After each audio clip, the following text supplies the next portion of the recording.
Indomie. Flavor favored by the world.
What makes my team strong is the fact that we've been training very early from the start before the regular season, and that makes us very good stability in our gameplay and foundations.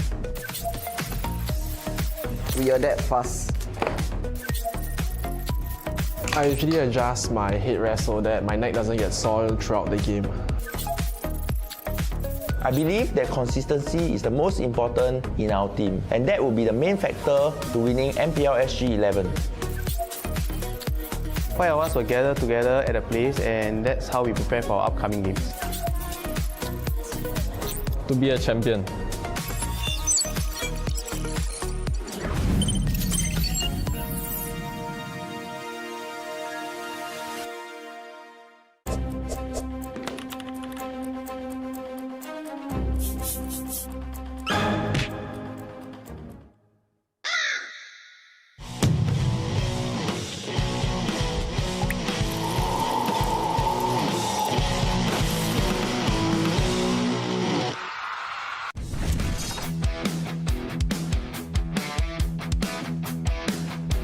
We kicked off the weekend with Day 2 qualifiers.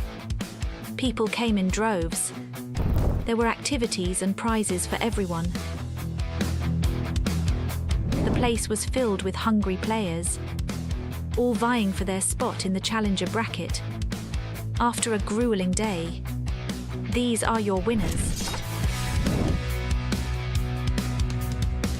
In Week 2, seeded teams returned with more intensity.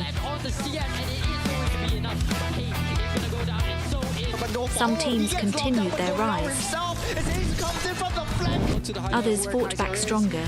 Ryan misses the Raging Sandstorm. He's up all alone. There's a three-man spatial migration combination.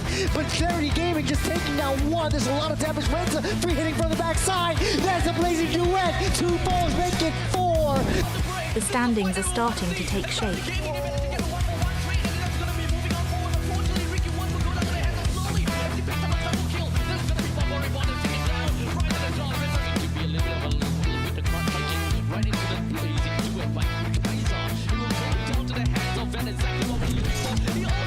The pressure is building.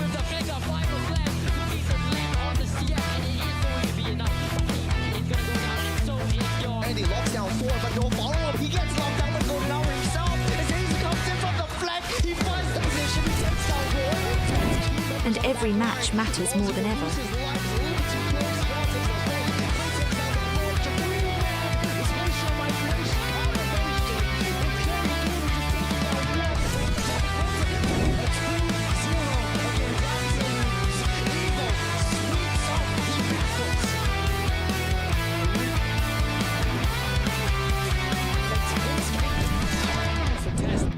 The table is set, with one more day to go. Who will secure their top 4 spots in the playoffs? Find out with us tomorrow. Sees the Lord, but they can't get it out in time as Ricky Wurst steals the Lord away from underneath the shoulders as a Winter Crown with a blazing duet, dealing a lot of damage, nuking everyone down to spatial migration. Knocked out 4, but not enough. It's Clarity Gaming. Take down 3. This might be it, Eris. Yeah, they're just diving in now. It's Lau. It all comes down to Lau and Susky. No marksman, no Harif. They're making a beeline for it. They still have the bottom side minions. Iron Wine clearing everything out. He might be able to sacrifice himself. Get terrified. Susky forced to use that flicker. This is MPL Singapore Season 11.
Indomie. Flavor favored by the world.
And today marks the last day of our seeded stage. My name is Jace and this is Gammy. We are your casters for today. This day is going to be very important, especially for our players in the seeded stage, because this is probably the last day they can gather points. And if they don't make that cut, they drop down to the challenger stages. And today we'll be watching everything, all the action today alongside with Gammy. Gammy, how are you feeling today? I am so stoked. This is the last day. This is the last day of the group stage, and if we look at all the team rankings that we have on hand, right? Yep. The narratives that you can build, especially in our second match, is something that's going to be extremely exciting to see. But before we get into it, would you like to give a quick shout out to our sponsors? Of course. Sponsors make the world go round, and especially MPL Singapore Season 11 as well. MPL Season 11 is brought to you by Muntan, Pulse Nova Entertainment, and also presented by Speedy Ninja. Massive shout out to our presenting partner of MPL Singapore and Speedy Ninja. And if you're watching the best Mobile Legends Bang Bang players in Singapore, especially on this bigger stage, and with Speedy Ninja as well, you can also fuel your game too. Don't forget, there is also a top-up available at speedyninja.co. Cheapest prices, 24/7 delivery straight to your account. No waiting, no hassle. And hey, by the way, our presenting partner Speedy Ninja is also running a diamond giveaway right now. 5 lucky winners are going to be able to walk away with 1,071 MLBB diamonds for absolutely free. All you have to do is head over to mpl.sg.official on Instagram. Take a look at the Speedy Ninja giveaway post. It's that simple, getting quick, because apparently giveaway closes on the 24th May, and that, if I remember correctly, that is tomorrow. And of course, alongside Speedy Ninja as well, we've got our partner in Esports, SGA, Indomie, Flavor, Favored by the World, Kelby, Harness the Power of Nature. In fact, we've got some ready to go later on. We'll eat some of that as well. Expect some of these to disappear. And also, Roto, stay focused, especially in games. Stay one step ahead to dominate every match. Don't use Roto. And that's where we're coming out from my accent as well. And of course, Ergotune, that keeps us comfortable, and comfortable equals mechanics. And that's Ergotune supporting the grind one match at a time. And of course, there's a discount code for you to grab as well. Yep. Once again, a huge shout out to all of our sponsors for MPL SG Season 11. This tournament wouldn't have been possible with them.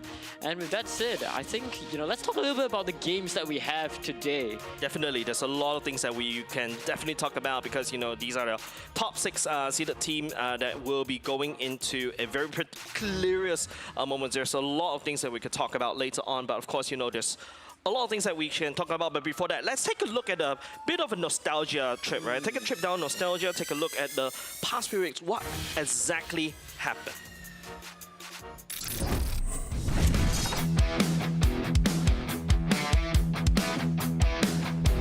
We kicked off the weekend with Day 2 qualifiers.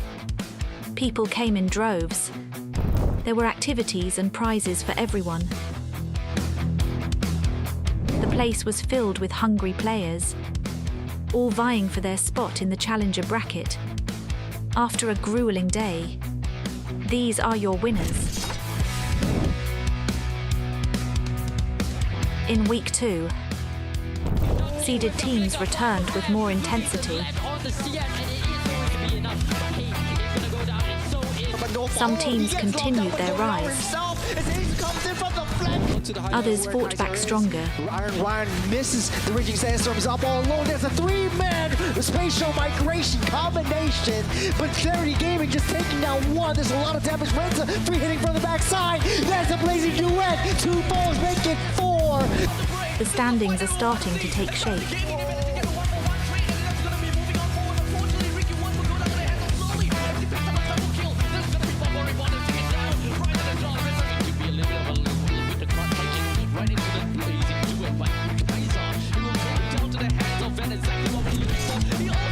The pressure is building. And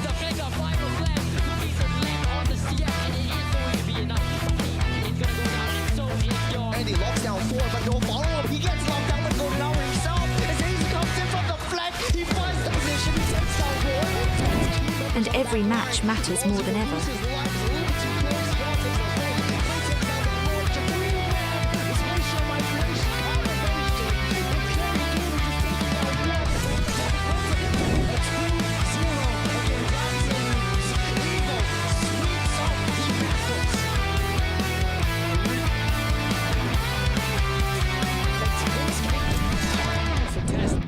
The table is set, with one more day to go. Who will secure their top 4 spots in the playoffs? Find out with us tomorrow. Sees the Lord, but they can't get it out in time as Ricky Wurst steals the Lord away from underneath the shoulders as a Winter Crown with a blazing duet, dealing a lot of damage, nuking everyone down to spatial migration. Knocked up 4, but not enough. It's Clarity Gaming. Take down 3. This might be it, Eris. Yeah, they're just diving in now. It's Lau. It all comes down to Lau and Suski. No marksman, no Harif. They're making a beeline for it. They still have the bottom side minions. Iron Ryan clearing everything out. He might be able to sacrifice himself. Get clarified Suski. Forced to use that flicker. This is MPL Singapore Season 11.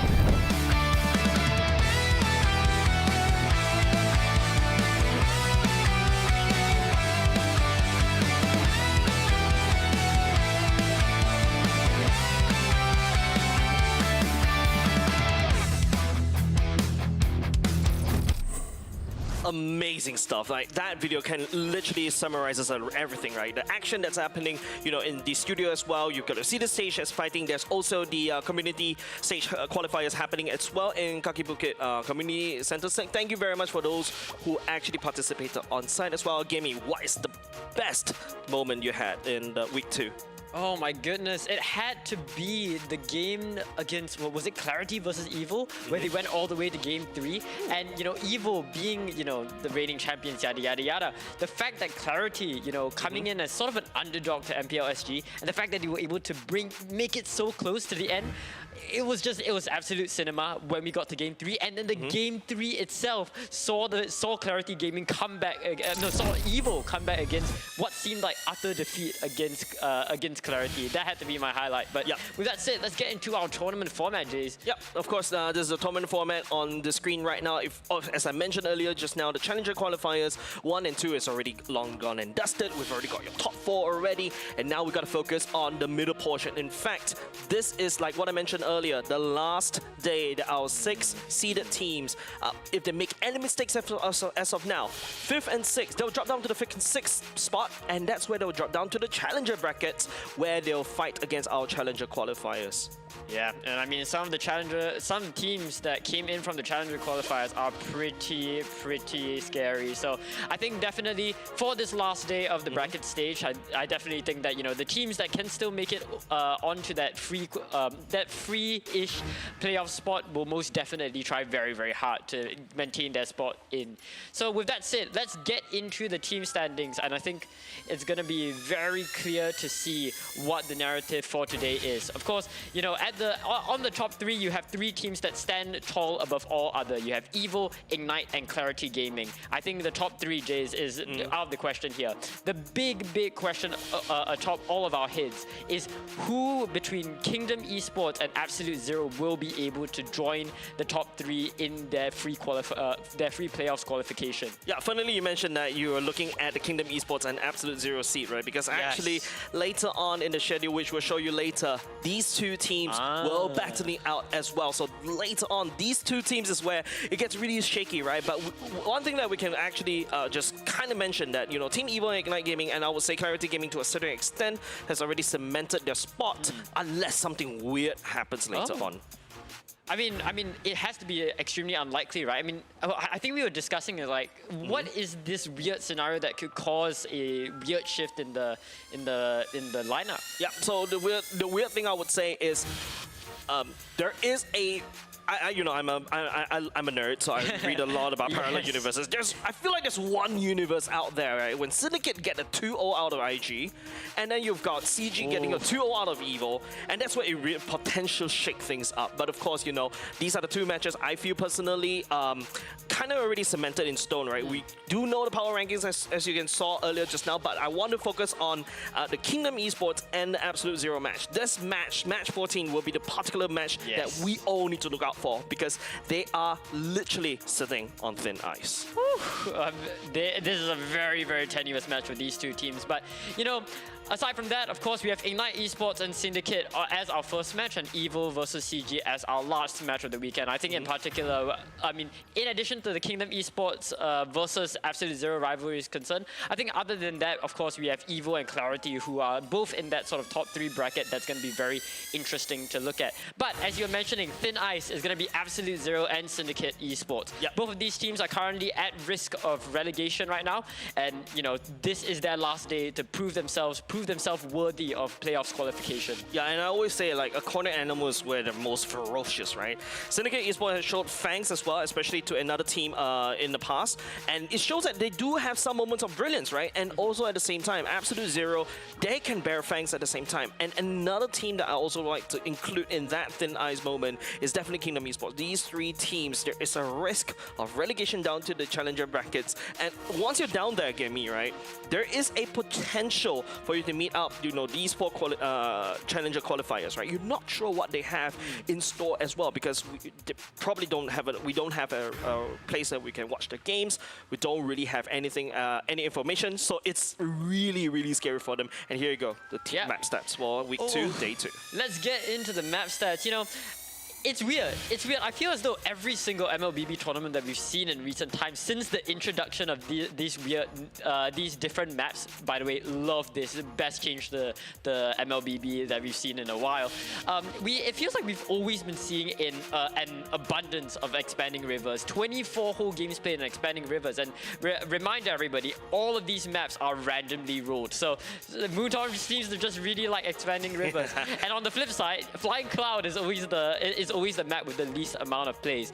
Nothing too crazy for us to really talk about, in my opinion. But I mean, for what it's worth, it is an interesting statistic to look at, especially considering expanding rivers is basically more than doubling the second highest amount of. I mean, the only stat I would say is Team Evo and IG, they love the expanding rivers, 100% win rate, right? These are the teams that really want to just start ganking the side lanes and control the map very quickly. Expanding rivers enables them to do so. However, another interesting stat, Flying Cloud 100% on CG, even though there's only 2 games. But Flying Cloud is the kind of map that allows you to get that second win, that second chance to really grab the score and basically deliver an epic turnaround against your team, because Flying Cloud is really good, especially when you're playing defensively. Yeah, definitely, right? When you're on the back foot, that's where Flying Clouds can really make a splash. But with that said, let's move over to our challenger teams. Of course, we need to know what these teams who are at threat of being relegated, we need to know what the threat actually is. So below, here are our 4 challenger liquidity teams. logo. I know, right? It's so cute. It is so That is so me when I wake up every morning. It's like, yeah, I don't want to work. Imagine losing to that. Like, that is so toxic. But of course, seed 1 through 4, we have Dinosaur Esports, Liquidity, Selkie Uprising, and Aurora Australis. Yeah, I think these are the 4 challenger brackets bracket teams that kind of literally won the challenger the challenger bracket stage qualifiers actually for the past 2 weeks. And here you are. These are the top 4 teams that will be competing against the 2-seeded teams that dropped down today. And of course, I think notable mention I would say is Selkie Uprising. You got Utah and Murphy as well. These are your ex-MPL players that is really coming back and making sure that, hey, I am here to stay in MPL. You cannot take that title away from me. Yeah, definitely. So I think the teams that are at the relegation definitely have a pretty scary fight to face if they were to drop down to day 4. But with that said, let's hop on back and let's talk a little bit about the matchup that we have at hand, right? We are talking about all these narratives, but right now the first match is going to be Ignite Gaming versus Syndicate Esports. What are your thoughts on this kind of matchup? I think right now you're talking about a fight between top of the table and bottom of the table, right? Like literally, Syndicate Esports, I will agree with you. It's a very tough spot for them to be in, but sometimes, you know, Bray and Slowly, these are your 2-star players from the side of Syndicate that could literally pull up a absolute win and absolute upset anytime, anywhere. But of course, let's talk about Ignite Gaming first. Yep, and on the roster that we have today for Ignite Gaming, we're gonna see Kelvin on the jungle, Jay on roam.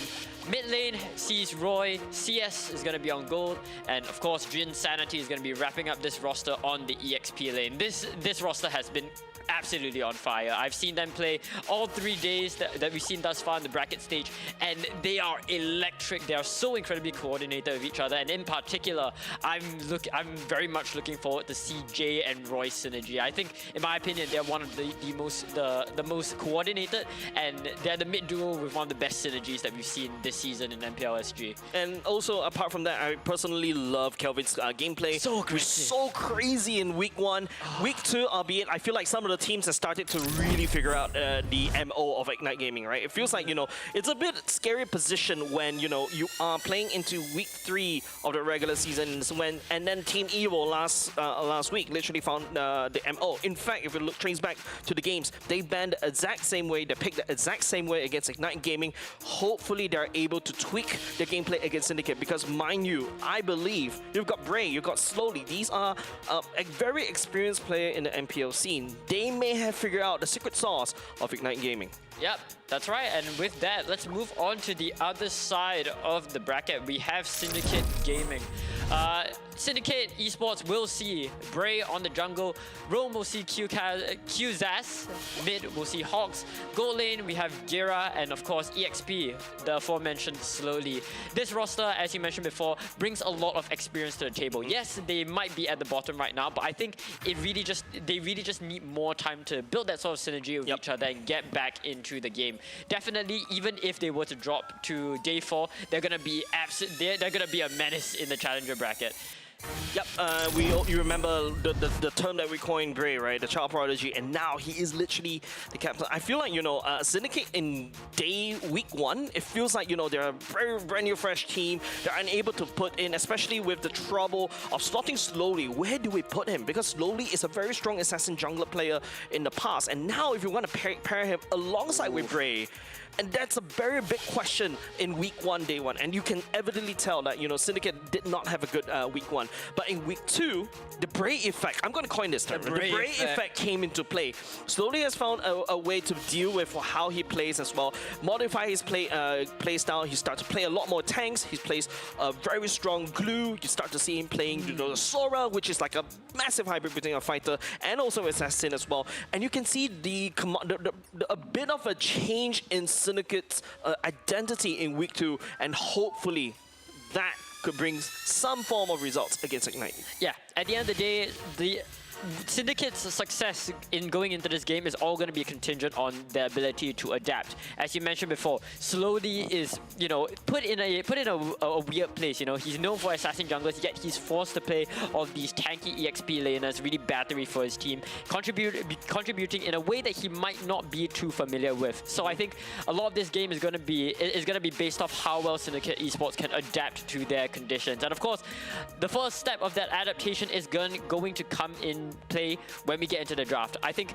Ignite Gaming across these 3 weeks have shown a very consistent playstyle. They want to play hyper-aggressive early game. They want to play an extremely fiery early game where they can snowball out of control.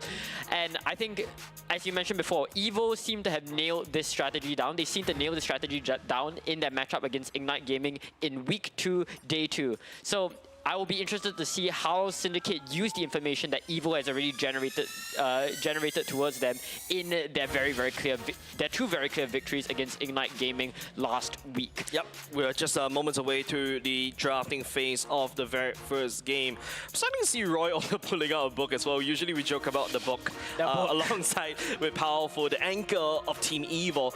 But you know, there's a lot of things that definitely we've already covered, right? You've also identified some key moments, keys to victory for both of these 2 teams. I personally feel like Ignite Gaming really needs to work around their Kelvin, right? Kelvin may be the ace for the side of Ignite Gaming. However, if Kelvin's hero gets banned out, especially the Suyos, especially the Harleys, right? These are the heroes that he's really known to be really strong at. It would be a little bit scary for the side of Ignite Gaming because we saw that team crumbled against how Team EVO plays against them. Yeah, definitely, right? I think Kelvin is one of those players where if he is dealt the right tools, if he's given the right tools, he can just run a mile with it. But as you saw from last week, I believe he brought out what was it, like a Fanny, and it just didn't seem to work out against EVO. So I think going into this matchup, they really need to play the respect Kelvin game. Like they need to take out in my opinion, they really need to eat out the Suyo for Kelvin if they want any chance of getting into the game. We're seeing the first bout of bans come in from Syndicate, and it makes sense that they want to take out the Jusin, one of the most adaptable characters in the meta, very common prio pick, very common first pick. On the side of IG, we see this similar idea of, you know, taking out the flexible picks in the name of Jusin and Glue. Right now, not Jusin, pardon me, Guinevere. Guinevere right now is being played everywhere. You can play her roam, you can play her jungle, but I think it's more so a respect ban against Bray's jungle Guinevere. And of course, we're gonna see a Marcel being the next ban coming out from Syndicate. Again, a very oppressive pick. We've seen players like Powerful really take this hero to the extreme, and it makes sense that Syndicate wants to take away such a polarizing character. Yeah, Marcel, you know, one of the top bans in this current patch. Actually only played 5 times in the whole MPL Singapore, and out of the 5 times, he won 3 times and 4 times B1 pick, right? So it's mostly the red side to ban. But if you notice how Syndicate's banning, right? These are your typical ways of banning any other teams. But if you're fighting against Team Ignite Gaming, I'm a little bit worried because, you know, you open up the Drainzio Uranus, you open up the Suyo. I feel like this ban must go to Suyo because Kelvin will literally run a mile with it. Hardy is also something that Braying may potentially play as well. So there's so many things that's open that IG could literally take away, right? Like first pick could easily be a Uranus pick unless Syndicate has something prepared, because maybe a Dyrov to counter the Uranus, maybe a carry to literally go in and just deal the damage against Jinsanity, because that's also what Gira can play as well.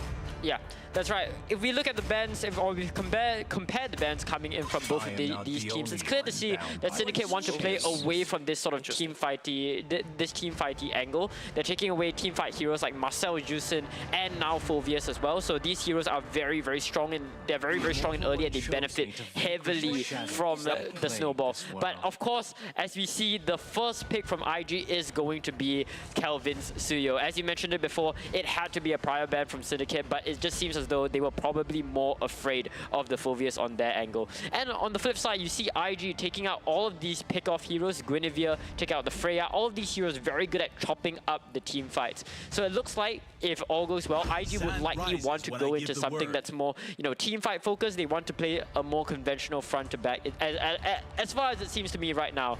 We're seeing on the side of Syndicate, they're going to be the first ones taking out the Khalid, which probably indicates a sort of an early game tempo-based playstyle that they're looking to gear towards for Syndicate.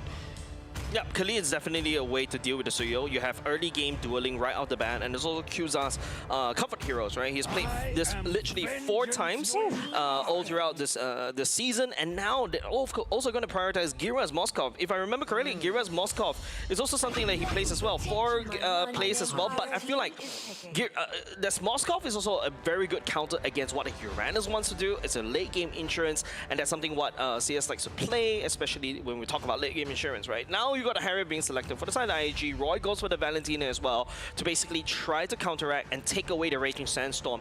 I feel like Syndicate right here, I think you take your jungler right now because Harley is still on the table. We've seen Kelvin use a Harley before to literally counter what Suyo wants to do, especially towards the later parts of the game in week 1. And I think IG definitely respects that Harley pick.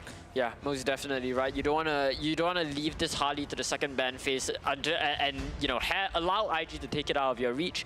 On the other hand, we're seeing IG pick out the Valentina and the Harif. The thing about having a Valentina, ooh, interesting. Okay, okay. Okay, that's interesting to me. That's probably going to be Bray being put on the YSS, right?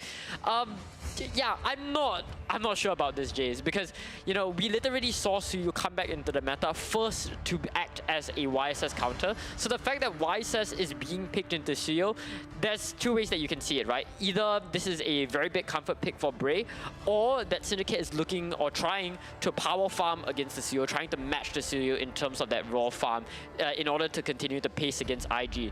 But I think given the tempo, or given where IG tends to hit their power spikes, they have the Harif who hits that mid-game power spike earlier than the Moskov does. So it's going to be a bit awkward for Syndicate to play these mid-game team fights. So at the end of the day, I'm not too convinced of this YSS pick. So I think we'll have to see how it plays off. Actually, this YSS here is not there to basically provide the early game. It's actually a scaling composition that you see from the side of Syndicate right now.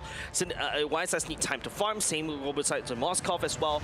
But if you look at it on the other hand, IG, this is the kind of lineup that kind of really can fall off very early on. We've seen this trio combo used before, right? Like Absolute Zero last week. In fact, it was the last game, if you consider if you watch this back-to-back.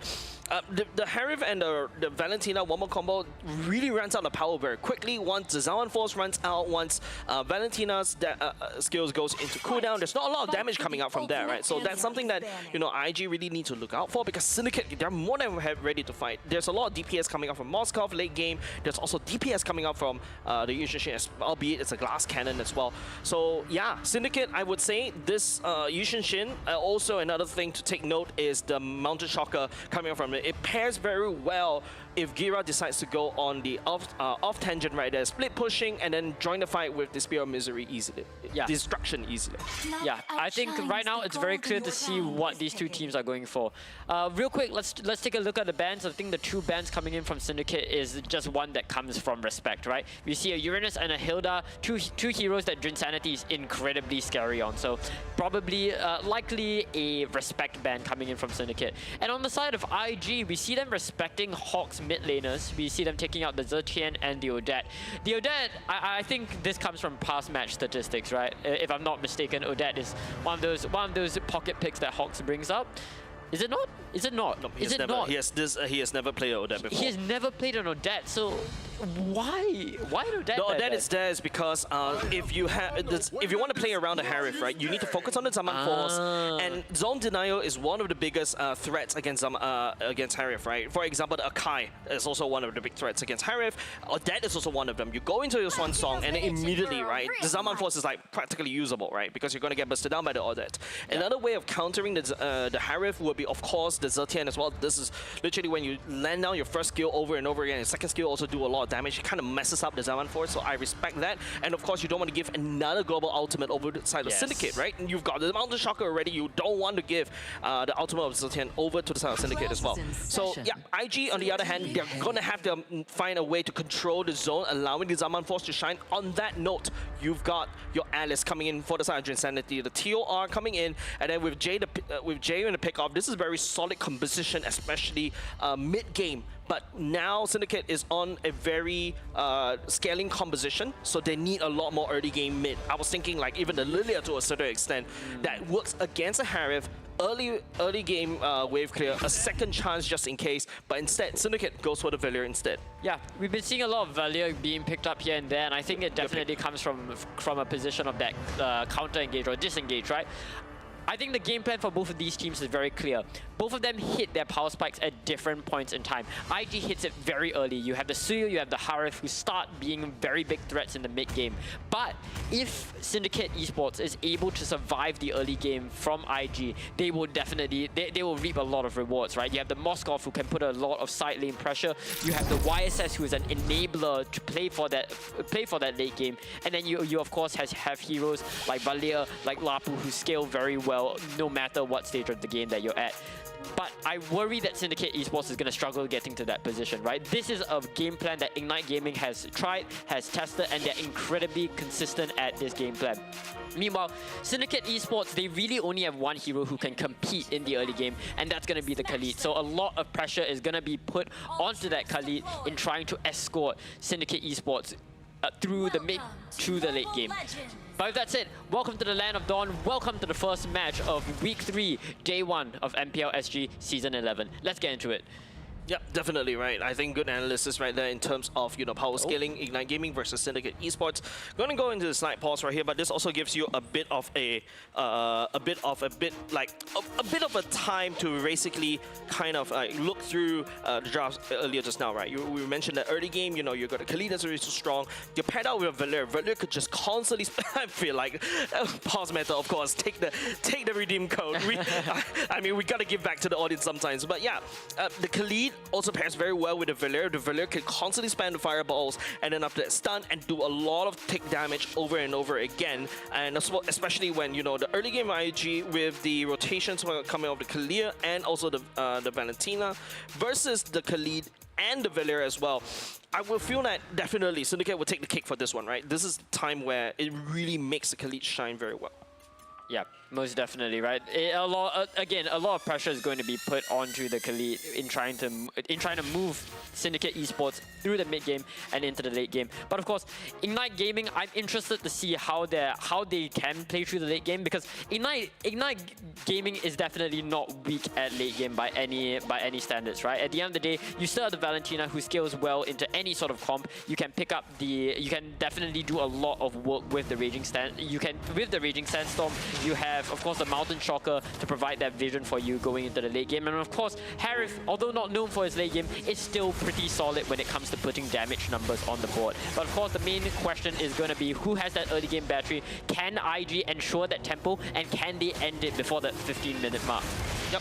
Kelvin actually, you know, stepping forward very aggressively, taking advantage of the Suyu, right? Once he hits level 3, he's ready to fight. Syndicate, on the other hand, I feel like that window of opportunity for them to do anything to hard invade the Kelvin early on is already starting to dwindle. So right now, I think first turtle definitely going to be given over to the side of Ignite Gaming, because that's where, you know, Royce hits level 4, Insanity with level 4, Kelvin's already way online as well, and Jay could just constantly regenerate against what Syndicate Esports wants to do. Yeah, and especially with Jay picking up the Kalea, it gives a lot of stability to Kelvin, so that even if the Khalid wants to try to make a play, it's not going to be easy. Qzas is going to be already forced to use that flicker. He is going to get healing, but Kelvin is going to go in for additional damage being put onto Hawks. And as the first turtle spawns in, it looks like a lot of prio is being given to Ignite Gaming as expected. But we're moving. Whoa, hold up. Bit of an engage happening in between there. Gray takes a bit of a knock up, but the flicker is going to be very big, right? No Raging Sandstorm flicker combo during maybe around the turtle portion, because right now you don't really expect to see a Raging Sandstorm right now because he's only level 3. But Kelvin, level 4, already has very strong control around the map. Jusani going to step forward. Okay, and we're getting into the first engage. Bray throwing out the Mountain Shocker, going to be locking onto both Roy and onto Jinsanity. Qzas is trying to put additional damage on the board, but there's absolutely nothing to be desired. The Tsunami Slam comes in onto slowly. He is going to lock onto Roy. More damage is being put on the board as Jay gets punished for it. But the SOG all the way from the bot side. Gira locks on and he gets the kill. Double kill going to Hawks. And with that, Syndicate Esports will be walking with the early lead in terms of the kills. But of course, in terms of the turtle, it's going to go in favor of Ignite Gaming. But hold up, they are going to look to equalize it just a little bit more off the back of that kill from QCaz.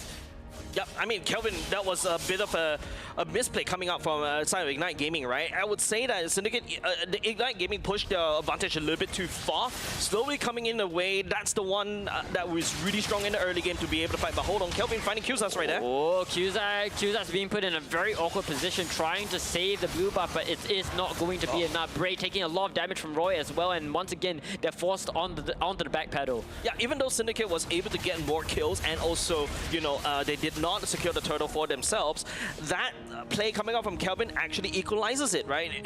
Slowing down Qzas from basically getting more EXP, and then after that, you know, delaying his Raging Sandstorm at any point of time is actually really working very well. But I would say that Ignite Gaming, I think they they underestimated Hawk's stuns coming up, because that stun, especially if you don't control him, is very painful. Yep, CS currently launching down the Diamond Force onto Gira. He's going to be extremely low, but a Tsunami Slam coming in from the Kalea is looking to lock on the Qzas, bring him back. But Roy is not going to let Gira run away. He might be in the back line, but it's not far enough for him. The Raging Sandstorm going to be picked up from Roy, allowing him to disengage very, very nicely. The response is coming in from Syndicate Esports, but it's too late to begin the matter. Kelvin using all of his skills, but still able to get away with the poke. And you can start to see Ignite Gaming, right? This is a very flexible draft coming out from the side of Ignite Gaming. Take a look, right? You've got the clash composition from the side of Drinsanity, and of course, if just anything goes wrong, Jay can easily pick somebody from Syndicate Esports back. All Kelvin has to do is burst it down, and then after that, move on to the next part, right? Roy picking up the Raging Sandstorm, all of a sudden, just, you know, can just turn the tide against Syndicate Esports. Syndicate Esports couldn't do anything at all against that turtle because they're losing a little bit too much that I would like, especially in the early game. I think right now it's just all about scaling, right? Syndicate Esports need to try to scale. Oh, the flicker engage coming in from Jay, looking to take down slowly, absolutely relentless, as Ignite Gaming instantly clash on and steal the bot lane for themselves. Yeah, now Ignite Gaming, you know, this is the only time they can properly doing a lot of damage, because this is the time where they shine. They have a lot more priority. Mid-game spike is already here for the Ignite Gaming. Syndicate, on the other hand, you know, all they have to do if they really want to win using this composition, right, is just to slow down the game. Find a way to slow down the game using Qzas or using Break. Maybe, perhaps, but the flicker is already committed. And not only just that, Roy also stole the Mountain Shocker as well. Yeah, Roy might have stolen Molten Shocker, but he is not going to have flicker for this next turtle fight. I mean, as it stands right now, right, Ignite Syndicate Esports is being put on the back foot, but at the same time, this is sort of what they're expecting to going into this matchup, right? Ignite Gaming is obviously going to be the team that's going to scale faster than them, so I think right now their win condition is going to be a matter of stability. They need to play the slow game, they need to play the long game if they want a chance back into this match. We're looking at the bot side, and it looks like Suyo is going to build. Oh my goodness! Gira actually took the SOD. That's not a very good place. And now because of that, you know, you slow down your scaling, and all of a sudden, Syndicate, you remember what I talked about, they need to try to slow it down. I love how they're respecting it. Bray stepping forward with the Mountain Shocker. We're gonna go back into the next part of the team fight. Mountain Shocker is gonna lock on, and Qzas is gonna go in for the follow-up. The Diamond Force might drop, but it's not going to be enough, as so much blood is being spilled all across the board. Roy's gonna be the next one to fall. So does Bray, looking to patch up the wound. But as we get into the very end of this team fight, Drinsanity is going to be the next one to fall. 4 bodies compared to the 2 coming in from Syndicate Esports. I think that was positive for the right side. Yeah, definitely, right? Syndicate Giro should not have taken the SOD, I would say. That's a no-go zone by there. But then Syndicate was able to turn this around because this Lapu Lapu so strong when he goes to the Bravest Warrior. And then after that, you know, slice and dice all across. But Kelvin wasn't in the fight as of yet. So that's the reason why Ignite Gaming wasn't able to do anything, because the main damage dealer from the side of Ignite Gaming is not there. Syndicate, on the other hand, Hawks is a threat, right? That's another SOD that flew across, but Ignite Gaming still have control on the tournament. Oh my goodness, the Tsunami Slam is going to come in. It's not going to lock onto anyone though. Bray is priming up the Mountain Shocker, but again, still nothing to be desired. And as it stands right now, the third turtle is going to go into the hands of Ignite Gaming. Yep, Ignite Gaming definitely. I think the timer from the side of Ignite Gaming is starting to tick. Syndicate Esports is starting to pick up the items. Bray is getting the, albeit, well, hold on a second, Bray. Diamond Force going to come in for CS. They're looking to, the Qzas is looking to break up the team fight with the Raging Sandstorm, but it's not going to be enough. Slowly caught in the midst of all 3 members of Ignite Gaming. They are able to get out. But Drinsanity with the Throne of Burin, followed up by Jay with the Raging Sandstorm, is going to look to take down every single member of Syndicate Esports. Triple kill going to the Suyo. That was a very good clip, right? Drinsanity come diving all the way in right there with the TOR, locking everybody down. in that particular spot, and it makes it so easy for Roy to just dive in, spray all the... Observer, do we really have to observe the bodies of the fallen foes over and over again? Because that was absolutely brutal for the side of Ignite Gaming. Phenomenal play, right? We're looking at another bout of that onslaught. Kelvin is going to look to pay for his sins, but he's going to go unsaved, but not for long, as slowly jumps all the way into the back line and forces Kelvin to pay. We're moving into the next part of the team fight. Do they want more? That is the question. It is a tug of war as of right now. I don't think they will try to go for that one because Ignite Gaming lost Kelvin already. So that was a very good pick-off from the side of Syndicate, right? Take a look. You've already got this Sky Piercer from the side of Kelvin.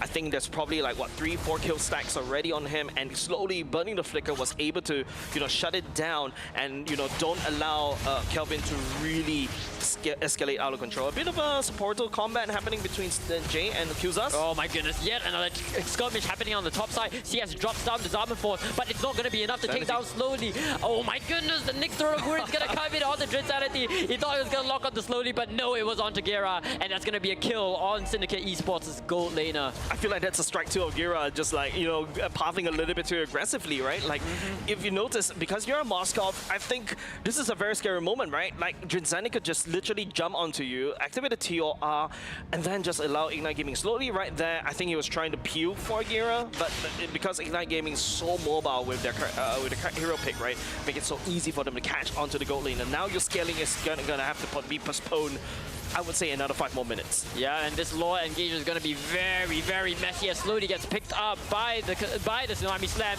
That lord is going to go into the hands of Ignite Gaming, and they're looking aggressive and hungry for more. But it looks like Syndicate Esports are going to be able to disengage. Roy jumping in very, very deep. Is he going to get punished for that? I don't quite think so. And that's the power that you have when you're just so up in terms of the gold. That is literally our classical Roy things, right? And he's gonna get punished for his sins eventually. Cia's gonna jump in with the Zarman Force, but again, no more damage, no more blood's gonna be spilled on the side of Ignite Gaming. Yeah, that's what I'm saying. That's classical Roy, right? Sometimes he is a little bit over-aggressive. He gets that pay, but Spear of Misery does land for the side of Gira.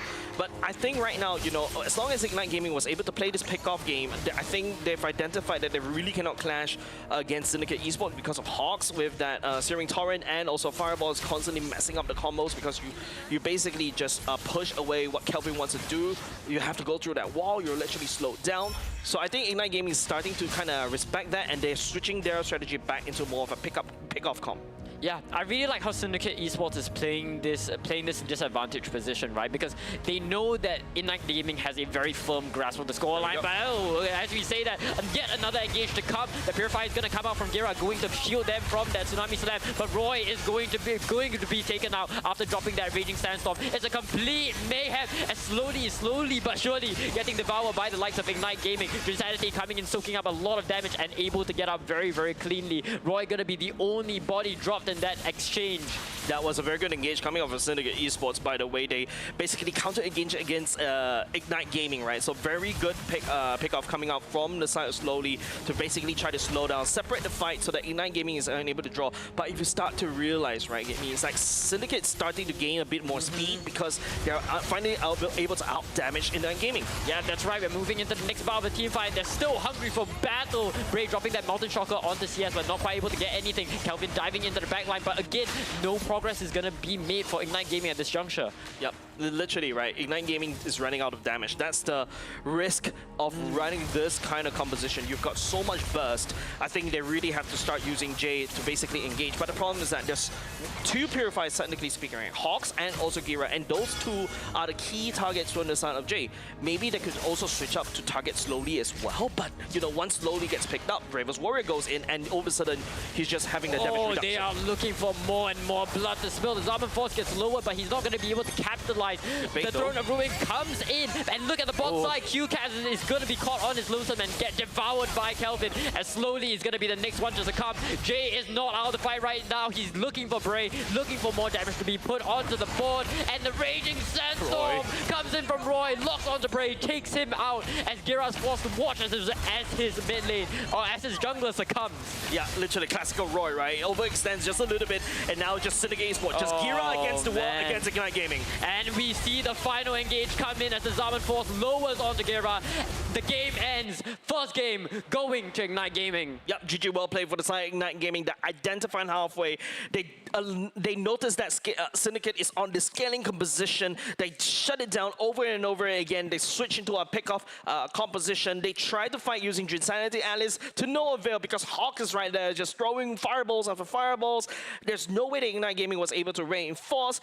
They identified that smartly, and then after that, they switched the strategy around, and that's why they got the win against Syndicate Esports. Yeah, I think the key here is when Syndicate Esports were beginning to get some. They were beginning to get some speed. They were doing a very good job neutralizing or sort of equalizing the scoreline when Ignite Gaming was snowballing out of control. They were doing a good job stopping the snowball, slowing the snowball at least.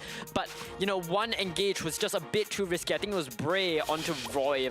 Bray onto Jay, if I'm not mistaken. Just a bit too aggressive on that front, and unfortunately, it was just not. It just caused them to slowly snowball out of control, and that team fight slowly went out of their control, and then it just gave Ignite Gaming all of the open ground that they needed to take that base. Yeah, I mean, like if you give Syndicate Esports another 5 more minutes in this particular game, because if you as what I mentioned, Ignite Gaming is starting to lose a little bit of damage because Valentina Burst is not very scary anymore, and you're gonna have to, this is the beautiful engage coming out by the side of Insanity with the TOR, right?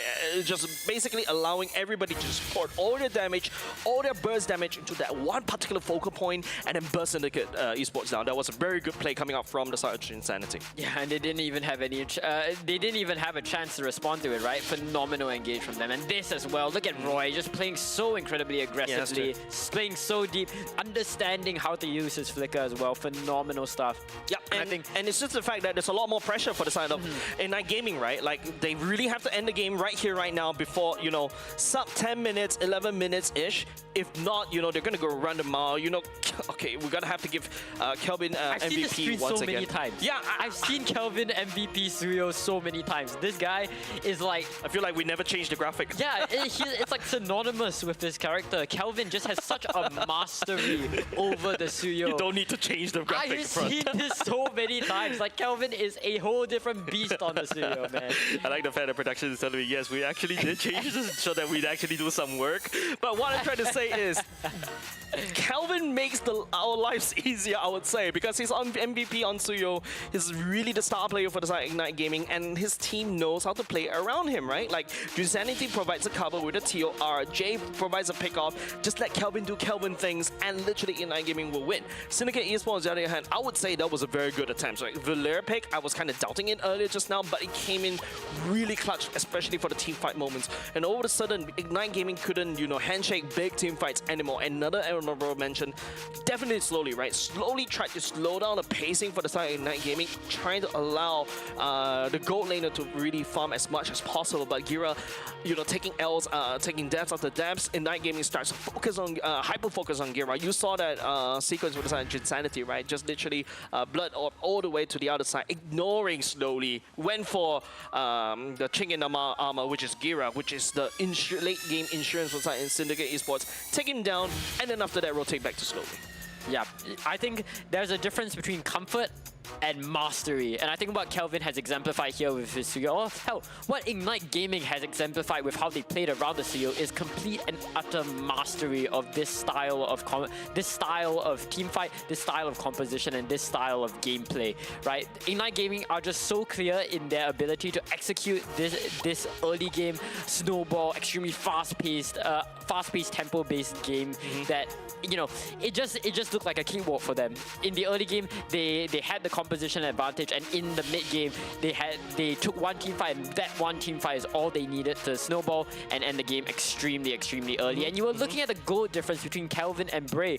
Bray is playing a hero that can get gold extremely quickly, extremely easy, and Kelvin was gapping Bray by 2k, 3k at some point in the mid game. It just goes to show how well Ignite Gaming were able to put out this execution.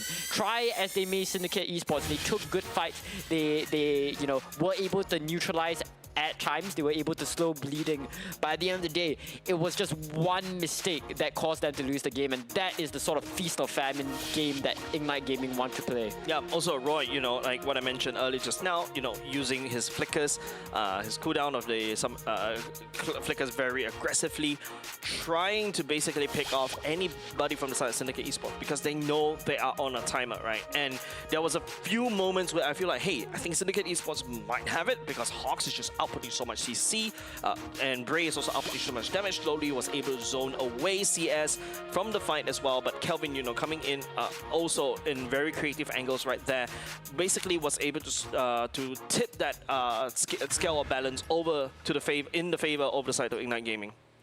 Yeah, that's right. And overall, a phenomenal first game from Ignite Gaming definitely sets the early tempo of the game very, very nicely. And it goes to show why they are one of the top teams in terms of the power rankings at this juncture. Ignite Gaming is just a level of cleanliness that I think very few teams can replicate. And on the other hand, right, Syndicate Esports, I definitely think that they played a rather decent game. Like, going against the #1 team obviously has that sort of mental barrier. You know, there is sort of that fear that goes into facing a #1 team as the bottom seeded team. But I think they played this game pretty damn well. If they didn't, you know, take that risky engage, if they didn't lose that engage, I think going into the late game there was definitely a possibility of them turning things around. Yeah, and of course I feel like it's just Ignite Gaming forcing the errors, right? Like especially when, you know, sometimes Syndicate wants to slow it down as well, but the pick-off composition that Ignite Gaming decides to adopt halfway through the match. If you noticed earlier just now, they were literally ego challenging, handshaking all the team fight as a clash composition until they kind of fell flat, right? Then after that, you know, all Jay has to do is, I take advantage of your Purify cooldowns, and then after that, I'll just go constantly pick off one after another. We focus on one person and then move on to the next, right? Syndicate Esports, even though they do have a lot of ways to basically kind of reach back into these fights. You know, you got a Mountain Shocker, the Lapu Lapu as well. You also got a Raging Sandstorm. This is also a very highly mobile team coming out from Syndicate Esports, right? However, it's just Ignite Gaming. When you're not really anticipating it, Insanity hits you with a TOR, and it just slows down everything, and all of a sudden Syndicate Esports couldn't do anything anymore. Exactly, right? The erraticism of Ignite Gaming's game plan just makes playing around them so incredibly difficult. I mean, how do you think Syndicate Esports should go into this game too? How do you think they should reorient their game plan? I think currently, based on this game plan, I remember in the start of the draft, I was actually saying, oh, you know what, you really have to try to limit Suyo, right? Or you have to try to limit Kelvin, right? You're expecting bans on the Suyo at the very least. But I feel like Syndicate right now, they're kind of focusing on themselves mostly. They're just banning away heroes that they don't really want to face. For example, Juicin, the Marcel, and Phobos, these are your top 3 common bans that you see, right? And I feel like Syndicate has really shown that they can really play the late game scaling kind of compositions, right? Like you saw Gira there's a period of time when he just literally on the Moskov just throwing spears all over the place. You literally have to protect Gira because he's your main source of damage, right? I don't really like the fact that you want to put Bray onto back his utility jungles. He's really strong and as an assassin as well. So yeah, so that's how I see it. I think this particular draft works for the side of Syndicate. Just need to play alongside the books. Don't change the format. Just hopefully, you know, go to late game and then just farm out of control, and then you just win battles after that. Yeah, and I really like that you mentioned the draft, because for what it's worth, I think both teams have very, very strong drafts going into this. Like, it was very clear to see what their game plan was overall, and you know, it was just a matter of execution at the end of the day. And we already mentioned, right, Syndicate Esports needed to play defensive, and they were trying to do that, but they overextended just a little bit, and that's what caused them to let the game slip out of their hands. So I think going into this next matchup, you mentioned it, right? Syndicate Esports have been trying to play for themselves. They're trying to play for their strengths, and I think that's a sound strategy. Apart from the fact that we've seen Kelvin on MVP Suyo so many times this entire tournament, so I feel like, you know, there needs to be a Suyo respect. Yeah, I think you definitely have to respect that, right? I really feel like that's how Team Evil was able to beat Ignite Gaming in the previous week as well. Just make sure that Kelvin is not comfortable, and all of a sudden, you know, the game plan that I feel like Ignite Gaming has been practicing for, right, is to basically make sure that Kelvin stacks his Sky Piercer over and over again, and then after that, just scale out of control. Yeah, definitely. So I hope to see Syndicate Esports play a little bit more like how Evo Gaming or Evo played last time. Yep, of course. You know, for the side of Ignite Gaming, right? I think Jay, I think he was really doing really well in that particular game, right? His pickoffs were also on point, even if he doesn't pop, even if it doesn't catch somebody and then burst somebody down. At least he pops a Purify. You know that for the next 80 seconds or so, he is vulnerable. Jay will have his mark. Yeah, definitely, right. And once that Purify is popped, it makes it very, very easy for Ignite to play aggressive into the likes of Syndicate. Going into this next match, how are we looking to reorient our game plan? I think Syndicate can most definitely stick to that game plan of trying to play the late game, but they really need to reorient their bans to things that scale more out of control in the early game. So I think the Marcel ban could definitely be sorted out for that Suyo. I think the Jusin ban early is still very, very valid, right? Jusin can be played anywhere, it doesn't matter. I mean, it also depends on where they're going. Are they going first pick or second pick, right? I think if you're going back to second pick, I think I'm more than happy, even if they want to tweak that Phobius ban away, I think that Phobius is a respect ban over to side what Drinsanity can do, and Phobius is also a good counter against, you know, mid-game Lapu and also early game Khalid. And because these are heroes that love to dash around, you proc his cooldowns, and then he just jumps onto you over and over again. Yeah, Phobius has been absolutely insane this entire meta because this meta is sort of characterized by early game pressure into late game snowball, and I think that's why heroes like Leomord, like Phobius, who really scale off their snowball, are so incredibly prominent in the meta, and that's probably why we're seeing Phobius getting banned out so often this time round. Yep. Okay. This time we are going to see a return of the Phobius ban coming up from Syndicate, and they are going to look to actually open up with Phobius as their first ban. Okay. Phobius ban, still kind of similar to what they banned in the previous game earlier just now. If they really want to go down the list, or maybe, I don't know, because they're already kind of switched sides just a little bit, right? They may potentially open out of Marcel, take the Suyo away from IG, and then basically shake up the whole formula of this particular draft, right? Because like what we mentioned, we really need to respect onto Kelvin's Suyo. But of course, you know, there's also the Harley that you also need to look out for. There's also Leomord. Basically, the heroes that Kelvin plays, Bray plays it as well. But Bray, you know, being in the league since Season 3, he's shown that he's played many things. Even if you want to go to good old meta days, the Martyrs, I sound like a boomer, I'm sorry about this. Martyrs, the Fredrins, the Xborgs. The pockets are deep. Yeah, the pockets are really deep for this kid. Yeah, that's right.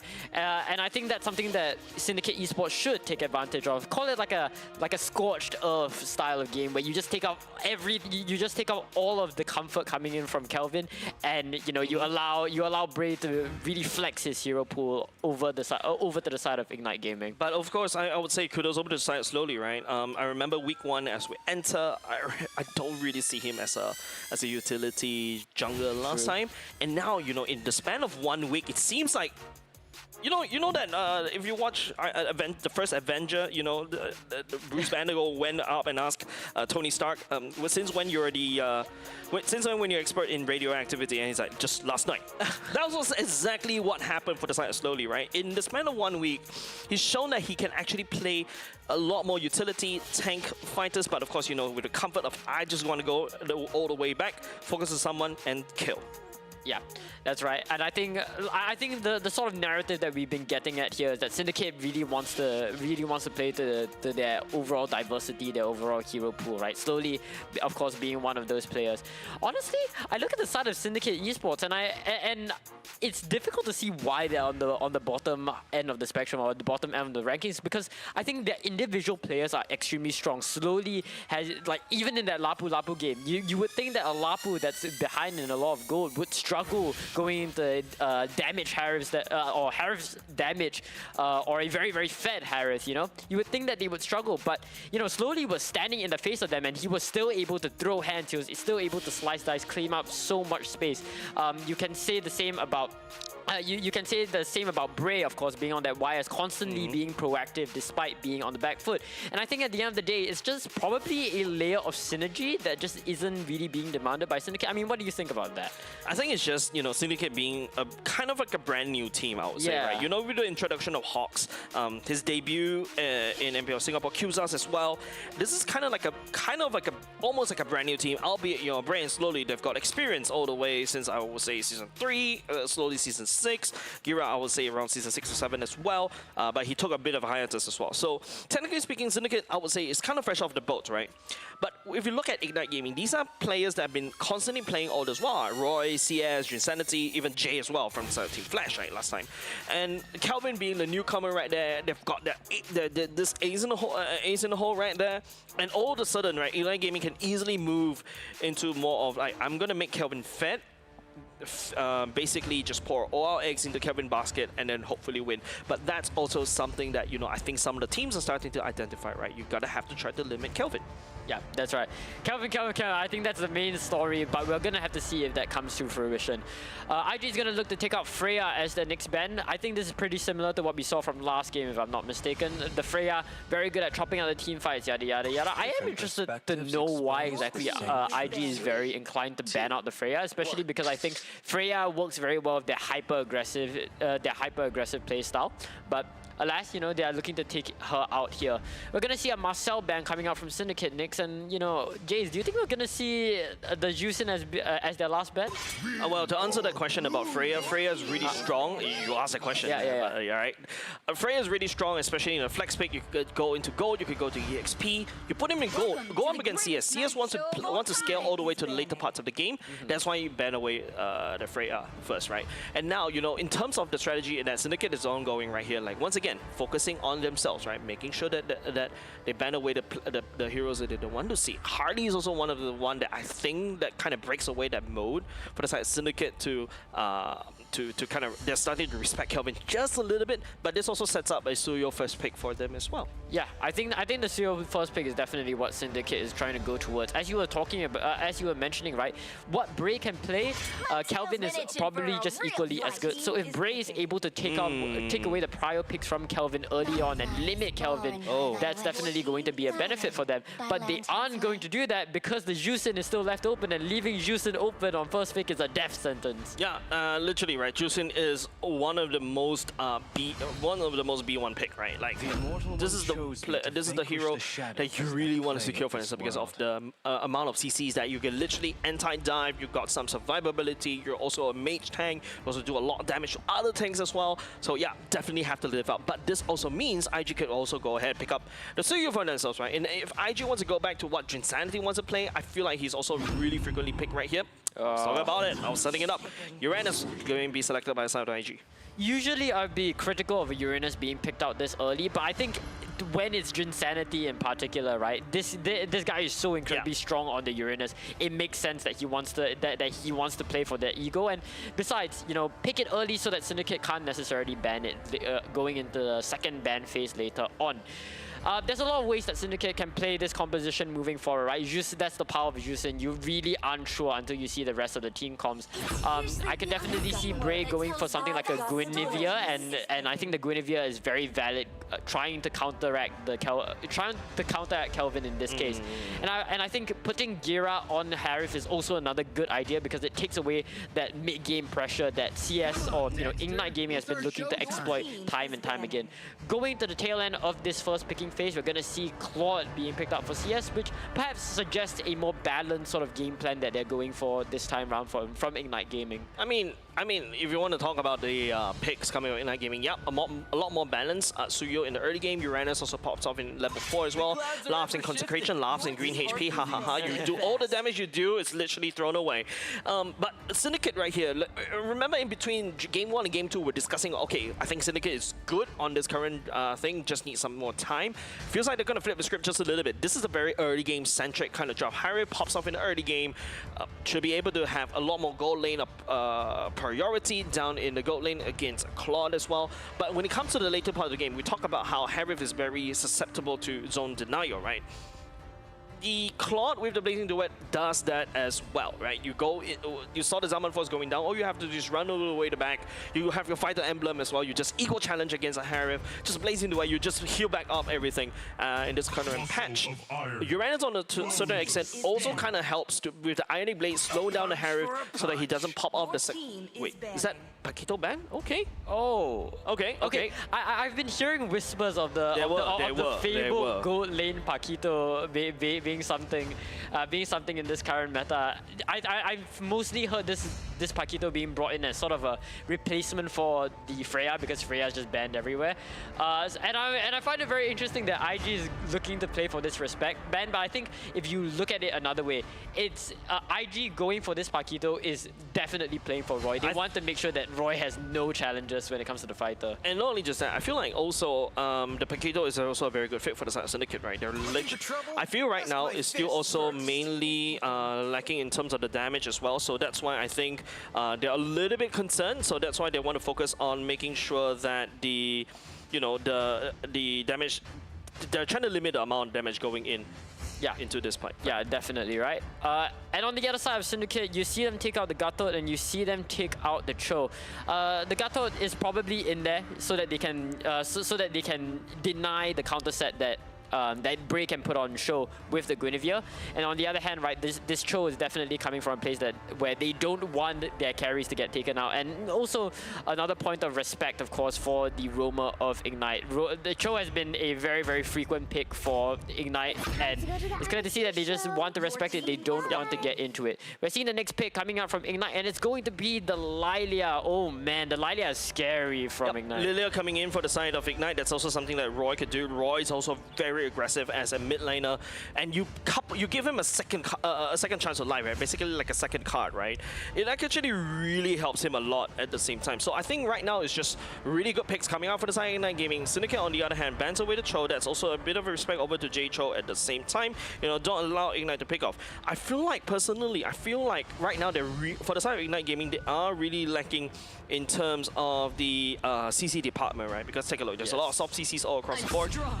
There's no really hard lockdown on the other hand. Here comes a Fanny for the side of Bray, which is very interesting. Slowly he's going to go back into the Lapu Lapu this time round. So pretty much a similar style coming in from Syndicate, but at the same time it is also, you know, making sure that the fact that, you know, they got all their ends covered.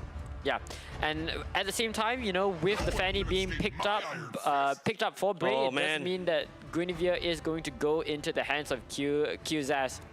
Of course, as the last pick, we're going to see a Badang come in from Ignite. I haven't really seen a lot of Badang this season. The Badang is there to counter the Fanny. Yes. Basically. Yes.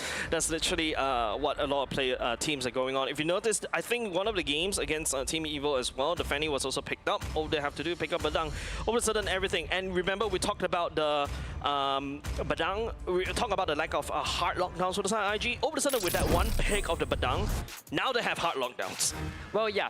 But at the same time, you know, Badang is one of those heroes that find their CC in a rather awkward way, right? You need to hit your second skill, or you need to ensure you need to play around the wall. So it's not as easy as, say, something like a Hylos who can instantly cast the Law and Order and instantly stun someone. So in that sense, you know, it's a bit more awkward for this Badang when it comes to the CC. But you look at it from another way, and Badang is very, very good at the disengage. They're very good at the counter engage, and that's going to be important especially when you're playing against Qzaz's Guinevere. So, welcome to the Land of Dawn. Welcome to Game 2 of the first game of Week 3, Day 1. Let's get into it. Personally, I'm not a very big fan how they pivot, Syndicate pivot the draft right there. I feel like, yeah, they realize that they're really running out of, they don't really have any form of damage. That's why they pivot the Guinevere over to the side of the roam, right? I believe this is the first time we see Guinevere roam in this particular season. Last time it was there was a potential pick, but you know, going to this particular pick, right? At the very least, yeah, sure, we could use it, but that also means that, you know, Qzaz in the early game doesn't really have a lot of damage. Hawks as well, so early game advantage Syndicate need to put a lot more pressure on Bray so that they are able to just put it up, because Jay could easily do something like this. Yeah, and the early game damage from Roy. I mean, this is the sort of synergy that we're talking about, right? It's like Jay and Roy have this like symbiotic connection where as soon as yeah, as soon as Jay jumps in for the engage, Roy is instantly there to battery the damage. And that was a very, very good example of such. Jinsanity level 3 slowly is getting pushed back just a little bit. I mean, that's the power of the Uranus, right? Like, literally, you really cannot kill this guy, right? Especially if you play it right. And So trust oppressive. Jinsanity to play it right. Yeah, and that's why no questions are asked when Jinsanity picks out the Uranus for first phase, you know. As of right now, we're slowly inching our way to that first turtle engage, and I think the early game, or this first turtle engage, is definitely going to go in the way of Ignite Gaming. They have the Suryo, they have the Lilia, so a lot of early damage can be put on show. Not to mention, of course, Jinsanity hitting that level 4 is going to be very oppressive in this turtle fight. Setting it up, but if you notice it, both Ignite Gaming and also Syndicate, they're not actually they're fighting even though they're both level 4 and level 3. Okay, the bravest fighter is going to come in. The response is going to be had for Ignite Gaming. Suyo is going to win out the Retry battle. Hawks corners Lonesome right now as Jinsanity and Kelvin chase him all the way back. Is that going to be a second kill being put on the Hawks? Yes, it is. But of course, on the other side of the screen, it looks like we saw the loss of who was it? Who went down? Hawks and Slowly at the same time, but this is exactly what I was talking about, right? Guinevere in the roam. Pre-level 4, you don't really want to handshake any form of team fights right now. You really need the ultimate coming out from the Guinevere before you could do anything. But at the same time, this is a bit of a scary position for the side of Syndicate, right? Harif losing against a Claude. Yeah, and that's going to be another kill going into the hands of Ignite Gaming as you're seeing an invade. I mean, fights are just happening all across the screen. Jay looking to be punished by Syndicate Esports, but is still able to get away. Yeah, Ignite Gaming have to do that, right? You don't want the Fanny to basically farm, and then after that starts going around, sniping down CS even before he could do anything, even before Roy could do anything. And of course, you know, you've got Ignite Gaming having the best tool in the slot, right? Jinsanity on his Uranus slowly couldn't even do anything, right? Just take a look. Jinsanity is just laughing away. Yeah, I mean, the laning phase is just so incredibly difficult for Slowly to play in this matchup. He really needs to rely on these team fights later on in this match to put off anything on the board. And even QZAS, right, being in this comp, I thought we were going to see QZAS as a counter to the Suryo, but the fact that he's slotted into roam means he's not going to be doing a lot of countering, and especially look at the battle spells. 3 Purifies, even if QZAS was able to hit a massive set from the roam side, that's not really much he can do. And, you know, once again, oppression. Yeah, literally, like Ignite Gaming is just literally oppressing Syndicate right now.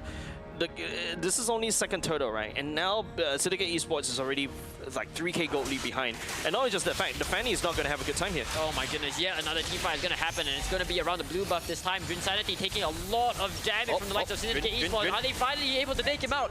Yes, they are. Jinsanity finally has to pay for just sauntering into the team fight. But at the same time, you know, there is still nothing happening. But hold up, Bray is going to be taken out by Ignite Gaming as payment. Sorry, that's Exhibit Z. Sorry, Exhibit AA, because we're running out of alphabets, right? Oh, that's Exhibit ZZ. My goodness, everywhere on the team fight, they're looking for so many fights. This is MPL SG. Kelvin going to be the next one to fall. Yet another kill going to go into the hands of Syndicate Esports. But once again, the payment is to be had. You cannot escape. QZAS being caught in this Lonesome on the bot side and is going to be taken out very, very slowly by Ignite.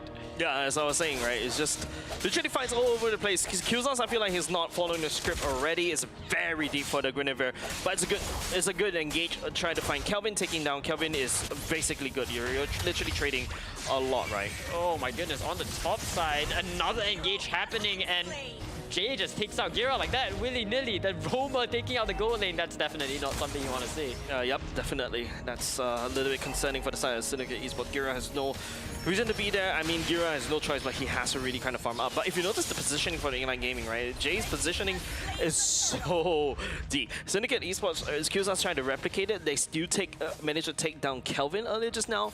But yeah, this is, I feel like, just Syndicate Esports just playing the best that they could in this particular game, right? The EXP is behind, gold lane is also behind as well. There's no way to farm at all for the side of Syndicate Esports. Ignite Gaming is just doing things to counter against the Fanny right here.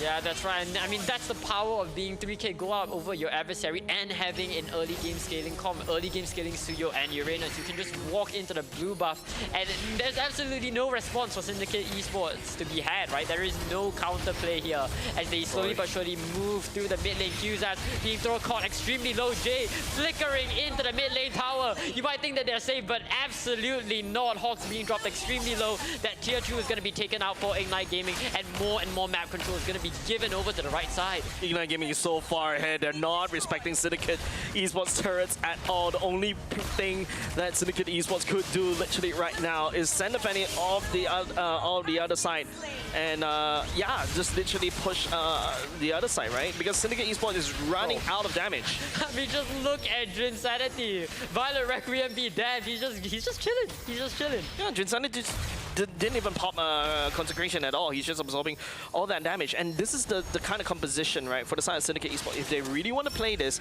they really need to be aggressive early game. I think the Grenadier roam is a little bit awkward coming in if you want to be aggressive early game. The Khalid was open, by the way. That could have been a better pick for the side of Qzas, and that's something that Qzas is very comfortable with. Yeah, and I mean, it's not just that. It's the fact that they have 3 Purifiers on the side of Ignite Gaming, and the fact of the matter is Syndicate just does not have a lot of stunts to be had. Yes, you have the Juicin, but at the same time, it's completely irrelevant. By going into the next part of the team fight, Kiran's diving all the way into the back line, dropping Roy extremely low, but he is going to get punished as CS drops the Blazing Duet, and still, Ignite Gaming are all still standing. We're already almost knocking to the base turrets for the side of Syndicate Esports.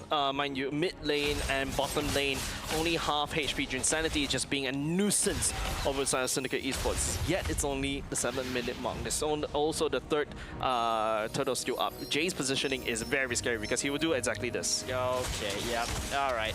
Greg being dropped extremely low. Jay is caught on his lone side right now. His team is trying to find him, find the backup, but that is going to be a kill going into the hands of Syndicate Esports. Okay, at the very least, Gira has picked up the Feather Heaven already, so technically speaking, he should be in fighting form, but there's a 5k gold lead in the advantage of the side of Ignite Gaming, and you know, CS is also farming elsewhere as well, and now, you know, Syndicate Esports is just trying everything and anything at all just to get an advantage. Yeah, Qzas jumping in, and it's just not going to be enough.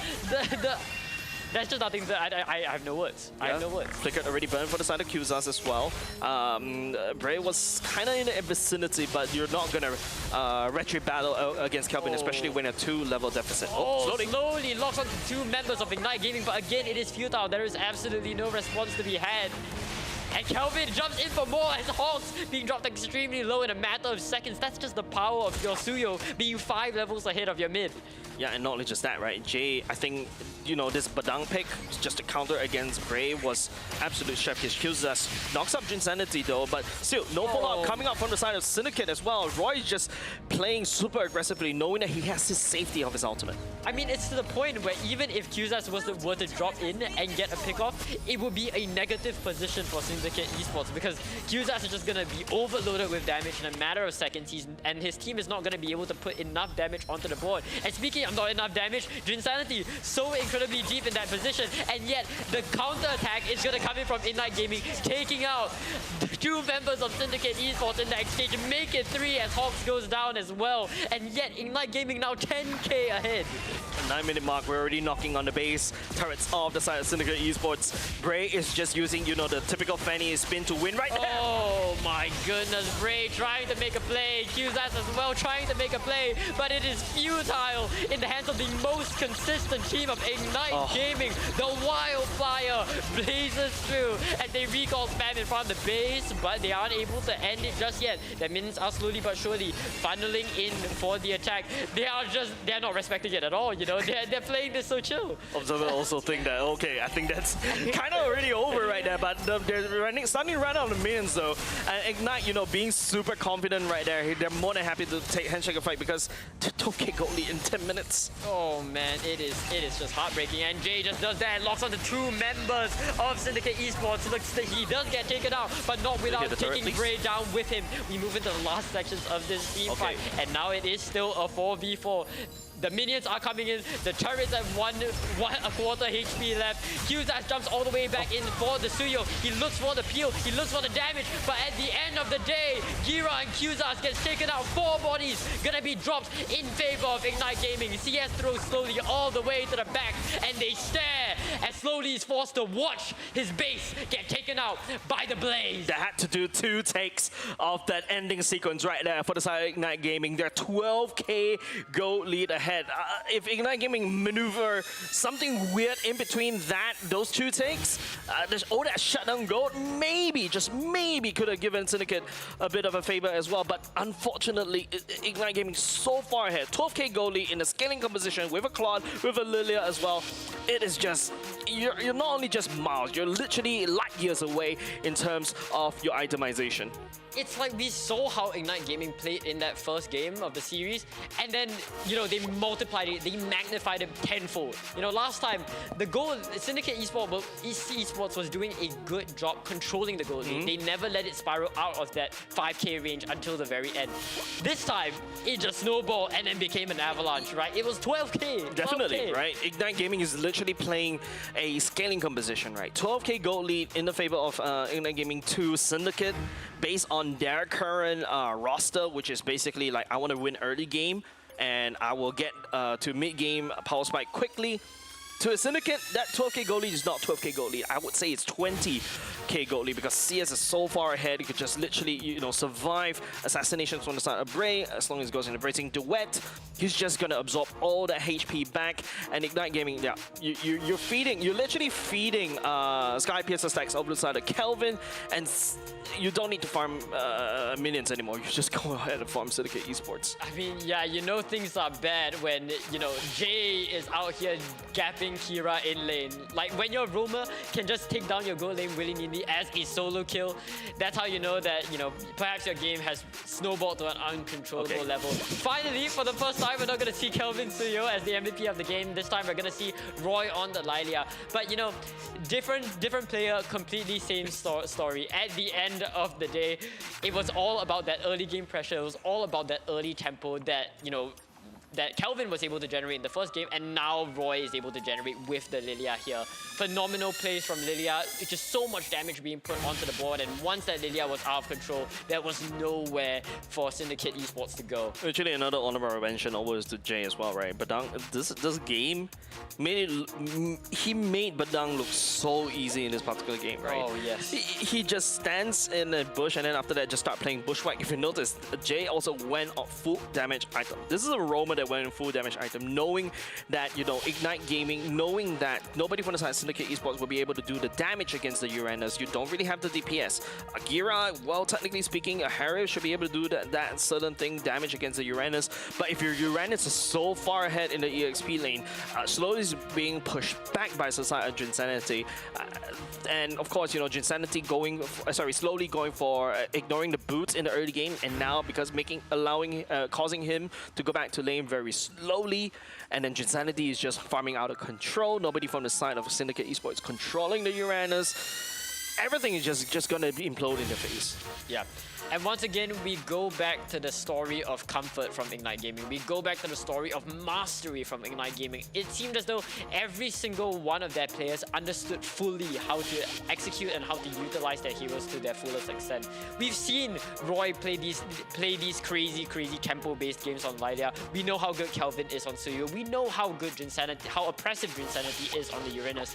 And I think at the end of the day, Ignite Gaming is one of those teams where you can't quite abide by the meta, because the fact of the matter is, if you leave their comfort, if you leave their mastered heroes alone, they can just outskill you, they can just out-micro you, and at that point, you know, no level of macro will be able to help you get back into the game. So yeah, I feel like that's something that Syndicate Esports should have picked up in the draft, but it just seemed as though they were more afraid of these, you know, general blanket meta picks as opposed to the comfort coming in from Ignite Gaming. Yeah, I think this is the battle between top of the table and the bottom table, right? I mean, if you're going up against an adversary that is so strong, you don't try to create strategies specifically. I feel like in this particular patch, you don't draft a strategy specifically to target your enemy. You do what you do best. Just make sure that you play a good game, block away heroes that you don't want to face, and, you know, hope for the best.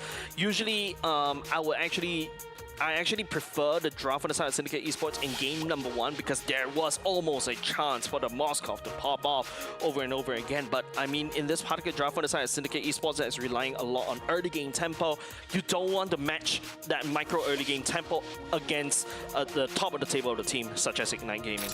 Yeah, and I think that's very valid. I think it's very easy for us to say, oh, okay, the draft for Syndicate Esports really lacked a lot of respect. But at the same time, you know, it's top of the table versus bottom of the table. If you were in that scenario, I can imagine that, you know, that level of fear is definitely present. You want to be able to play your own game. You don't want to try to do something more exotic, like taking a ban that you're not used to taking. So at the end of the day, you know, we can critique Syndicate Esports all we want, but the context is most definitely very, very important in this scenario. Yep. And with that said, ladies and gents, that's the first series of the day. It was Ignite Gaming taking a very clean, I would say, 2-0 against Syndicate Esports. Coming up next, in fact, will be the most pivotal series that I am looking forward to, and that will be Kingdom Esports going up against Absolute Zero. Don't go away, ladies and gents. We'll be right back for that game.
What makes my team strong is the fact that we've been training very early from the start before the regular season, and that makes us very good stability in our gameplay and foundations.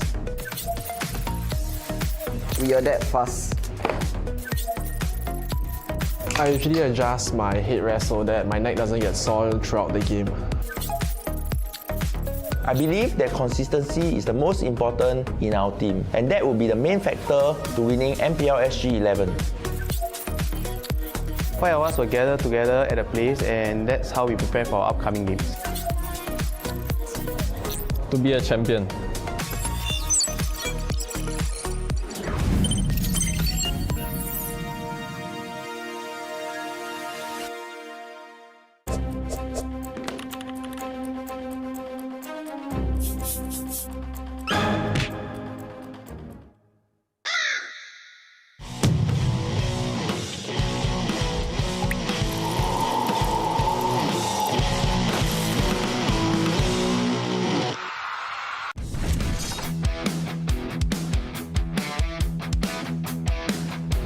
We kicked off the weekend with Day 2 qualifiers.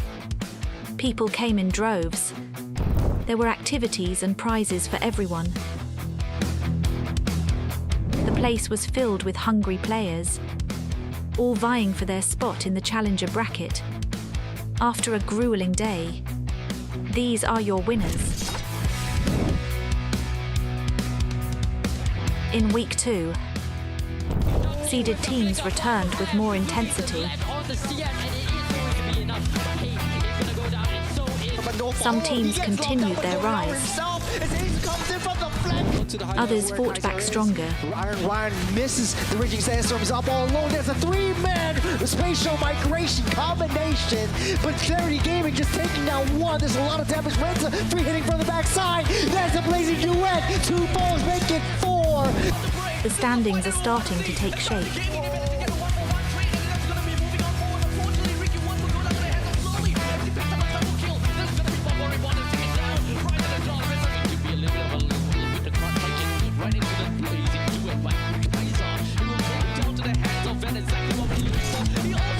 The pressure is building.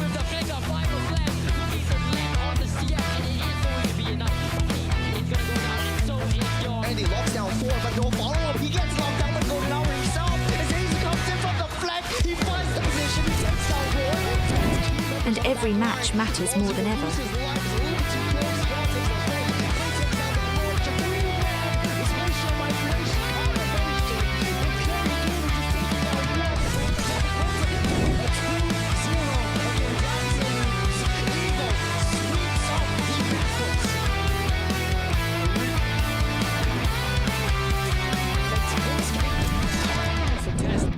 The table is set, with one more day to go.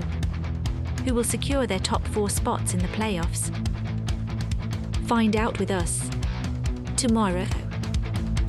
Sees the Lord, but they can't get it out in time as Ricky Wurst steals the Lord away from underneath the shoulders as it wins a crown with a blazing duet, dealing a lot of damage, nuking everyone down to spatial migration. Knocked up 4, but not enough. It's Clarity Gaming. Take down 3. This might be it, Eris. Yeah, they're just diving in now. It's Lau. It all comes down to Lau and Suski. No marksman, no Harif. They're making a beeline for it. They still have the bottom side minions. Iron Ryan clearing everything out. He might be able to sacrifice himself. Get clarified. Suski forced to use that flicker. This is MPL Singapore Season 11.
Indomie.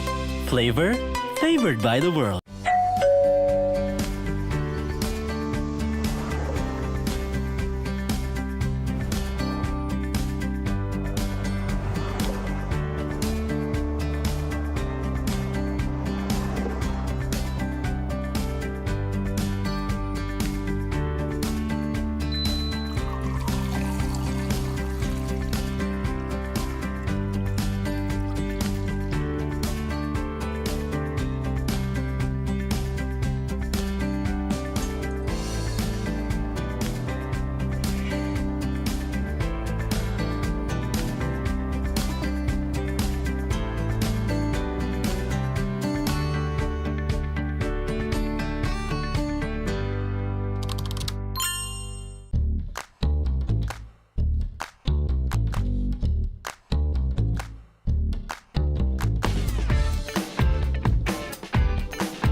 What makes my team strong is the fact that we've been training very early from the start before the regular season, and that makes us very good stability in our gameplay and foundations.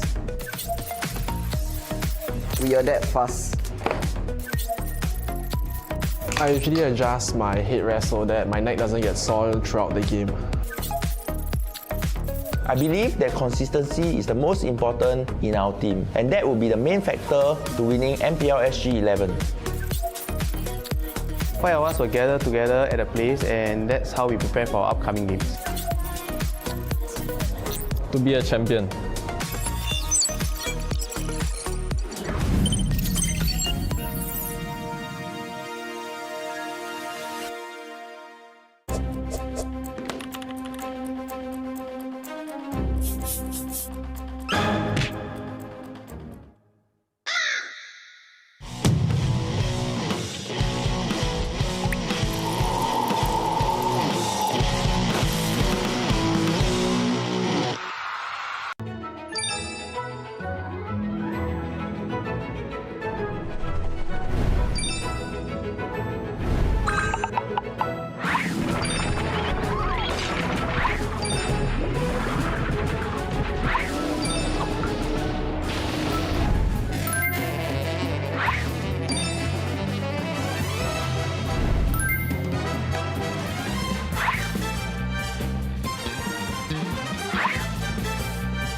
Indomie. Flavor favored by the world.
What makes my team strong is the fact that we've been training very early from the start before the regular season, and that makes us very good stability in our gameplay and foundations. We adapt fast. I usually adjust my headrest so that my neck doesn't get soiled throughout the game. I believe that consistency is the most important in our team, and that will be the main factor to winning MPL SG 11. 5 of us will gather together at a place, and that's how we prepare for our upcoming games. To be a champion.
Indomie.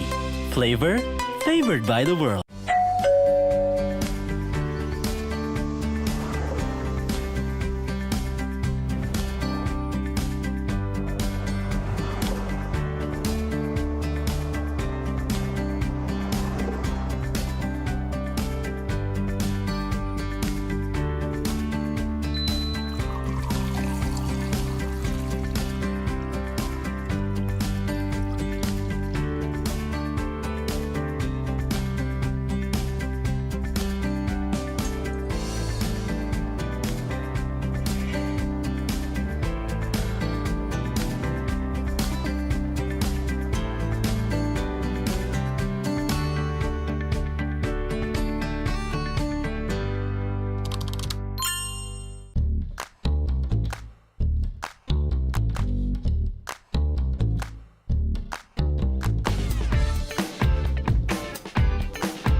What makes my team strong is the fact that we've been training very early from the start before the regular season, and that makes us very good stability in our gameplay and foundations.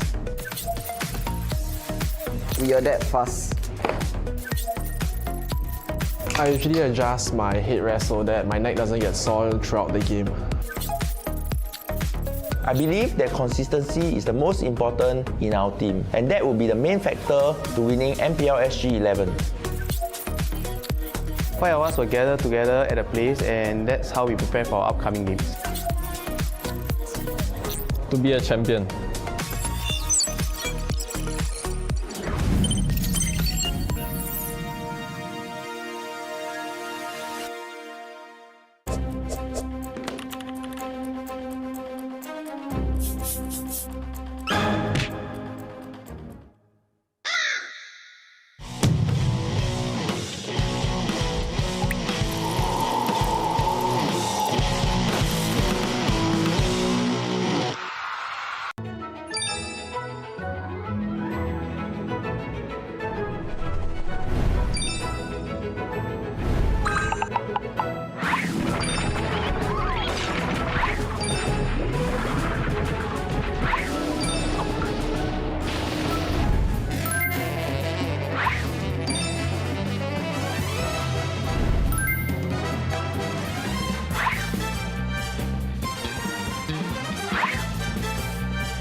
Indomie. Flavor favored by the world.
What makes my team strong is the fact that we've been training very early from the start before the regular season, and that makes us very good stability in our gameplay and foundations.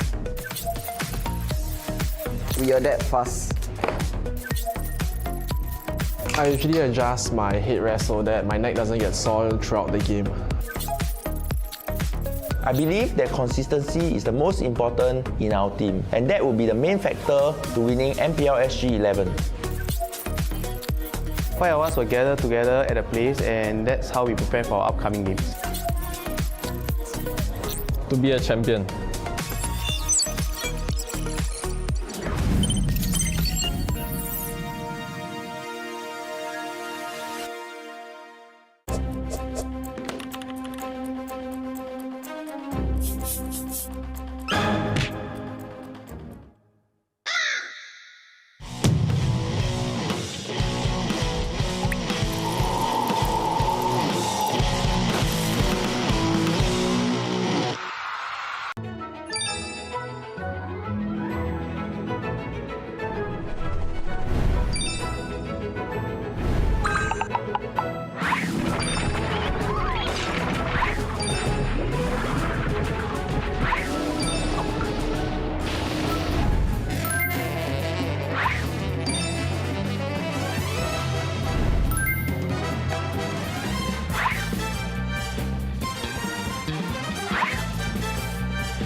Indomie. Flavor favored by the world.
The very last day for our seeded teams to gain any points at all. Bottom two teams will drop all the way down to the challenger brackets. That's not a place where you want to be because that is basically -1 life. The rest will be going over to the playoffs, and in particular, these two teams that we'll be seeing later on, Kingdom Esports going up against Absolute Zero. These two teams, I would say the comfort of the seeded stage is on the line here. Yeah, that's right. These two teams find themselves on the 4th and 5th place respectively. You have Kingdom Esports 4th and Absolute Zero on 5th. Their lives or their free guaranteed ticket to playoffs is contingent on this very match. And so I think, Jays, you and I both agree that this is going to be the most exciting match, or at least the storyline of this match is going to be the most important, the most impactful that we're going to be seeing today. And fact of the matter is these two teams are very, very closely matched in terms of skill. So I think we have quite a match ahead of us. Definitely, I love myself this kind of matches, right? Especially when it's so tight as well. But before we go on to our teams, I would like to also do a quick shout out to our sponsors as well. This is MPL Singapore Season 11 brought to you by Muntan, Pulse Nova Entertainment, presented by Speedy Ninja, partner Esports, SGA, Indomie, KLB, Roto, and Future as well. And of course, you know, Future is a very futuristic looking water dispenser and it looks absolutely gorgeous. I am actually very interested in getting one. Please. Wink, wink, wink, wink, wink, wink, wink, But wink. with that said, let's move on over to the teams that we have today, starting with Kingdom Esports. All right, so Kingdom Esports is going to feature another stacked roster. I think we mostly mentioned before that Kingdom Esports brings a lot of talent, a lot of experienced talent coming in from the top echelon of MPL SG seasons in the past.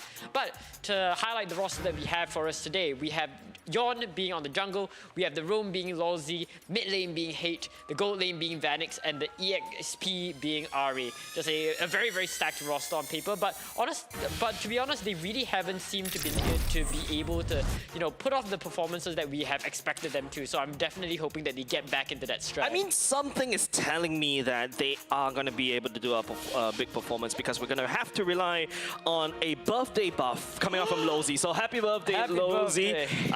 It feels good to be able to still have to do some work even on your birthdays. I myself have gone through some of it as well. Some of my public exams fall on, my birthday fall on some of the public exams as well. So yeah, I know the feeling, especially when it's very critical for the side of Kingdom Esports, right? This day is going to be very important because their performance today is going to determine whether they're going to come back tomorrow. And rest assured, tomorrow is going to be a very long day for any of these two teams to play. Yeah, and I think that's something that Kingdom Esports, no matter how confident, no matter how strong they might seem in comparison to the teams in the Challengers bracket, it's most definitely something that they want to look to avoid. But on the other side of the matchup, we have Absolute Zero coming in from Absolute Zero. They are the team that's currently seeded 5th, and they are in contention, or they are also another team at threat of relegation. They are looking to challenge Kingdom Esports for that ticket to playoffs. First off, we have jungle being Nan. We have the roamer being Laurel, we have the mid lane being Susuke, we have the gold lane being Kaiser, and of course, to round it all off, we have the EXP being Vendetta. Yep, fun fact actually, Absolute Zero and Kingdom Esports has found themselves in this exact same predicament last regular season as well. Unfortunately, it was Kingdom Esports that fell through into the Challenger bracket stage, whereas Absolute Zero barely scraping by into the playoffs last season. Yeah. That's right, and this time, you know, Absolute Zero is once again in that same position. Of course, they'll have another chance to make it even if they were relegated to the Challenger bracket. They will have a chance in the Challenger bracket, and they are by no means a weak team whatsoever. But of course, once again, that security of getting that guaranteed ticket to playoffs is definitely something that these teams want to look forward to going into this matchup. I think we've already mentioned before, we have 1 minute on the countdown. What are sort of the game plans that you're expecting Kingdom Esports and Absolute Zero to go into? I think Kingdom Esports, right? I feel like this is the time where we pull out the Losi's Franco, right? That's something that has been really strong all the way in the past few seasons. I think he did play a couple of Chos, if I remember correctly, for the past few weeks, but albeit not to great success. So maybe it's time to go back to basics, right? For the side of Kingdom Esports, right? Play something more of a pick-off. They need to build for Vanix to become that late game monster. Yon, on the other hand, I would say definitely a lot of pressure on him, right? He's a very explosive jungler on the side of Kingdom Esports, but I would say the same over the side of Absolute Zero, right? Nan and Yon kind of play similarly. They're both very explosive when they're feeling good about themselves, but I would say Yon is the one with the more of that kind of explosion. Like, you know, if Yon is if Nan is a dynamite, Yon is a nuclear bomb in terms of explosiveness. Yeah, that's right. But of course, as a trade-off, I do believe that Nan is slightly more experienced when it comes to playing more utility-centric junglers. So that might be something that Absolute Zero want to dip their toes into going into this matchup. We'll have to wait and see going into the draft, of course. And this first match is going to tell us a lot about what these teams gear towards, what these teams are looking for, right?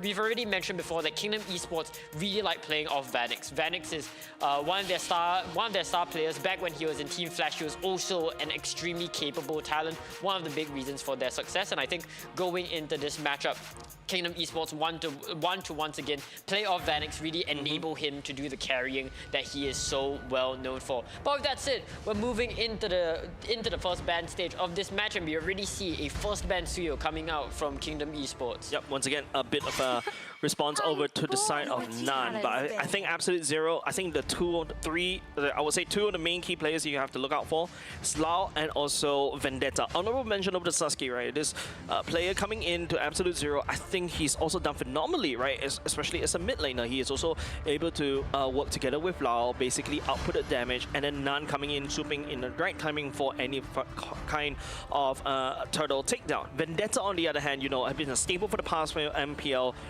Singapore. Personally, I feel like he's constantly overshadowed by other EXP laners because MPL Singapore somehow, somewhere always have very explosive EXP laners. Diablo, I'm looking at you. Yeah.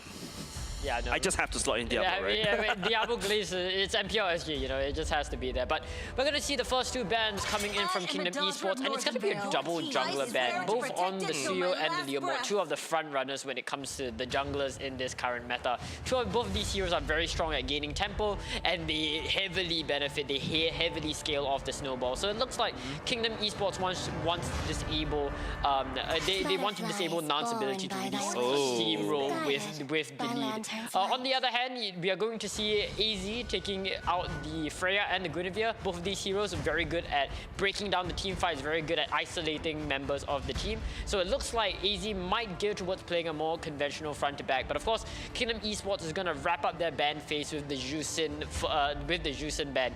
Very understandably so. In this meta, leaving Jusin open is a death sentence. She's been one of the most contested, the most contested mid lane ever since her conception.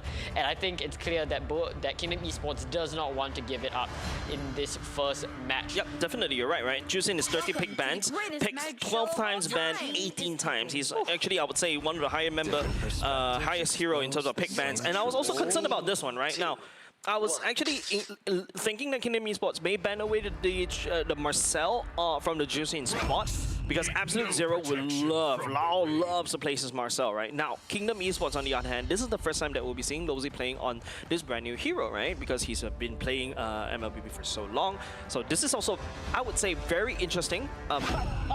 Like what Lozy likes to play, I don't see him playing a Marcel, but this is going to be my first time seeing it. Absolute Zero will respond. Another up-and-coming flavor of the month in terms of the mid. Gord is rising up the ranks in terms of mid lane priority and also tier list. Yeah, I think it's mostly because Gord does very well into a lot of the tanky heroes that you see in this meta, right? With heroes like Uranus, with heroes like Phoveus who are so incredibly tanky, Gord really gives your team that additional push when it comes to damage. You know, one Mystic Gush is just so much damage being put, and he's very good at overloading these tanks when it comes to their defensive capabilities. Meanwhile, we're seeing Nan do as we expected, like dipping their toes into the utility junglers in order to hopefully play against Kingdom Esports, especially going into this kind of team composition where, you know, stability is key for AZ, and I think that's gonna be their game plan going into this match. We see the next two picks coming out from Kingdom Esports, and it's gonna be a Harif and Lilia, and I think these two picks sort of signal the sort of tempo that Kingdom Esports wants to ensure, right? They want to play for the early to the mid game at this junction. We'll have to see how AZ responds. Yep, in a way, you know, Lilia and also Harif, these are heroes that I think could potentially do well against a Gord, unless, you know, Absolute Zero doesn't really secure a traditional lockdown, because right now you got Baxia, and also I would say it's a good form of lockdown, a single target lockdown, mind you, but maybe that single target is the one that literally could turn the tide around against any form of team fight right now. Absolute Zero going for the Uranus this time around, another staple pick, and this is something very interesting, right? Kingdom Esports doesn't really have the tools to deal with this Uranus as of now.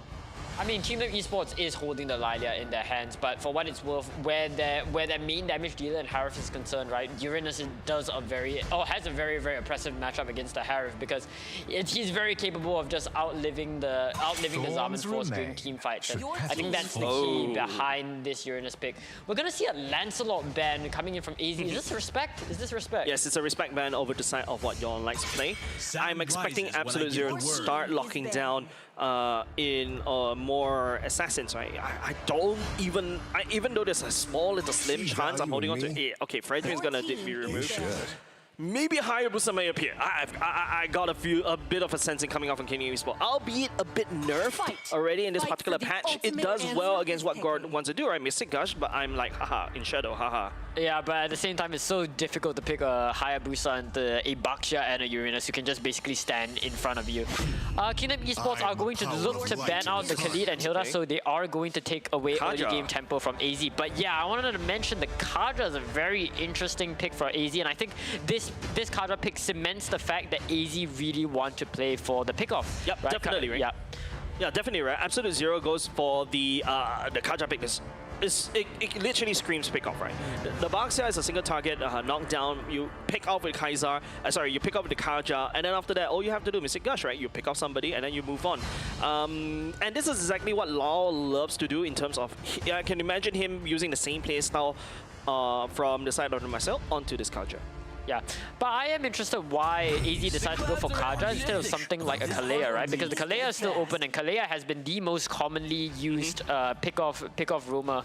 So it is rather interesting that they would go for the Kaja. Well, because Kaleas can be purified, you cannot purify the Divine Judgment for the Kaja. True. I mean, that's literally a very old school kind of meta. The Beatrix also comes into play for the side of Absolute Zero. Talk about old school. There's 3 old school heroes coming off of Absolute Zero. I'm pretty excited. This is actually tickling my boomer nerves, right? My boomer brain is activated, right? Like the fact that we've got the Court coming back in, the Beatrix as well, and if you couple that in a misplaced Marcel's ultimate, that's it. The Beatrix is going to have a lot of fun in this particular patch. Yeah, this draft from AZ is definitely very interesting to me, and it looks like they're trying something different. Maybe that's something Kingdom Esports isn't necessarily used to going. We didn't quite get enough time to talk about the Sora and the Nathan? Nolan, there we go. Nolan pick coming in from Kingdom Esports. And I think these 2 picks are pretty valid, but I do worry about Nolan's ability to one-shot members of Absolute Zero, right? Because yes, there is a Beatrix, yes, there is a God, and he will be effective against these 2 heroes, but at the same time, you have 2 other heroes on the complete opposite end of the spectrum. Baxia just laughs in the face of Nolan during a turtle contest, so these turtle contests will be very, very interesting to see. I think Kingdom Esports have to definitely play more hit and run, whereas Absolute Zero can most definitely afford to be a lot more aggressive, be a lot more controlling. I would say Kingdom Esports more like, okay, I want to clash into these team fights, right? And in the messiness of the team fight, Yon comes in, assassinates Suzuki, didn't activate the Mystic Gush, and then just booms away, right? That's basically what Kingdom's Esports' main win con is. Absolute Zero, on the other hand, it all relies on Lao. Lao needs to be perhaps, catch onto Vanix, or even catch onto Hate. But even if you catch onto Hate, technically speaking, you can't purify from the Divine Judgment, but at the same time, you can always activate Ultimate, and all of a sudden, Kaja's Ultimate is just basically being traded. Yep, and with that said, welcome to what is potentially one of the most interesting matches of the bracket stage. Kingdom Esports versus Absolute Zero, getting straight into the Land of Dawn. As it stands right now, Nan is playing an extremely aggressive game, as you should with a Baxia. Yeah, definitely, right? Aggression is definitely going to be king right here. And even more so for the side of Kingdom Esports, I would say Yon is a very momentum-driven. He's a player that runs on emotions, and emotion is literally his fuel, right? Yeah. Being able to basically win the first game gives him so much momentum boost. In game number 2, he'll become a monster. Yeah, definitely. As early game stands right now, I think Absolute Zero is going to be looking very, very good. If anything, I would expect them to play a more aggressive invade style early game, but it does seem as though Absolute Zero are going to play a bit safer. This looks like Nan doesn't quite want to engage in. Oh, Vendetta being dropped extremely low with the efforts of Ari and Yon, but not quite able to convert. Yeah, and that's the power of Uranus, right? You're able to stay in the lane very long, but the rest assured, Yon's ultimate refreshes very quickly, right? And should be right in time before the turtle fight. So I think right now it's mostly what Absolute Zero would do is try to hold the turtle as much as you can. Yon, on the other hand, trying to find some form of angles, but don't forget, Absolute Zero feels like they're going to try to pincer Kingdom Esports as much as they can. Thankfully, Lozy was able to push Absolute Zero away. Yeah, see, a very, very easy turtle coming in from Kingdom Esports. I don't really think that that was a matter of their comp, but more so a matter of the positioning, the micro coming in from Kingdom, right? They just got into that turtle pit earlier. So I think Absolute Zero really need to play a little bit more aggressive with the tools that they're dealt. A lot of damage being dealt onto Sasuke, as Yon unfortunately isn't able to quite convert it, but that is a very, very good confidence booster. It feels like this is the reason why Nolan kind of fell in terms of meta, right? His damage wasn't... He's not like the old Nolan that could just go in, assassinate, boom, and then, walk away, right? If Sasuke was able to walk away, that could actually be a little bit scary for the side of Kingdom Esports. If Yon is unable to... Nolan is unable to assassinate anybody, then Nolan's value kind of dips a lot. Yeah, but the Divine Judgment is going to come into Lao, and Lozy is going to be First Blood. It's going to be First Blood going to Sasuke, giving Absolute Zero a slight equalization when it comes to that loss in the turtle. Yep, I think that was 3 ultimates being burned, Sasuke, Kaiser, and Lao. But I mean, Kaiser's cooldowns are not very, very, very big, right? Like the Beatrix ultimate cooldown is so short, you could just literally abuse it as much as you can. Lozy, on the other hand, I think that's a bit of a misstep for him. There's no reason for him to basically step forward. over to that fight.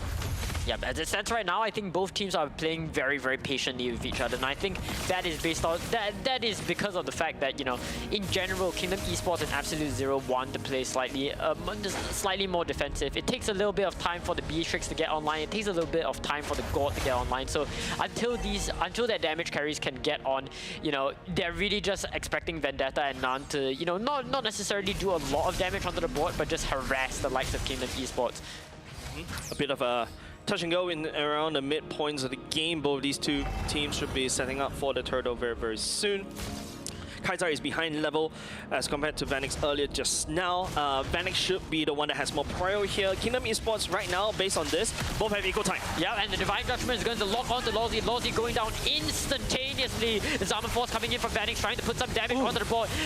Paired up with the Engage coming in from Ari. A lot of damage is being put onto the board. The turtle is going to go into the hands of Kingdom Esports though, but on the other hand, the Beatrix is going to look to take down Ari next. Hey, caught on his lonesome against 5 members of Absolute Zero, being chased all the way back, but can they convert Suski? He's going to surrender to Suski as he goes down to a basic attack. That is a very expensive turtle that Kingdom Esports was able to secure for himself. Lalo taking advantage of Lozy, right? Being a Marcel that needs to be very aggressive in terms of his pathing, right? Just Divine Judgment here, burst down Lozy as quickly as Absolute Zero can, and then move away, right? There's basically a pick-off composition against a clash composition. If Kingdom Esports does a handshake anytime when Lao starts a hand picket, they will be very, very far behind.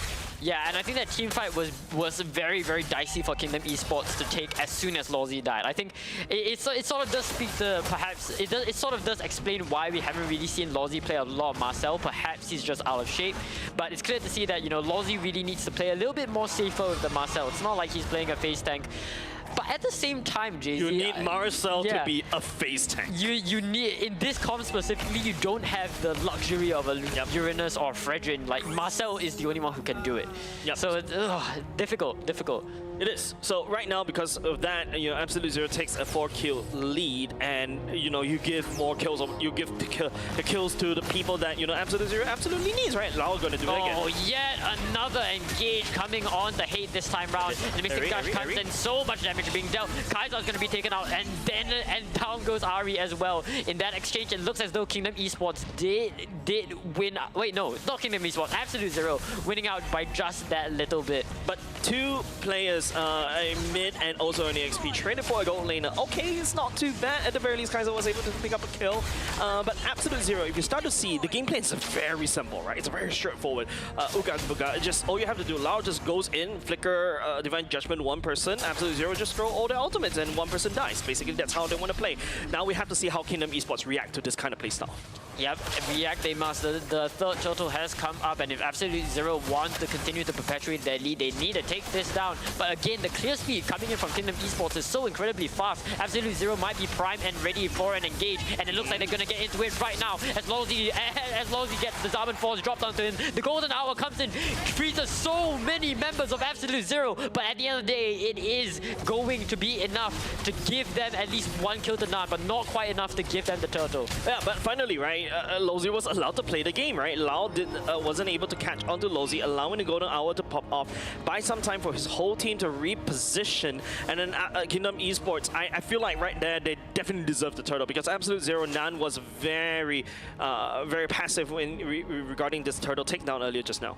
And at the end of the day, I mean, you're looking at the scoreline right now, despite the fact that, oh my goodness, we're at the top side, and the Shifting Clouds comes in. Kaiser is going to be able to take down Ari, a bit of a risky engage coming in from the EXP lane of Kingdom Esports, and with that, he is going to succumb. Yep, sometimes you gotta have to remember, when Sora goes in the air, he's still vulnerable, right? That's why, you know, even though Ari was able to jump into the air with the ultimate, Kaiser just spreads with the Nibiru's passion. He's still Ari's still taking damage. So yeah, so Kingdom Esports right there, I think is just picking up a bit of momentum, thinking they have a bit of lead, but you know, you've got Kaiser on 4 kills already, should have, you know, at least 1 item already completed, and you know, Beatrix is the best of everything, right? Like, she's literally like the vanilla ice cream, right? Everybody likes her.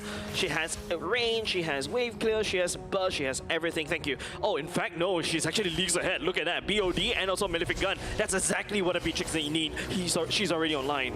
Yeah, so despite the fact that Kingdom Esports and Absolute Zero on paper are pretty close in terms of gold, right? If you look at the composition of where the gold is concentrated, a lot of it is concentrated onto the Beatrix, and that's really what you need.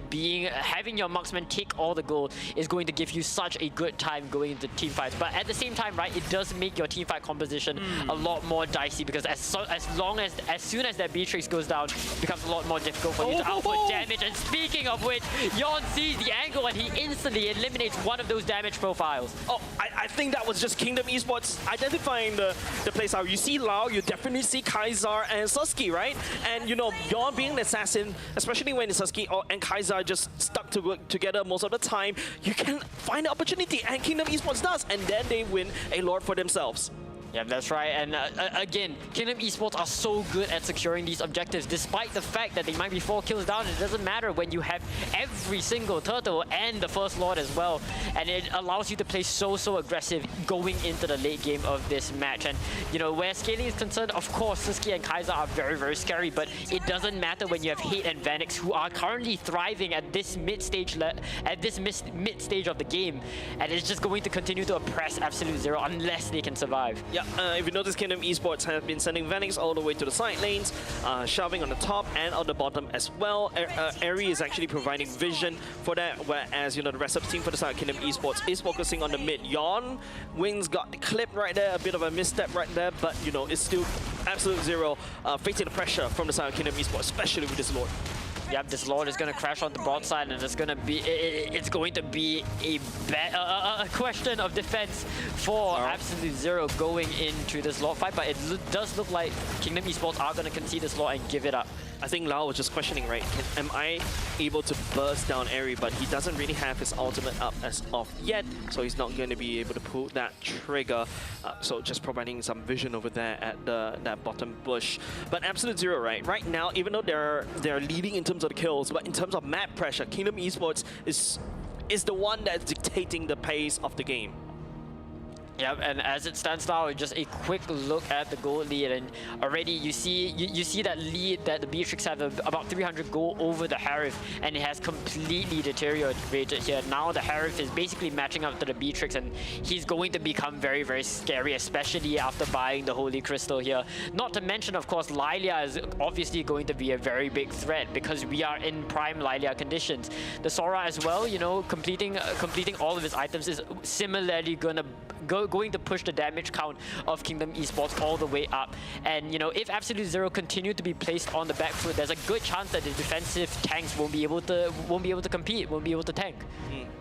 Good discipline coming out from Benetta, right? Did not flicker from that, did not pop the ultimate. Usually people would do that, even though Kingdom Esports got him with 3 members. But you're right? Right now, both these two teams really slowing down the tempo, right? If you talk about scaling, Absolute Zero definitely has a scaling, but in terms of damage, right now, Kingdom Esports is in its prime. But of course, you know, you give the Absolute Zero more time, they're going to be able to catch up in terms of that. Eri would not be able to do anything there. That's the power of Uranus, right? Average Uranus, man. I mean, what can you even do? Just walks away from that. Walks away from what was like, 3 ultimates, completely unscathed. In fact, gaining HP from that interaction, I mean. He's back. He's ready to fight again. He's max HP. Kingdom Esports need to fix the bottom lane soon. So Absolute Zero, you know, really good control in terms of the minion waves right there. Losing the bottom lane turret is not going to do well for the side of Kingdom Esports. However, Lozy in the thick of it doesn't pull the trigger as of yet. Absolute Zero seems like they kind of want to bait Kingdom Esports just a little bit further. Yeah, as of right now, it's just a standstill. You know, both teams not quite wanting to commit for this Lord fight just yet. As it stands right now, however, look at the gold leads. Kingdom Esports and Absolute Zero are still extremely close to one another, so it's most definitely possible for this battle to go either way. Yeah, definitely, right? Kaisar, on the other hand, you know, you talk about equal gold lead. Kaisar, you put that on in terms of this kind of scale, where Suski and Kaisar has the scaling composition. Yeah, I think it's definitely more pressure for the side of Yon. If you notice Yon's pathing right there, trying to lull Absolute Zero into a false sense of security before he strikes. Oh my goodness, but Lau is finding the angle. The shifting clouds comes in from Ari, blocks all the two people, but the Lord is dropped extremely low. The golden hour comes in and it's not quite able to get anything done. As we look at the bodies on the battlefield right now, it's going to be a Lord going to the hands of Kingdom Esports, and Kaiser being chased all the way back by Vanix and Yawn. 4 bodies going to Kingdom Esports with only 1 dropping to Absolute Zero. If Absolute Zero is that a massive bomb that wants to explode onto somebody, I'm sorry, I'm taking it back. Kingdom Esports is the doctor that literally just piloted the surgical scaper to a T, because Nan was a little bit caught off guard right there. Yon, on the other hand, found the objective, and then after that, not only just the fact that it puts a lot of pressure onto Sasuke and also Kaiser, also help Lozi's help with the golden hour as well to buy some time, it allows Yon to also retreat that Lord away. That Lord should be Absolute Zeros, but Kingdom Esports stole it back. Looks like in this game of tug of war, Kingdom Esports just got the harder yank, and right now, what was a 1k gold lead for them in the mid game has ballooned all the way to a 5k gold lead for Kingdom Esports, and with that, they have a Lord crashing in on the top side, their last remaining bastion going into this next team fight. I mean, Absolute Zero just has to watch. Lau goes in for the engage, but it's gonna get cancelled out. That's exactly what I'm saying, trading out for an out, right? And now with that said, Kingdom Esports is more than happy to engage. Just look at Eri. Eri, phenomenal engage from the Sora. I mean, try as they made to push back. The golden hour comes in, freezing out Kaiser, freezing out Suzuki. All the damage numbers are offline. Vanix, however, taking a lot of damage from the Beatrix, but not quite going down just yet. As it stands now, it is a 4v3, but Kingdom Esports are pretty low, so I don't think they can jump in just yet. Yeah, Absolute Zero. It feels like, you know, they're a master of one trick, right? They're very strong in this one particular strategy, but when Kingdom Esports start to realize, hey, they like to do that, they maneuver around it. They're not going to handshake all these pickoffs, right? And, you know, with Lau using the Divine Judgment onto Hate, hoping that he could do something, Hate just pops the ultimate traits of it, and notice that Kingdom Esports has more confidence to engage, right? And of course, you know, Absolute Zero right now, back to the drawing board, and it seems like they've only got one strategy in mind right here. You know, when Vanix lands on the Zaman Forge, it's just Mystic Gush, but there's always a Lozi with the Golden Hour, freezes, disables the Mystic Gush, and then after that, all you have to do, Kingdom Esports just collapse. Yeah, definitely, right? It looks like Absolute Zero have a game plan that Kingdom Esports here is just breaking down bar for bar. And it just seemed as though, I think at this juncture, both teams need to be very, very disciplined. They were pretty disciplined in the early to mid game, but as of right now, the engage from Lau just did not work out. As long as Lau is unable to convert, oh, it's very rough for them to try to get back into a team fight. Yeah, they were trying to pick off Vendetta right there. I was just about to praise every single time. Yeah, I feel like, you know, Singaporean players cannot be praised. Literally, you praise them one time, immediately they do something stupid like that. But anyways, right, you don't catch Vendetta right now. I don't think Yon got the angle, man. Look at that. Look at it. Even though Yon got it, no, I don't think he'll be able to burst down Vendetta. It's gonna be a little bit scary because he can pop Consecration earlier just now. I think he did pop that earlier just now.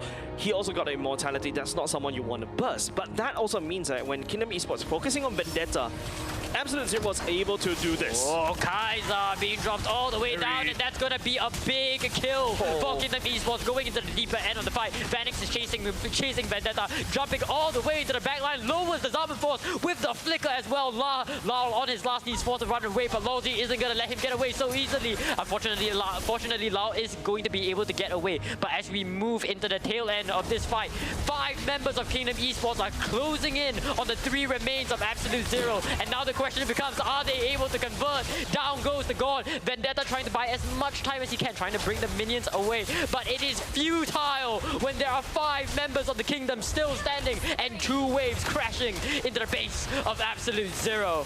And of course now, you know, trying to buy some time right here, but the core slowly whittling down by the side of Kingdom Esports. Absolute Zero falls as Kingdom Esports takes the first game.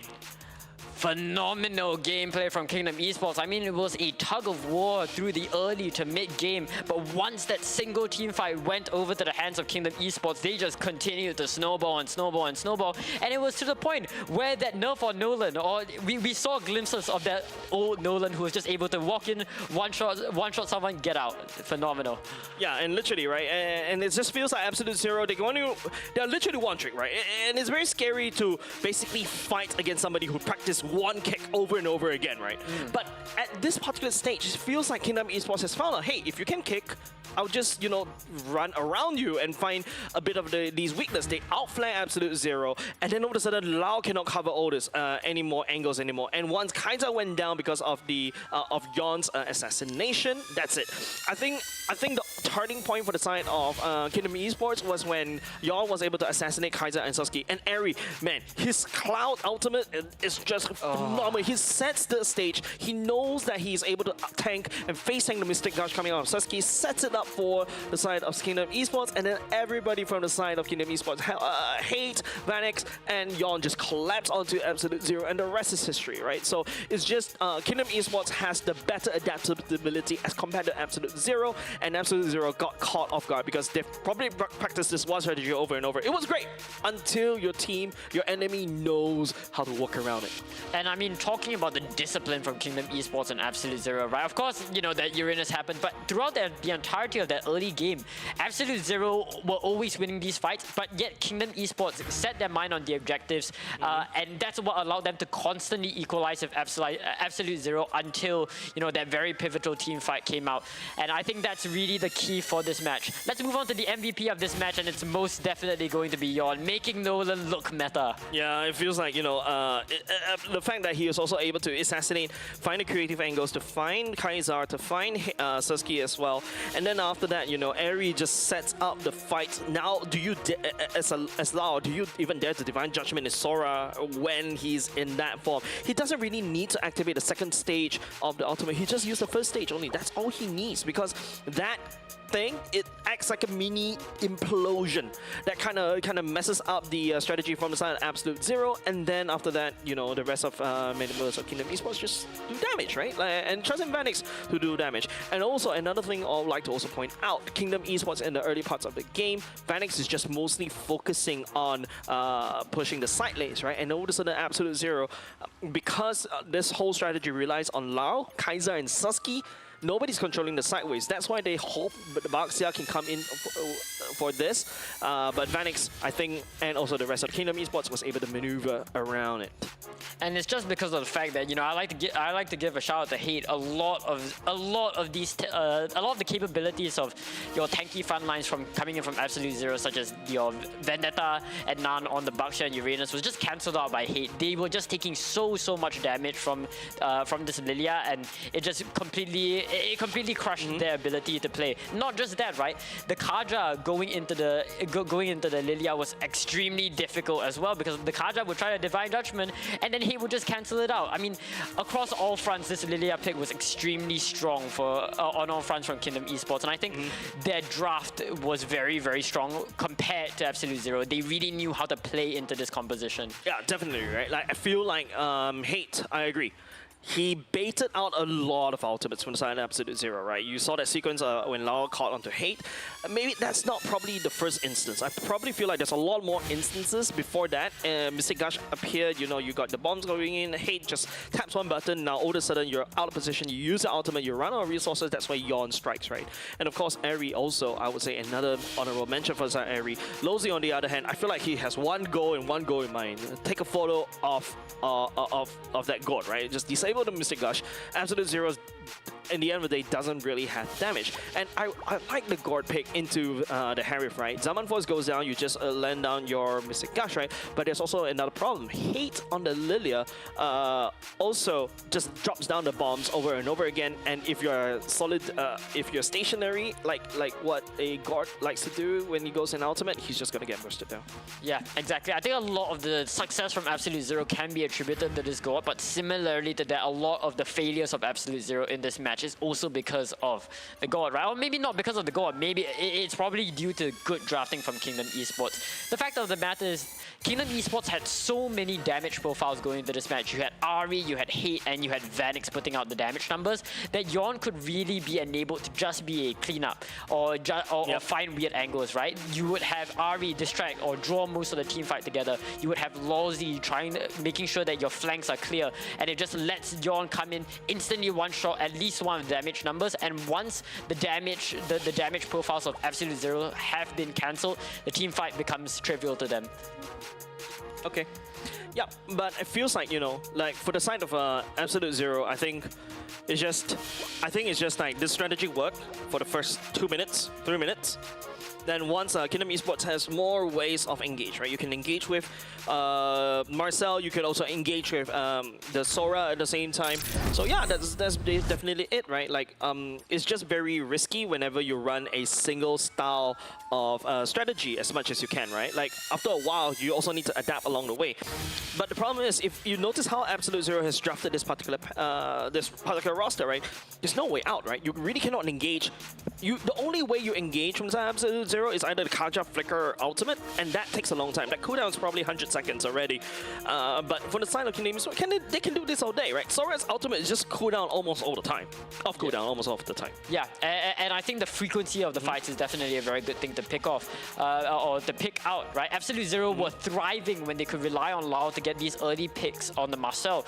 But when the late game came into play, that sort of MPL SG style of like brawl allowed them to just steamroll out of control. Yeah, and because you rely on the Kaja ultimate so long, so maybe Absolute Zero could have actually used Vendetta even more to basically try to start split pushing as much as you can. But the fact is, if you're going to start split pushing, you don't really have a body to absorb all the damage that the Lilia could put out, the Harry could put out as well. And so that's why Yawn as well, and that's why Vendetta is forced to return to the team fight, and then after that, you know, coming for the flanks, right? So maybe perhaps Absolute Zero could have actually. I think right now the key difference between these two teams, I feel like Absolute Zero has a good micro, but when it comes to map control and over map dominance, Kingdom Esports has it.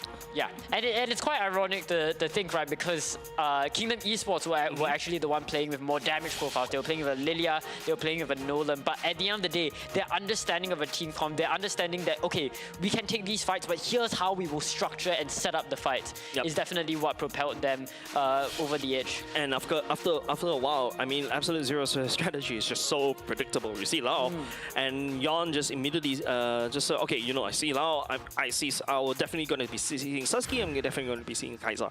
And if one of them goes down, if you notice, Absolute Zero doesn't really have the will to fight anymore because the Uranus doesn't. The Uranus goal and role is to basically there to absorb damage, not to do damage. Yeah, and I think that contributes to the fact that Absolute Zero's team comp was very, the counterplay was very obvious. You had two ends of the spectrum. You had the defensive people, the Baxia, Uranus, Kaja, and then you had the damage, right? The God and the Beatrix. There wasn't really a secondary damage dealer. It's not like there was an Arlet, not like there was a Lapu. So as soon as you shut down these two people, it's game over. It's game over. And of course, Kingdom Esports had a very easy way to do that in the Nolan. So yep, and not only just that, right? Even if Ari, I think there's a lot more flexibility for the side of Kingdom Esports in their particular draft in game number 1, right? Even if Sora decides to go for the the Cloud ultimate, right? You can always easily switch back into damage using the Thunder ultimate, right? Because that's how that's how powerful Sora is. And now imagine if Vendetta actually had the Sora, I think the script could be flipped. I feel like Absolute Zero definitely has a lot more avenue as compared to Kingdom Esports. Yeah, because Absolute Zero needed to stick together in order for the team fight to work. They had to do a team fight. Whereas Kingdom Esports, they don't have that problem. They just go. They want to fight, they just go, and it doesn't matter if they kill them because Yawn's just gonna come in, bam, bam, bam, clean. And if you notice, I love seeing player camps, right? Because it gives you a bit of sensing of what they're feeling, right? Absolute Zero versus Kingdom Esports, the mood, the aura feels very down and dark for the side of Absolute Zero. Kingdom Esports, on the other hand, you look at Lolzy, his birthday. I blame the birthday buff at this point, right? You gotta give a good birthday gift. Maybe the best birthday gift that Lolzy could wish for is not needing to come back tomorrow. Not needing to do work tomorrow, you know, you do it today so you can have a good after party. Yeah, he was telling me, he's like, if I win today, I don't need to work tomorrow, right? So yeah, but Kingdom Esports, with that said, they're still not out of the woods just yet. We're all speaking about how this is literally the most important matchup that we really have to watch in this for today, right? Kingdom Esports going up against Absolute Zero, both in the center of the pack, both facing a chance to drop down to the challenger bracket, and that's not exactly what you want. Yeah. As much as I love to compliment Kingdom Esports' game, previous game, I would like to say that Absolute Zero played the early game very solidly. It was a stomp at in the late game of the previous game. Yes, of course, but I think Absolute Zero definitely still have the capability to even out the scoreline, and I think it just goes to show how close this matchup is on paper and how well it's working out in practice. So if that's it, I am interested to see how Absolute Zero reorient their strategy. But I think you mentioned, right, their strategy has been pretty consistent. So do you think they'll try to shake it up this time? I mean, this is the first time that I see Absolute Zero, especially Lau, right, pulling out the Kaja in this season, right? So definitely that was a bit of a... Maybe they're hoping to do a bit of a cheese, I would say, as compared to for game number 1. But going into game number 2, I don't think Lau will go for that. Maybe you'll start to see Lau back on his Atlases, maybe his Marcels, or even perhaps even his Khalid as well. So I'm actually excited for the Atlas. I think he's the only Atlas user in MPL Singapore. My rep. I love Atlas. Atlas my main. Anyways, we're getting into the next bans, or the next ban phase of the series, and we're gonna see Guinevere being the first ban coming out from AZ. Again, similar bans from last time. It just looks like it's partially respect and partially because Guinevere has been so flexible in this current meta. On the side of Kingdom Esports, however, we're gonna see a Harif ban coming out from them. Harif is not someone that I think we typically see getting banned out a lot. Usually, you know, it's something like the Claude or something. So that is pretty interesting to think about. On the side of AZ, it looks like they're going to be taking out the Marcel. Probably as a respect ban from Lawsy in that previous game. Interesting. Usually it's the red side that bans the Marcel, right? And reason why they banned away the Harris is because Absolute Zero, Kaiser has shown 4 games with this particular hero, right? The next hero that he's shown is Claude being played 3 times. So yeah, at the very least, you kind of focus down a little bit more. And also at the very least, right, Harris has been one of also an S+ tier gold laner as of now. Absolute Zero currently looking to ban away the Phobias, and now Suyo ban and the Freya ban coming out from the side of Kingdom Esports. Yeah. So pretty understandable bans coming in from both aspects. You know, both teams just taking out a lot of the big prior picks coming in. But I definitely think with the Jusin still open up, we probably see one of these teams pick it up. It's not going to be AZ, interestingly enough, given how they were first pick. So I think this is a no-brainer, right? No matter what, pick Jusin. The Leomore is going to come from AZ, meaning that they likely want to go for a snowball heavy comp. So I'm expecting to see a Khalid coming out from them later on. But Kingdom Esports, you know, they had the Jusin in their hands, and so by extension, they most definitely have counterplayed this strategy. But I'm interested to see what their other pick is going to be. I think Jusin definitely a R1 pick or R2 pick. I was thinking maybe along the way up, you start to go for a roam that could start hard invading the Leomord, or basically counterpick the Khalid away, right? This is key. This is the best moment for Kingdom Esports to do so, right? Raging Sandstorm, but no, okay, they're going to go for another roam instead. They're going to opt for a clear, back to a pick-off strategy, and this is good, right? You use a clear to pick off the Leomord, burst the Leomord down, and all of a sudden, you know, AZ loses, and oh, hold on, I feel like we're going back into the cheese. Oh, we're doing it again. You know, doing it again. Second try's the charm. The Kalia pick makes a lot of sense. You know, Kalia is very, very good at shutting down that Leomord, especially during objective fights where Leomord is one of the most suppressive junglers in the meta currently at doing. AZ is, however, going to stick to their guns, and they're going to continue to bring in the Kadra and the Gord. Kadra and Gord is a good combo, as you mentioned before, but again, it didn't quite work out for them last time, so I am a bit concerned as to how they're going to look to play this duo slightly differently. Of course, Kingdom Esports can very obviously go for a pick like Nolan, but I think they are probably looking to reorient their game plan here. If I had to guess, I would anticipate them going for something like a Claude pick, right? Something that can really dive the Gord in similar fashion to Lancelot. Okay. Lancelot. I was thinking Lancelot, but you know, Hayabusa Lancelot. That's why, you know, AZ banned away in the previous game earlier just now. Now I know why. Kingdom Esports this time around going for a carry pick coming up from the side of Kingdom Esports. That's interesting to me. Yeah, because, you know, Absolute Zero, they don't really have somebody that is very super tanky. You don't expect the Kaja to be super tanky that you need to shred. So yeah, probably a comfort pick coming up inside the Kingdom Esports, we shall see. Or maybe perhaps is to, you know, not only just the fact, yep, you protect your counter, which is a clear, you also hint to a Fredrin pick coming off inside Kingdom Esports. Yeah, most definitely, right? Because picking out this carry does enable you to go for more tanky front lines. We're going to see a Granger being banned out from Kingdom Esports. Again, this is rather interesting to me because Granger is not that popular in the current meta. We're also going to see a Beatrix Respect coming out from Kingdom Esports. Yep, the Granger probably is to ban... it works the same as the Beatrix, right? Kaja, just Divine Judgment, you just use your Rhapsody and bang, bang, bang, and then you win. Yeah, definitely. We're going to see Harley being the next ban coming out from AZ, so they're likely looking to take out people who can pick off the god, and understandably so, right? So I wouldn't be surprised if they were to respect Yon and go for a Nolan ban similar to last time. Again, I think AZ is understanding that they lost the last game because they constantly had their god wasn't quite able to use a Mystic Gush freely. Yeah, I mean the fact that, you know, there's so many assassins out there, but there's only one ban. You ban away the Nolan, there's always the Lancelot threat. There you go, they ban away the Lancelot instead.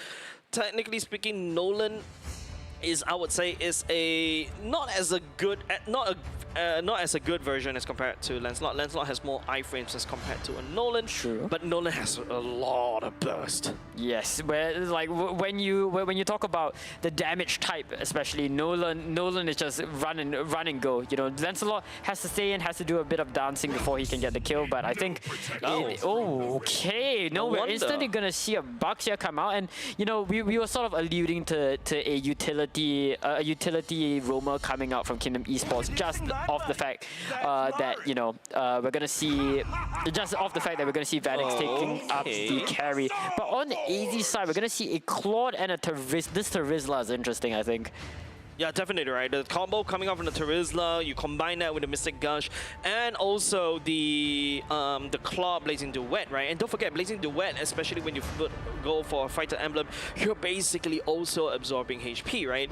And now it feels like Absolute Zero. Okay, we're gonna go for a Benedetta this time around. This he would be super happy. Benedetta, wait, hold on a second. What's this? Benedetta Jungle. We talk about iframes, right? EXP? No, EXP, EXP. sorry. I mean, you can kind of flip it around, but definitely you put in EXP because you have the Petrify together. Now imagine this: Mystic Gord, Sasuke goes into Gord, Mystic Gush, and all Benedetta has to do is like the final blow into a Petrify, then you disable the Mystic Gush, right? Yeah, I think this Benedetta pick most definitely comes in from the standpoint that great. It's great. I want to come in. I just want to shut down God. Sasuke is going to have a nightmare of a time playing this God this time round. But I would like to say, I think Absolute Zero learned from their mistakes in their composition in the previous comp and are looking to take a more balanced approach going into this series. They still have the same mid duo in Kaja and God. You know, they still have the same pick-off style nature that this mid duo will present to them. But unlike last time, you know, they're going to have more than just the Beatrix as their damage number. They're going to have the Terizla for some level of playmaking similar to the Sora, and of course you have the Leomord who does very, very well as long as he can snowball. But I think snowballing is going to be very important for Absolute Zero going into the series. If they can shut down Kingdom Esports early on, it doesn't matter how much the Kalea can zone out the Leomord if they just, you know, beat them up.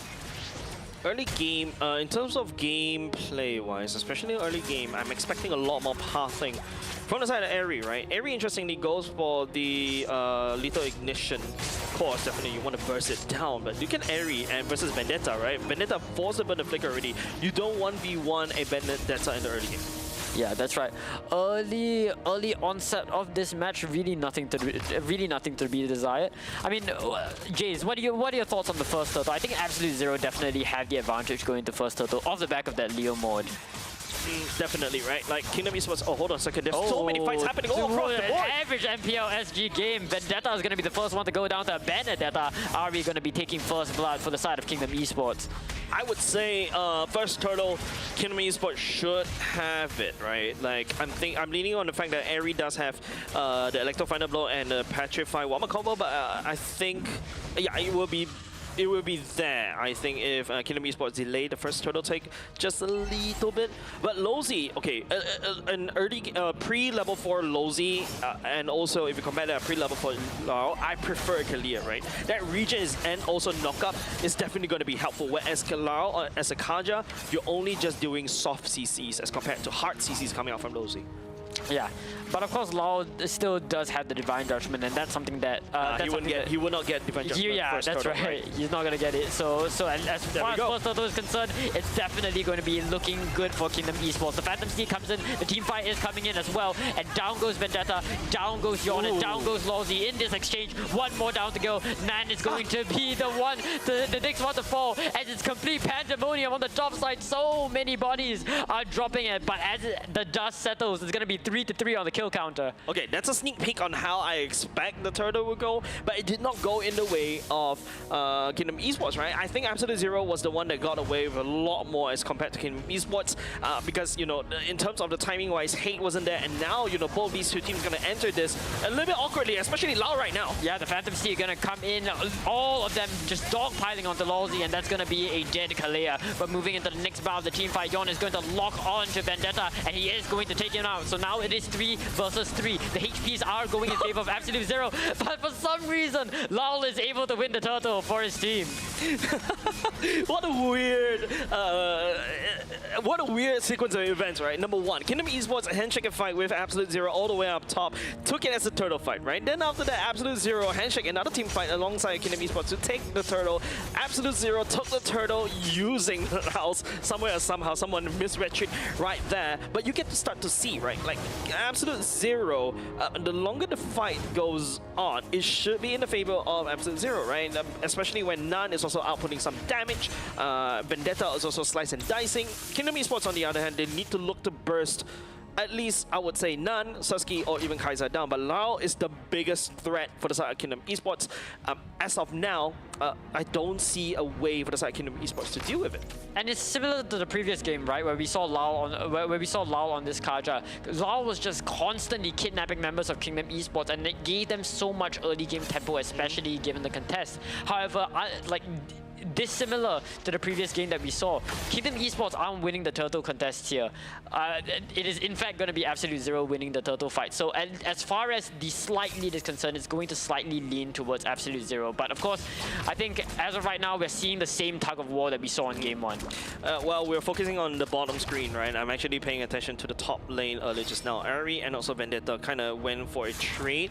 Ari used both traded ultimates, but Ari importantly used the Petrify. Means that no Petrify fight going into the turtle fight, Kingdom Esports have a bit of a disadvantage.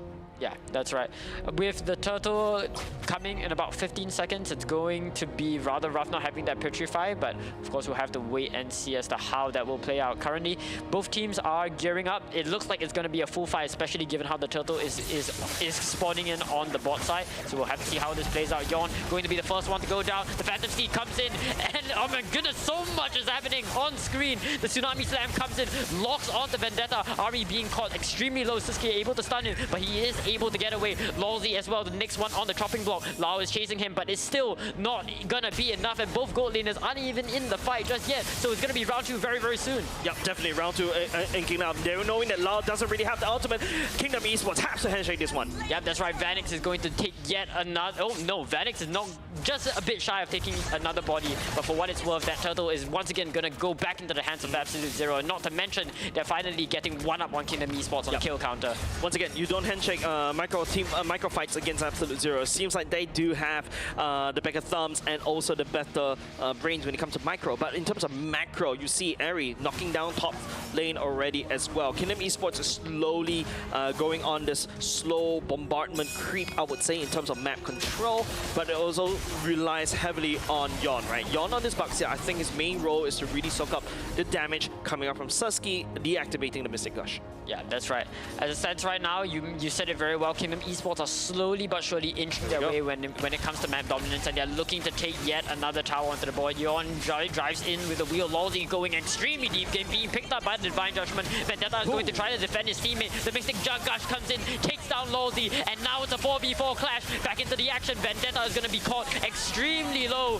The Lantern Flare is going to come out from Hate, looking to dissuade any further attacks, and it looks like Kingdom Esports are going to be walking away with an even trade. 4v4 that losing the roam for a EXP, and not only just that, Eri is starting to pick up the items. His Electro Thunder Blow is looking very, very strong. Nan had no choice, but because by the time he joined the fight, it's going to be a little bit too late. Has to force a push up top. So it's a bit of a trade, I would say, but Kingdom Esports definitely has the better part of the deal now that they crank open top and bottom as well, and they also, start to slow down Vendetta's growth. Yeah, but as it stands right now, I mean, I'd just like to point out the fact that these two teams are still extremely close in terms of goal, and this time the Claude and the Carry are basically tied up. And with Claude and Carry both being late game carries, it does still mean that, at this juncture, both teams are theoretically still even. Yeah, and I would say in terms of fights, Kaiser in the later game has the stronger burst, but Vanix as the carry definitely has the longer DPS. So right now, I think Kingdom Esports going to the later part of the game. They have to try to slow down the fight. And it looks like the next fight is coming in. The Tsunami Slam comes in. Vanix is getting a lot of free hits onto the back line, but Kaiser is going to open up the Blazing Duet. Looks to take out 1, 2, 3, 4, and almost 5 on the hit. It looks like it's going to be 5. The Lantern Flare comes in, but it is not enough to escape the 3 members of Absolute Zero. Still, the 4 members of Absolute Zero still standing. A wipeout for the side of Kingdom Esports right here. Absolute Zero, Susky. That was phenomenal positioning for them to activate the Mystic Gush. You can see everybody from the side of Kingdom Esports. Eri, even Yon tries to deactivate the Mystic Gush, but to no avail because of Vendetta comes in with the penalty zone, making sure everybody stays in place for Susky just to rain laser onto them. Yeah, perfect layering coming in from Absolute Zero when it came to the skills. Yep. They're moving into the next round of the team fight, and they look like they most definitely want to contest for this Lord, right? Suski's putting a lot of damage, not just onto Kingdom Esports, but onto the Lord as well. The Lord is, however, going to go into the hands of the Baksha, but not without payment. Lol Z is going to be the next one to succumb, as 3 members of Kingdom Esports, only 3 members remain. Yeah, definitely, right? 2 for the Lord. I don't know whether that's a very good trade, but it's Kingdom Esports right here, right? Trying to buy as much time as possible, right? Because right now you're just they're waiting for Vanix to grow, waiting for Hate to basically grow as well. But in terms of damage output, Absolute Zero definitely has it, right? Susky and Kaiser does a lot of damage as compared to Kingdom Esports, Hate and Vanix as well. Eri, on the other hand, I feel like Absolute Zero start to really identify what Eri wants to do. Go gun for Susky, and basically all Absolute Zero has to do is just to protect Susky. So maybe right now what Kingdom Esports can try to do instead is to abuse the mobility of the heroes, right? Yon and Eri could easily split push right now, but Kingdom Esports, they want to gain as much real estate as possible. Yeah, but the fact of the matter is, Kingdom Esports just can't walk around the map as easily as they did last game. This time, Absolute Zero always present threats all around the map, so that getting to Susky's position is a lot easier than it sounds. Lolzy, try as he may, he might be able to jump in with the second skill, but whether he's actually able to do anything with the Tsunami Slam is up in the air. If he tries to pull Susky, every single member of Absolute Zero is going to protect the precedent, and if he does pull any other member of Absolute Zero, Susky is just going to retaliate the Mystic Gush. But we see another one of the Tsunami Slams coming in. He picks up Vendetta. Down goes Vendetta. Ari being caught all the way into the back line, looking to put additional damage on board. As of right now, Absolute Zero is forced on the back foot, but the kills are going to be even. Yeah, even for now, but I would like to report Nan for helping Kingdom Esports just a little bit. If you notice, Nan's kind of pushed Kingdom Esports out of Susky's Mystic Gush right there, so it's a little bit awkward. A bit of an anti-synergy coming out from the side of Absolute Zero, but Kingdom Esports right now, it's more than happy to handshake any of these trades for now, because, Kingdom Esports is looking to scale, especially with the carry. They need to buy as much time as possible, but Absolute Zero, on the other hand, they are solid in terms of these team fights. And not only just the fact that, Absolute Zero should be the one that has more control of the map, but it seems like Kingdom Esports don't mind, tipping the toes into the calm waters, right? They're just opening up the map and fighting as if they've got, all map control, regardless they win the team fights or not. Yeah, and that's the great part about Kingdom Esports. They are very, very tenacious. Even when they're caught on the back foot, they're extremely good at playing with a losing hand. You're looking at the composition of Kingdom Esports overall, and you notice there's a lot of sustainability across the board. Vanix, despite the fact that he might be down a level to Kaiser, is still competitive, still enough to burst people down, so that whoever Lolzy picks up, he will be able to eliminate. And where this advantage is concerned, Kingdom Esports is very good at picking up those pickoffs. Yep. right now, Kingdom Esports has to do a 4-1, right? And Absolute Zero did the right thing, manage the waves. Now there's 2 waves to deal with. Bottom wave is against Absolute Zero for now. And this is the time where they will handshake the tick fight. Yep, the Tsunami Slam comes in, a Mystic Gush once again to just counter any sort of onslaught. And in a matter of seconds, 3 members of Kingdom Esports have succumbed to Absolute Zero. As the Benedetta is on the top side, twiddling his thumbs, he's able to get the mid lane tower, but he's gonna have to give up this Lord. Vanix revealing his position. Was that a mistake? The Divine Judgment comes in, and it looks like they will not let that slide as Vanix goes down as well. Yeah, I mean, this is the best outcome that Kingdom Esports could get out of. Absolute Zero is on the scaling composition, stronger than Kingdom Esports on the other hand. And you know, Absolute Zero is already knocking on the Lord. And so that's the best thing that Kingdom Esports could do, right? Just buy some time for Airy to basically take down as many turrets as possible. But the damage coming from Absolute Zero is crazy, right? Susky and Kaiser, these two could just literally spray so much damage against Kingdom Esports. So many AoE damage, just no way that Kingdom Esports will be able to run away. This cheese that they've done so far for the side of Absolute Zero is starting to smell, and Kingdom Esports is not liking it. Yeah, I mean, and it's not just that, right? We talk about the 2 damage profiles in Susky and Kaiser, but that's only the upper echelon of the damage. When Nan and Vendetta is concerned, they are so far ahead in terms of the goal that they can really start doing numbers. Hell, not even just on Vanix and Hate, but onto Ari and Lol Z, right? They can start to put up a lot of damage to the point where they are threatening on all fronts. The penalty zone is going to be locking onto Yon as all of them commit onto the Baxia. The Divine Judgment comes in as well. Land the flare from Hate trying to save his teammate, but Ari all the way onto the back doesn't get to eliminate Susky, and with that, Nan is called on his lonesome. Benedetta trying to peel for his teammate right now. Ari is going to go down looking to neutralize, but Hate is going to find himself in an awkward position, and even though it was an incredibly good engage coming in for Ari, at the end of the day, the goalie is just too wide. And not only just that, right? The fact there's 3 versus 2 right here, and it's looking really scary. Vanix is not really a person that could basically wave clear very quickly. There's so many wave clear potential coming off of Absolute Zero, and now with a minion toe. They're looking for even more. The penalty zone locking onto Lol Z, but they can't let that minion go up for too long. Vanix is going to take that minion down. That was so close of comfort for the side of Kingdom Esports, right? You can see that Absolute Zero is able to land down the hurt onto the core right there. And literally, right, in that particular team fight earlier, just now, it's just, once again, Susky is able to just literally able to spray all across Kingdom Esports. Hate was definitely overextended right there. Vanix are unable to catch up because Hate has more mobility as compared to a carry, because you couple that with Crimson Beacon and a Flicker, you can literally go the mile. I think right now it's just Kingdom Esports need to find a way to split the fights into 2. Deal with Nan. Hopefully Nan gets super greedy and then extend, and then in the meantime, you know, find somebody to deal with Susky, and that's probably the only way. Airy was able to buy some time because Kaiser used the Blazing Duet onto Airy itself. So I think that's how Kingdom Esports could do. But Absolute Zero, on the other hand, man, do whatever you do. You're doing great right now.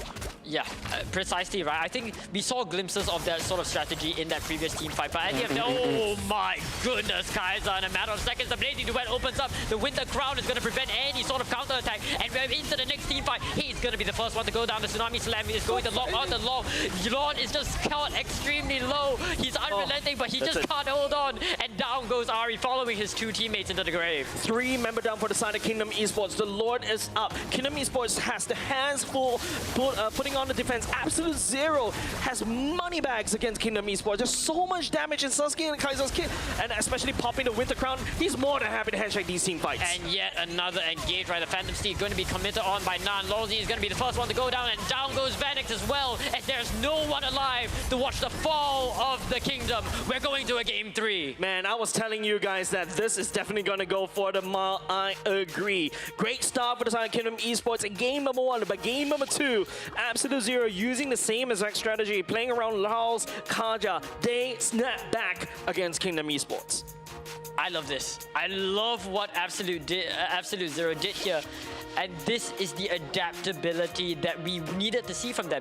They used the exact same mid duo. They played the exact same game, but with a different flavor. Now that Vendetta and Nan were constantly threats in the meta, it wasn't just a Uranus, it wasn't just a Baxia. They were threatening on all fronts, to the point where, you know, there's zoning capabilities ironically became stronger when they had the damage, when they had Vendetta and Nan as secondary damage profiles. Yeah, and Kingdom Esports, I think they were just I would say overextended way too much, right? There's a lot of points of time where they don't need to handshake these team fights, and sometimes it seems like Ari and Hate overextends even further than they could basically do. Right? Vanix as a carry is unable to catch up, whereas Absolute Zero on the Kaiser, Claude could just literally go all the way back. This is literally a montage for Susky, I would say, and this Gord on mid Gush, because time and time again, there's no way for the side of Kingdom Esports to touch Susky at all. Susky is so safe. Yeah, definitely, right? And even when Ari went all the way into the back line, you know, that fire the red buff over there, even when Ari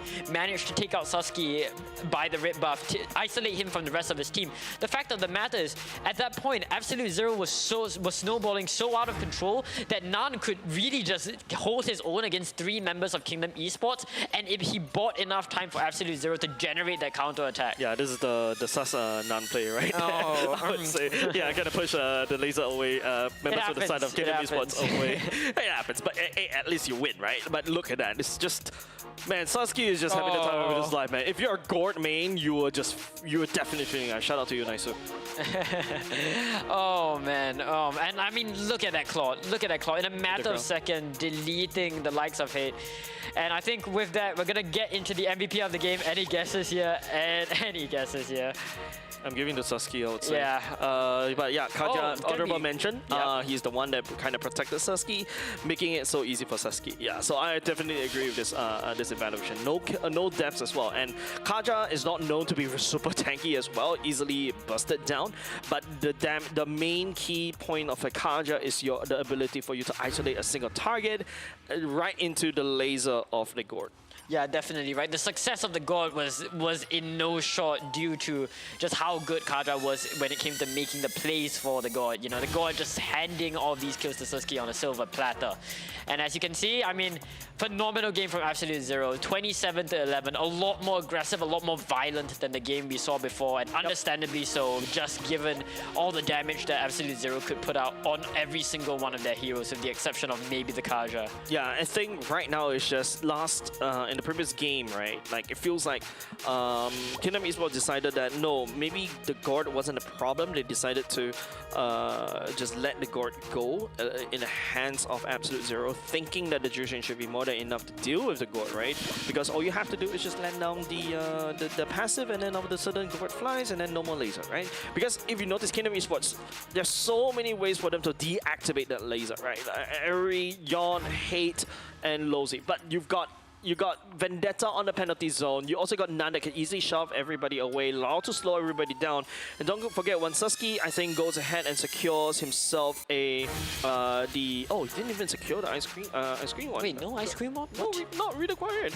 All he needs is just raw damage, and he just literally burns every down to the crisp. Yeah, I mean, when you're snowballing that out of control, you really don't need any sort of you really don't need trust that kind of utility. Trust in Lao to slow. Really, just trust in Lao, and it's not just that. I mean, trust in Vendetta and Nan to bring the plays to Susky. Like, Susky was the battery that powered this team, but the team did a very good job in enabling the likes of Absolute Zero in face of a comp that on paper should be very good at neutralizing Susky. I mean, I just like to go back to the point to speak about the dominance of Leo Mort in this meta, right? That's the power of the Leo Mort being, you know, one of the junglers that snowball extremely heavily with snowball.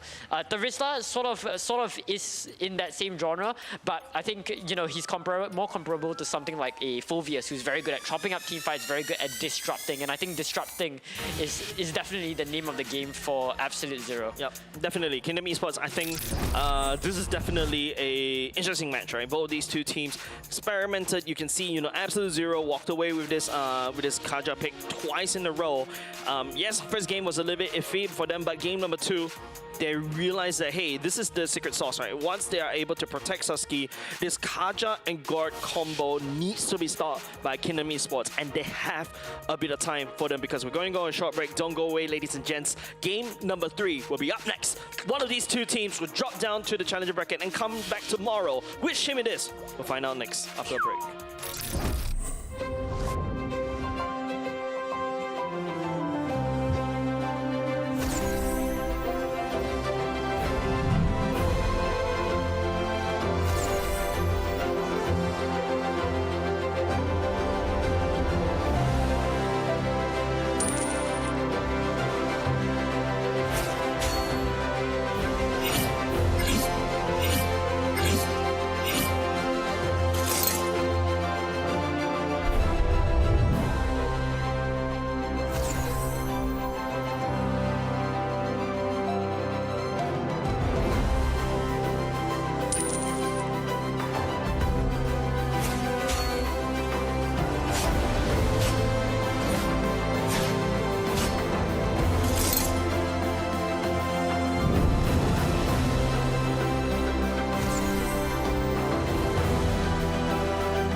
What makes my team strong is the fact that we've been training very early from the start before the regular season, and that makes us very good stability in our gameplay and foundations.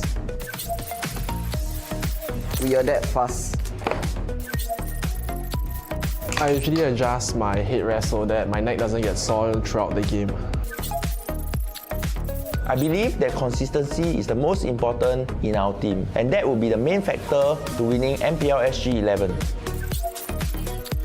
5 of us will gather together at a place, and that's how we prepare for our upcoming games. To be a champion.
The battle of survival continues between these two teams.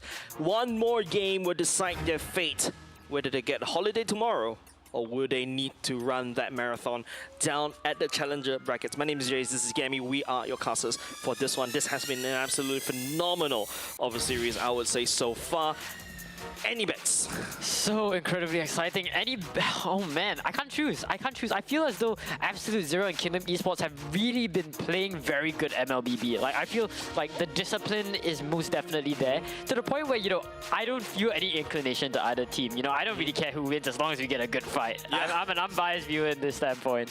Yeah, definitely, right? But of course, you know, we did show out, you know, game number 1, game number 2 did show some of the strengths, right? Like, especially Absolute Zero. You don't challenge the micro, right? They're more than happy to handshake these fights. And I feel like just now, if you notice for the side of Kingdom Esports game number 2, they start to handshake these ego team fights, right? I wanted Eri to start maybe creating pressure elsewhere. Absolute Zero just reminds me of the old Team Evil. If you talk about the Team Evil, the old Team Evil, yes, I sound like a boomer, chat.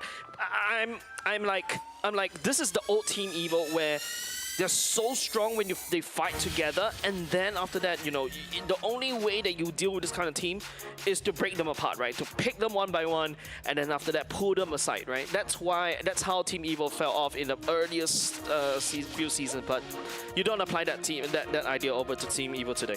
Yeah, I think the overall trust that Absolute Zero have as a team is very, very strong, and it's very clearly seen in the style of game that they like to play.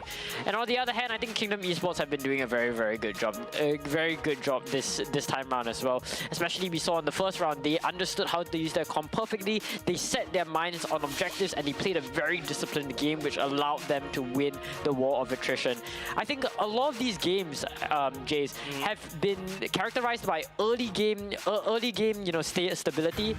And then late game turmoil, like late game steamroll. I mean, that's just literal MLBB, yeah, right? Yeah. Like it's just always early game. A lot of Singaporean teams, they like to play it safe. They don't really like to hard invade. Absolute Zero is one of them, right? Like it feels like Nan doesn't really go and hard invade another team. After a while, he just focuses on his lane. Yon, on the other hand, he knows he likes to play this kind of hard invade, but it also need to see the chemistry between Lozi and Yon, right? These two need to be able to communicate and also react together as one to balance out the fights and also to balance out the damage, right? Kind of throwbacks, back in the good old days when Team Flash is still around. You got Cartesian and Hades as well. They're so good at balancing this two out. It's like a dance watching them play MLBB. Oh man. Well, any predictions going into this next draft? Do you think we'll see a third times the charm Kaja and God? I'm very excited to see. No, I don't think so. I think if you're FMM right there, you just take that away literally, right? Yeah. We go into draft right here. I think you really need to focus on that, and also really need to pay a lot of respects, right? Press F to respect Lao's, Kaja, and also Sasuke combo, right? Even if you don't ban both, you ban one of them, hope for the best. Yeah, I definitely think the God is the scarier of the two. Kaja, of course, is extremely imposing, but he's more of an enabler for the God. So as long as you take down the battery, you really weaken the strength of that mid duo. We're gonna see the next ban coming out from AZ, and it's gonna be the Marcel. We'll likely see probably a Juicen. Actually, both these teams really like playing against or playing Juicen this series. You haven't seen a lot of Juicen bans, I believe, in both series. So that's something interesting to know. We're gonna see the Leomord ban coming in from Kingdom Esports this time round, and Leomord ban makes a lot of sense. Absolute Zero, especially Nan, was incredibly imposing with the Leomord before, and I think Kingdom Esports really want to avoid the heavy snowball potential of said Leomord. We're seeing the Freya being the last ban, or not the last ban, but the next ban coming out from AZ, and already you see Freya and Marcel in. It's all about breaking down the team fight. So I suppose AZ is going to look to perform the same way that we are expecting them to, which is clinging together for the team fights, fighting as one unit. A lot of emphasis from Sun Kingdom Esports onto Nan instead. It wasn't what I expected, like we kind of set up this particular game number 3. We expected them to ban away the Kaja and also at least the Gord, or at the very least try to take away the Gord. You need to take that away, but yep. Juicen ban here is pretty interesting. It's usually B1 pick for the side of Juicen. It means that it's usually mostly the red side ban for that, but like I said, it feels like Kingdom Esports is still not sold, right? I feel like the Gord is the big problem right here. Yeah, that's right. I can definitely see a world where Absolute Zero just go for the Kaja and Gord once again. I mean, it's clear to see that they found the formula. Of course, Kingdom Esports is taking out the building blocks that they're taking out the Leomord. They're looking to take out the Leomord. They're looking to take out the Juicen, really not the Juicen, pardon me, but the CEO enablers of that sort of snowball heavy strategy. But once again, the Gord and Kaja duo is going to continue to be left in. And this first play is going to be a Valentina to steal the God. Mr. Gush, is this actually elite ball knowledge? Because with the Valentina, they will be able to take away that the divine judgment. They will be able to take the Mr. Gush, which provides some level of counterplay if AZ decide to go for the same mid duo. Interesting. Valentina first pick, we don't really see that very often, right? We usually see like the Leomors, the Marcels, the Juicen, the Suyos, the Khalid to a certain extent as well, but not a Valentina first pick so far, especially in B1 pick, right?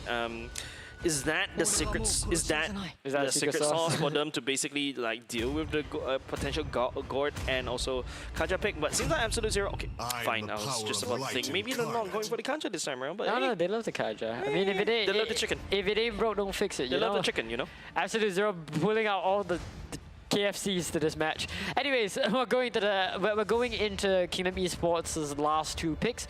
Meanwhile, this Harif coming in from Absolute Zero signals the sort of game that they want to play, the time of the game that they really want to dominate, and that is going to be the mid game. So I definitely suppose that we'll likely see some early game tempo heroes coming out from AZ. I was surprised that we didn't see a Phoveus pick coming in from AZ, and I'm definitely expecting Kingdom Esports to pick that up as a result. I feel like the Phoveus in the previous game wasn't a good pick for Absolute Zero. They need somebody to kind of lock down and prevent people to reach the Gord, right? So that's why the penalty zone comes in, and it also works very well.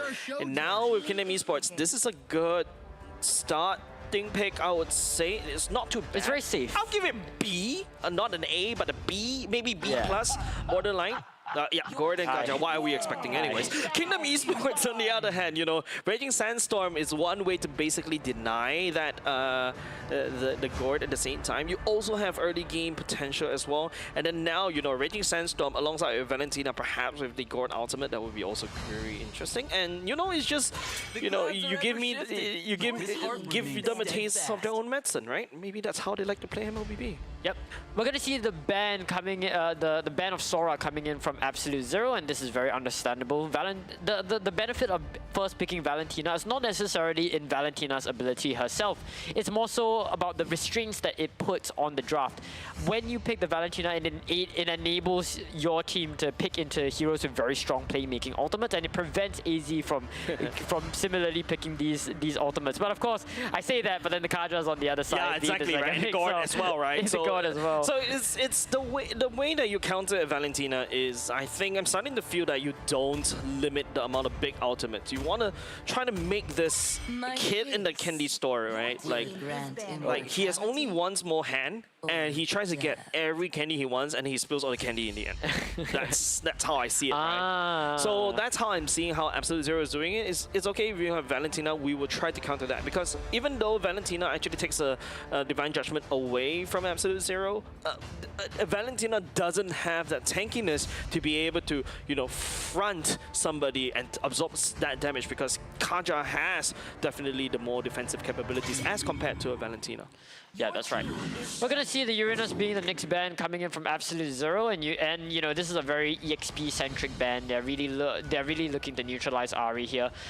This Uranus is an interesting ban to me, especially given the fact that they have Gord. So this ban sticks out to me as one where they're really trying to ensure that this Gord can reorient their focus to something like the Valentina, who is, you know, not too tanky, but still provides a solid amount of bulk. And in fact, it looks like both teams are looking to take out EXPs. 4 EXP laners being taken out in this next ban phase. I mean, there's way too many EXP laners to take away, and I think the one that surprises me is the fact that, you know, Absolute Zero is allowed to pick up the Terizla again, because this is another ultimate that works really well for Glue. It provides that cover and also have some sort of tankiness to do it. Sometimes it's not just about, you know, being able to do damage. It's your ability to enable other players on the field to basically shine even greater, right? Yeah, and that is exactly what we saw from Absolute Zero in the previous game, right? We saw the same mid duo, but then we also saw the likes of Leomord and Terizla to really enable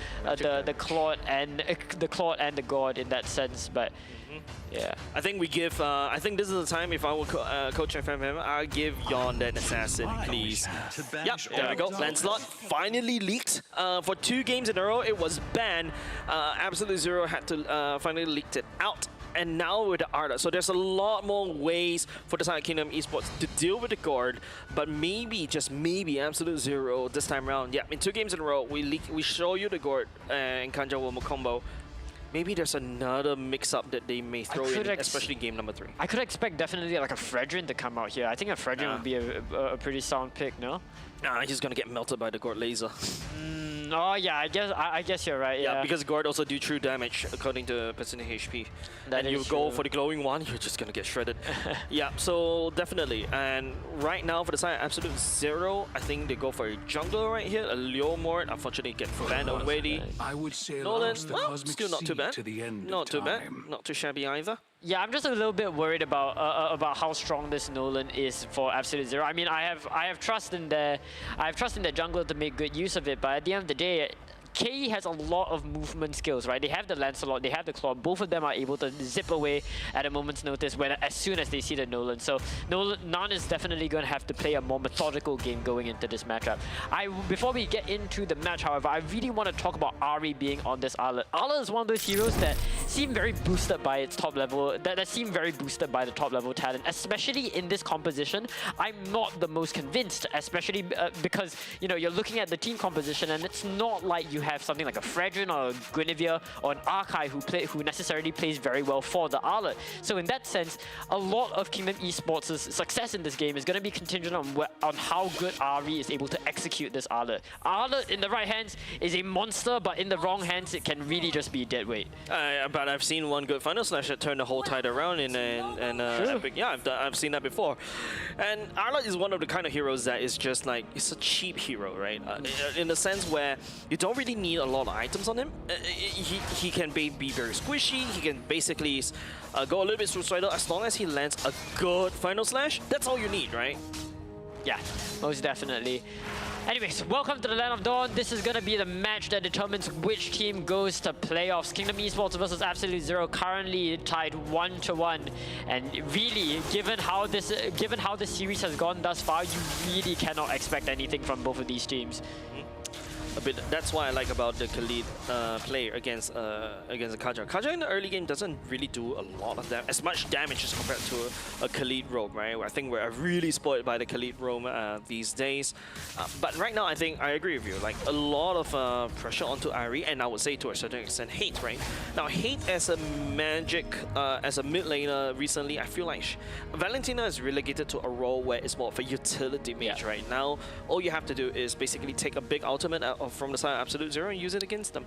Yeah, that's right. Of course, that's a lot easier said than done, given the fact that, you know, it's picking between two evils. Either Hate takes the gods or takes the Mystic Gush and is forced to build magic so that he can get more damage onto the board, or he builds a more defensive tanky build and takes the Divine Judgment instead. So really, there's two ways that they can look to play this, and either way is going to be very contingent on whether Hate or how well Hate is able to execute this Valentina.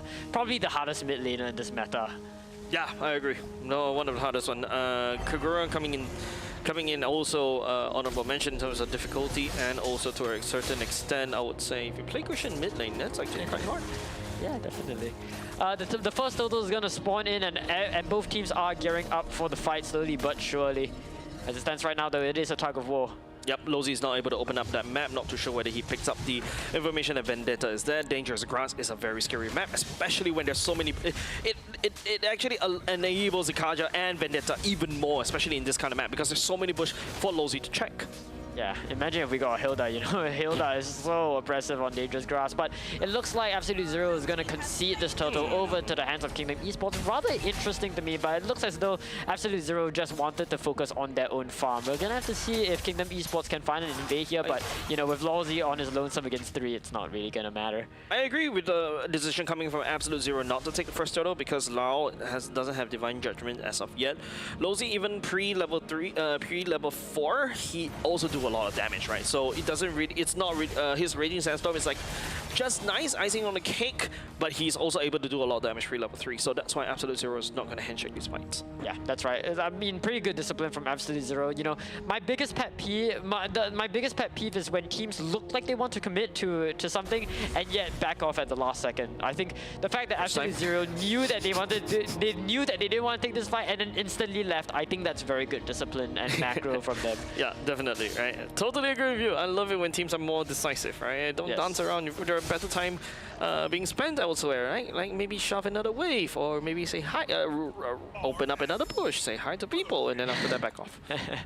Yeah, most definitely. And speaking of saying hi, I mean, just look at Lawsy constantly saying hi to the 4 people at the mid lane right now. He has to. He needs to keep tabs on where Law is, and that information is definitely going to be invaluable for the side of Kingdom Esports, right? Right now, Absolute Zero is the most dangerous right now. So first blood, you don't want to give it over the side of Absolute Zero. That's why Kingdom Esports is playing it super safe, if you noticed. Yeah, that's right. But even that, right? The fact that Kingdom Esports took that turtle is going to give them a 1k gold lead. could be the 2v1 happening. Vendetta, I don't think they will be able to commit to that one.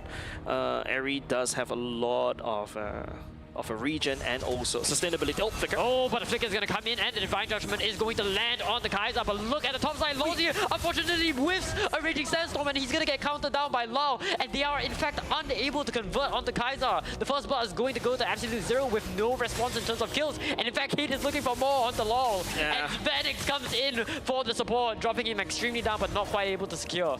Yeah, and it's just Kate cosplaying as a Kaja right there, right? That was a good catch. Coming from a side of Kingdom Esports, could have converted in the favor of Kingdom Esports, but Absolute Zero outplayed that one. Oh, we're seeing another final slash lock onto Suski. We're looking for more and more damage to be put onto the board. Yon is going to be the next one to go down to the hands of Vendetta. But Suski coming in, trying to help his teammate. Mystic Gush comes out, but it is futile as Kingdom Esports take it 1-2. Yeah, currently right now, Suski's Mystic Gush is just a trickle of water, right? It's still early game. We're looking for the Gord to really escalate even further. The fact that Lau is not there, so a really good call for the side of Absolute Zero is just disengage that the Mystic Gush and then after that go away, right? Now, Kingdom Esports securing that 1 kill. Absolute Zero. Oh, such a clean kill from Ari, and I think that's the skill. That was the skill that we were talking about in the Arlet. Yep, that's exactly what we needed, right? It means that, you know, there's a very strong push up top as well. But now we're seeing yet another engage. Kaiser drops down the Zarman Force onto Vanix, trying to look for more. Lau jumps in with the Divine Judgment. But yeah, as you mentioned, it is the wrong target. He brings in Lolzy, not quite able to secure it right now. Lolzy is just standing with the Sand Guard. He is unfortunately going to go down in the very end. With that, 2-3, still extremely close, but the goal lead tells a different story. Yeah, Absolute Zero knows that they do have the they know that Kingdom Esports not able to deal the damage against Absolute Zero, but we're seeing more and more fighting onto the mid lane. Suski, he might think that he's safe in the mid lane, but not against Ari. Drops in the final slash, hit and run. Eri, you gotta calm down, man. I mean, I know Gammy just kind of say that this is actually a very weird pick for the side of Arla, but he's going again and again against Absolute Zero, upping up the pressure because don't forget, current patch right now, Arla does a lot of damage. Yeah, and a lot of damage indeed as Vendetta is almost caught on his last knees right now based off the final slash. Not quite able to convert, however. Ari knows. Ari Engi, he knows Gammy just said something. He heard me. He heard me talking smack. He wants to show you. There you go, 201. And also push up top at the same time. Kingdom Esports takes the bottom lane turret at the same time. So yeah, this is an Arlo that's already online and ready to fight, especially pick up Nan, pick up dives all the way to Suski. And also, not only just that, right? He could also swipe and final slash Kaiser away from the Zaman Force, pushing him away from, you know, his main zone where he gets the most power from. And already, you know, this entire game is looking very, very good for Kingdom Esports. They have so much tempo right now. And, you know, even though Absolute Zero playing the same game that they always do, grouping on 4, I don't know if they're going to be able to counter. I like what Kingdom Esports is doing, right? If Lau don't see any target, you won't be able to use Lau. You won't be able to use it, right? If you notice, Lau is always on the opposite side of where Kingdom Esports want to be, right? So if Lau is on the top side, I play bottom side. Yeah, I mean, you know, there's no target. There's no target. You can hit what you don't see. Better than cure. But as we're talking about it, on the bot side, Nan is going to be taken out by the likes of Ari. Vanix as well, quite extremely low, able to get away, however. But look at the top side. Suski's going to be the next one to succumb as 2 members of Kingdom Esports are dogging onto Vendetta. Unfortunately, not quite able to get the kill. But for what it's worth, that lead is just going to continue to balloon. This is a very weird scenario right here, right? As I was talking about how Absolute Zero needs to focus mostly on... Okay, here we go. So many skirmishes. I mean, Lal and Kaiser are just ganging up on Yon. They're finding fights in so many places and they're continuing to grow. Hi. Even more. Are we going in for one more? Hate and Lolzy now surrounding Lal right now, trying to find something more. And Lal is going to be running very, very far, but is he going to get away? It looks like he is. Yeah, I think he will be. He will chicken away. What is that buffing? What is that buffing? I think he was, but he bought a lot of time, right? For the side of Lau. Oh my goodness. Right there, because the main fight is actually happening on the other side, obvious. Yeah, and now that's the main fight that we were talking about. Suski caught in his last, he's gonna get taken out in a matter of seconds, and so does Nan. Vendetta trying to clear the way, but that might be the death of him as Ari's gonna come in. Oh my goodness. Oh, is he gonna get out? Oh my gosh, final slash comes in and he can't make this up. I can't believe. What is that wipeout? What is that wipeout? Yeah, exactly, right? Because Lau actually went down for the side of Hate on the other side of the map, and then Kingdom was able to clean out, so technically it's a wipeout. But I feel like this I don't know. I cannot make this one more serious, right? I was expecting, okay, this is a very serious matchup, right? This is the very serious game. But if you notice how, because if you notice how Absolute Zero is pathing and Kingdom Esports pathing, Kingdom Esports don't want to see Lao. That's why they're fighting on the other side of the map. And then after that, you know, Ari is super online right now, so he's more than happy to handshake any team fights. If he finds onto Nan, that's it. Nolan is just very, he's not slippery without his purple buff. Yeah, definitely. Very rightfully so, and he's definitely not going to be doing a lot when he's 7k goal, when his team is 7k goal behind Kingdom Esports, right? There's not a lot of picking off, there's not a lot of one-shotting that you can do. Yep, so he's actually going to start split pushing, and this is exactly what I was talking about, right? I was expecting Kingdom Esports more to kind of split push to create pressure elsewhere, but it seems like in the end of the day, Absolute Zero is the one that's doing it, and now Lao. Oh my goodness, Lao is bringing Ari all the way back and finally making him pay for the atrocities that he's been committing against Absolute Zero. Let's play Counting with Jace. That's 1 ultimate, 2 ultimate, 3 ultimate, 4 ultimates used just for Ari. Yeah, and right, I mean, you know, take any wins that you can get. Beggars can't be choosers. Yeah, counting with Dracula. I'm really showing my age, am I? That's tough. That's tough, man. Lord's marching down in the mid lane. Nan is split pushing. That's the only thing he could do as of now. Cannot assassinate Vanix. Vanix is still slippery. Hate, on the other hand, also do it. And Lord charges. Yeah, Lord charges in. Lawsy caught all the way past the walls right now, but they're not quite able to find anything. They're hoping that they can get the shield, and they do get the shield popped. As of right now, no towers, no bodies have been dropped, but the outer shields have gone. And by the way, that was just 1 Thorn Rose from the side of Yon, and literally Kaiser is like 1/3 of his HP left. He has to bug out of there. You can see that Yon is so far ahead in terms of EXP and also damage as well. Absolute Zero needs to pay a lot of attention, especially the Kingdom Esports right now. This is not the Kingdom Esports you want to mess with right now. Exactly, they're completely fed and they're completely online. Birthday buff. Yeah, I know, right? Birthday buff as well.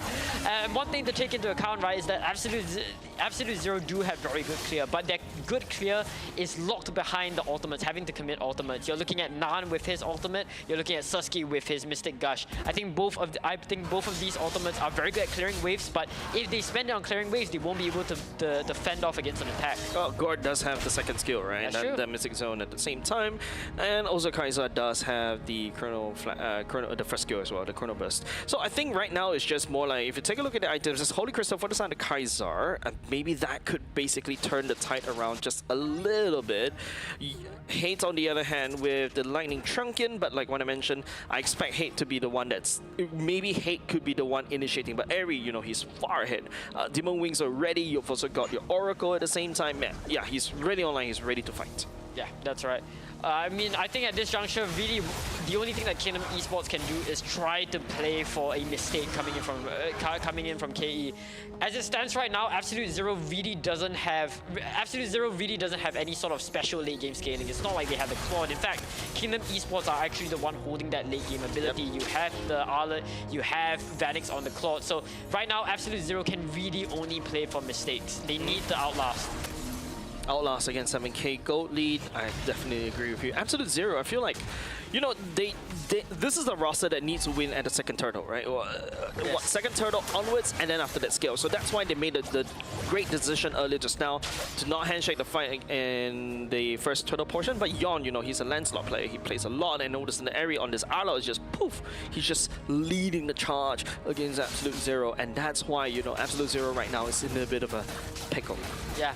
And in essence, I mean, it looks like Kingdom Esports is taking a book from, taking a page out of the book of their adversaries. They are, in fact, the ones playing a very, very cohesive and coordinated team fight. They're playing together, and that's mainly because of Lao being on the Kadra. The only times where Kingdom Esports give away kills to Absolute Zero is when they're caught on their lonesome, when they are vulnerable to Laurel. So I think Kingdom Esports are playing the micro of this game extremely well. And it's also very hard for Laurel to catch anybody from inside Kingdom Esports right now, right? Vanix could be MI away. Technically speaking, there's also Flicker.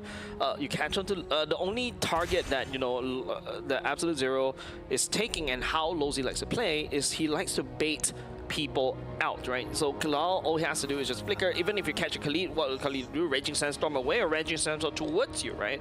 And also the second skill from the side of Khalid to basically buy a lot of time for his whole teammates to group up, and that's how Kingdom Esports is playing against. That's why it's very hard for the side of Absolute Zero to catch anybody.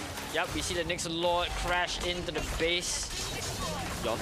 As it stands right now, Yawn is looking extremely threatening in this fight. He's looking to dive in, but it's not going to be enough. That minion bringing the Lord all the way to the bot side, and it looks like they're going to be able to fend against this Lord very, very nicely. But with another mid lane coming, you know, we might see a round 2 of the fight. Second Lord of the fight used to crack open the middle base turrets. Not too shabby either. Nan tried to poke a bit of damage against Lozy right there, right? And now it's just Kingdom Esports just sieging against Absolute Zero. One after another, the base turret falls for the side of Absolute Zero. Kingdom Esports don't want to go for the overtime tomorrow. Yeah, most definitely. Kingdom Esports are doing everything in their power, in fact, to not let it go to overtime. And as it stands right now, I feel like there's a lot of security for Kingdom Esports. I think they don't really have a timer placed on them. They more so just want to end it right here, right now. And we see that engage onto Ari. Ari's going to be the first one to get taken out. Lolzy is going to be dropped extremely, extremely low, but he's able to heal up, and they are able to mount the counter attack onto Vendetta. Not just that, but they are also able to take out Nan right before the elimination. They're slowly but surely pushing in from the top side. Lolzy going to be locked down by the turret. The immortality gets popped, but I think it's going to be enough to let Lolzy live to see another engage. There's another 2 waves of minions coming in for the top and the bot as well. Right now, 2 members down for the side of Absolute Zero. 20 more seconds need to be bought, but it seems like the waves are not in the favor of Kingdom Esports. So Absolute Zero will be able to defend for now. Kingdom Esports, let it go. They're going to play it safe. They don't want to overcome it because it could easily be turned if Lau and Sasuke works together again. That's what I really love from Kingdom Esports. They know when to play safe, they know when to disengage. They know that, hey, when 9k gold above, our Terizla is still only at 4 items. They know, okay, but now at 5 items, thank you Terizla. But they know that they can afford to play this endgame very, very slow. And with the lot spawning in 15 seconds, things are looking risky for Absolute Zero. They're pulling Nan earlier just now very far apart. That's why Absolute Zero wasn't able to catch up. And right now, Absolute Zero is more of a, like what I mentioned, pick composition. They want Kingdom Esports to just jump in aggressively and, you know, allowing Absolute Zero to catch, right? But apart from that, you got Yawn back on his comfort pick, right? Lancelot, even though it's slightly out of meta as of yet, but especially when you go up against a Gord, you've got so much iframes. Yawn is more than happy to take this up. Yeah, and with that, we're getting into the final clash. Ari's going to be the first one to go down. Nan looking for the pickoff, but it's going to be caught extremely low. The Winter Crown comes in, but it's unfortunately not able to lock onto many members of Absolute Zero. But looking at the next part of the fight, and Lolzy is going to be the next one to succumb. In fact, looking at the team fight, it's a 3v5 at this juncture. Lancelot is looking for the end game right now. They're looking for the end. With the claw onto the Lord, they will be securing this Lord. But for what it's worth, Absolute Zero have actually gone positive in that fight. Yeah, and this is actually more than Absolute Zero definitely win this one, right? Like, not only the fact that had a shutdown go onto Ari, they also take down the Rover, and now, you know, another time they need Kingdom Esports needs another 20 more seconds, but Absolute Zero has 5-man advantage. Yeah, that's right, and they're jumping in instantly, stealing the Lord. Vanix is forced to watch as they take it, but Kaiser is not going to let that slide so nicely. Kaiser's going to be dropped extremely low as Vanix comes in, but the Winter Crown to cancel out Vanix. As we look on the other side, Yawn is caught in his lonesome as Absolute Zero frost the lights of the kingdom. And that was a cycle, right? Absolute Zero, this is a time for them to shine. What a turnaround of events in the favor of Absolute Zero. Not only just the fact that they got a shutdown go onto Ari, they closed up the gold gap, they took the Lord at the same time, and then after that, you know, put Vanix all the way down to the ground. And now with the lack of the pushing power, Kingdom Esports will probably lose a lot of turrets and a lot of standing gold,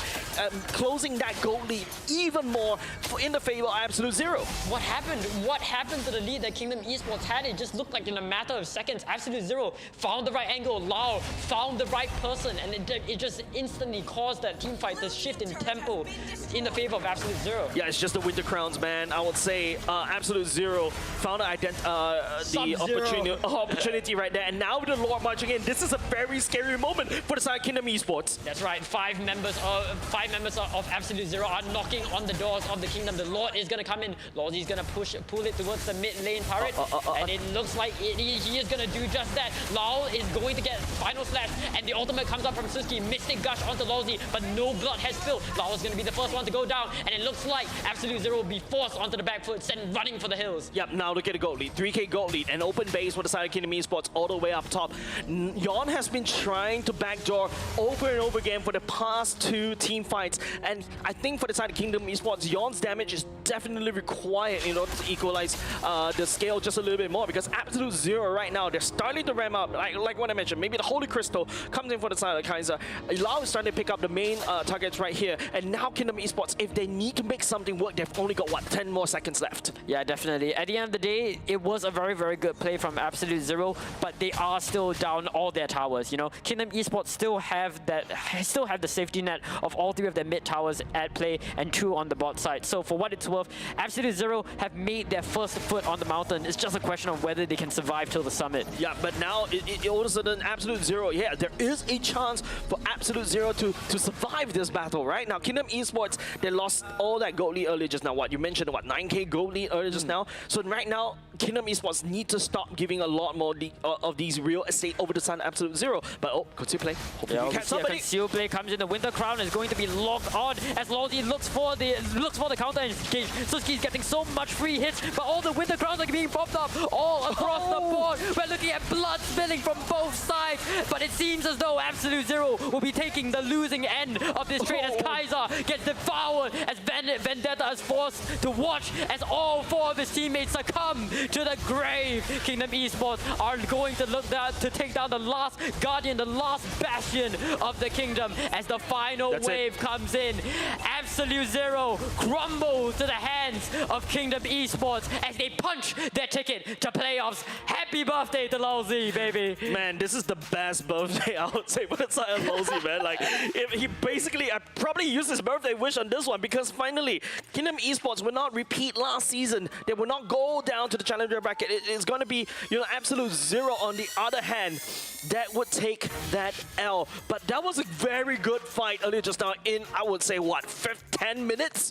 For the first 10 minutes, it was Kingdom Esports like dictating every single fight. Ari was so far ahead, and then all of a sudden, Absolute Zero take one good fight. Lau picked the one best person, the Winter Crown pop awkwardly for the side of Kingdom Esports, and then all of a sudden, everything goes into havoc. Yeah, that's right. Oh man, we need to take a breather after that match. I mean, there were so many points where, in this whole series, in fact, where we saw so much blood spilling, so many messy team fights, to the point where, you know, even watching the game, we never know who was emerging victorious. You know what I learned today from this particular fight, especially that last one. Long rectangle loses out to circle, right?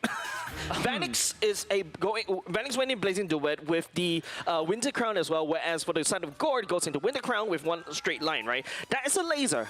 It's okay, but the fact that Vanix actually created this no-go zone, even though in a Winter Crown, Absolute Zero, even if it steps in to basically protect Sasuke, when Sasuke goes out to the Winter Crown, it is a little bit too late, because the Vanix is just doing a lot of damage over the side of Absolute Zero, especially at that last particular sequence. And this is a sequence where I believe when Absolute Zero starts to really come back into these fights, because if you notice, Vanix, that Winter Crown earlier just now, wasn't able to create the damage onto Absolute Zero teammates.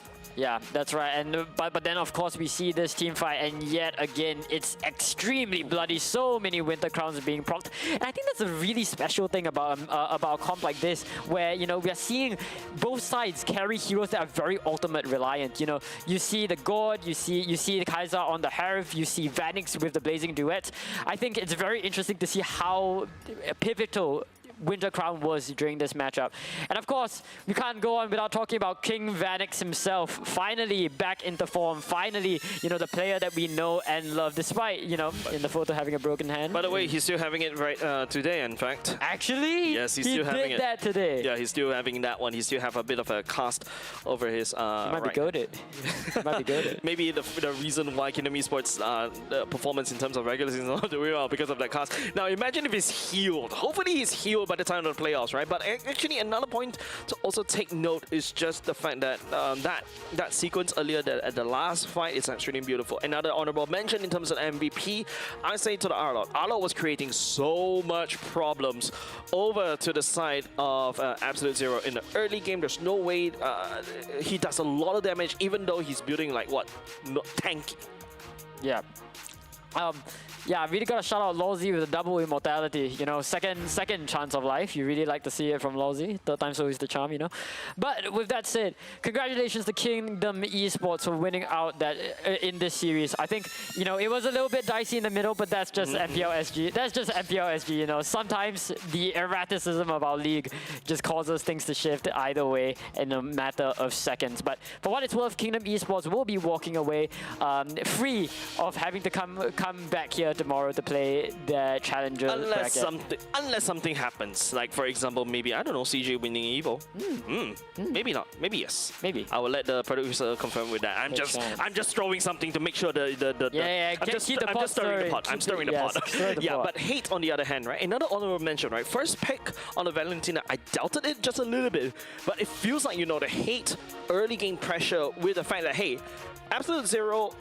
The Hate has what Absolute Zero has, right? Like the fact that if Hate has a Divine Judgment, if you notice, Absolute Zero all of a sudden plays super safe, right? There was no early game pressure that we saw in game number 1, game number 2 from the side of Absolute Zero. All of a sudden, Absolute Zero played super duper passive. And I think that's the reason why, you know, Kingdom Esports, they trust and hate Valentina, and that's how they literally snowball out of control. And of course, you know, Absolute Zero letting go of the Lancelot in game number 3. Yeah. And that's what Yon loves to play. It just... So incredibly great from Kingdom Esports. It's such a blast watching Yon play that Lancelot, by the way. Like, Lancelot was just jumping and zipping and zapping, avoiding Nan, finding Sasuke in all of these pivotal team fights. And I think that's a big reason, that's a big battery for the success of Kingdom Esports in this match. But of course, Vanix was electric with the Blazing Duets, especially in the late game, where those Winter Crowns were so incredibly pivotal. You know, you take the Blazing Duet, you go into the fight, you win the crown up, you might be at 1 HP, but as long as you hit that with the crown, all your HP comes back and it's round 2 for the fight. And not only just that, right? Your the fact that he really set out these no-go zones for the side of Absolute Zero, all of a sudden they cannot reinforce Sasuke earlier just now. And it seems like, you know, Kingdom Esports just literally the best item, the MVP should be given to that item, right? The Winter Crown is the true MVP. It's so ironic.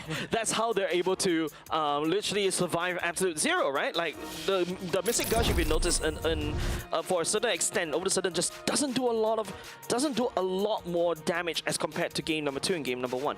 Yeah, definitely, right? I mean, that whole series was incredible. I think, for what it's worth, this game 3 does not paint the best picture of just how incredibly close that was, because it seemed as though Kingdom Esports was constantly holding the front foot. But if you watch there was a chance. There was most definitely a chance at the end of the day. You saw how valiantly Absolute Zero fought, even in the last sections of the match. But I think, with that said, we have one more game left for the last day of the bracket of the group stage. Yes, definitely the last series of the day will be between Team Evil and Clarity Gaming. Top 1, technically speaking, versus the top 3. So technically speaking, I would say that this kind of matchup is a little bit interesting, I would say, because there is a chance that Clarity Gaming may deliver a little bit of upset, because I feel like right now in MPL Singapore in this season 11, I feel like Clarity Gaming is that dark horse. Yeah, definitely. It's a really good narrative when you look at it, right? You see Clarity Gaming trying to make it clear to the public of their skill. They're trying to make it clear that their placement at top 3 is not a fluke. And on the other hand, you have Evo, who is, you know, the reigning champion of MPL SG, and they're trying to defend their title here. It's gonna be a David versus Goliath, but hey, David is armed and ready. Yep, and with that said, don't go away, ladies and gents. The last series of the seeded stage will be coming right up next.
Indomie.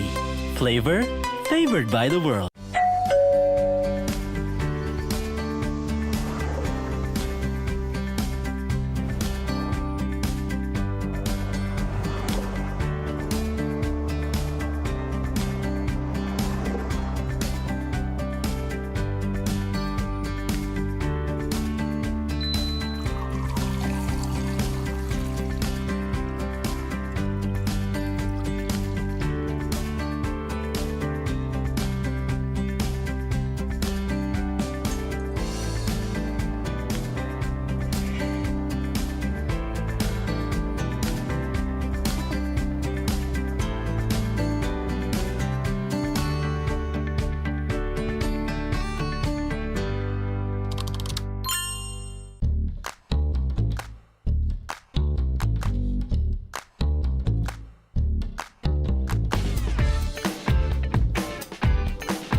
What makes my team strong is the fact that we've been training very early from the start before the regular season, and that makes us very good stability in our gameplay and foundations.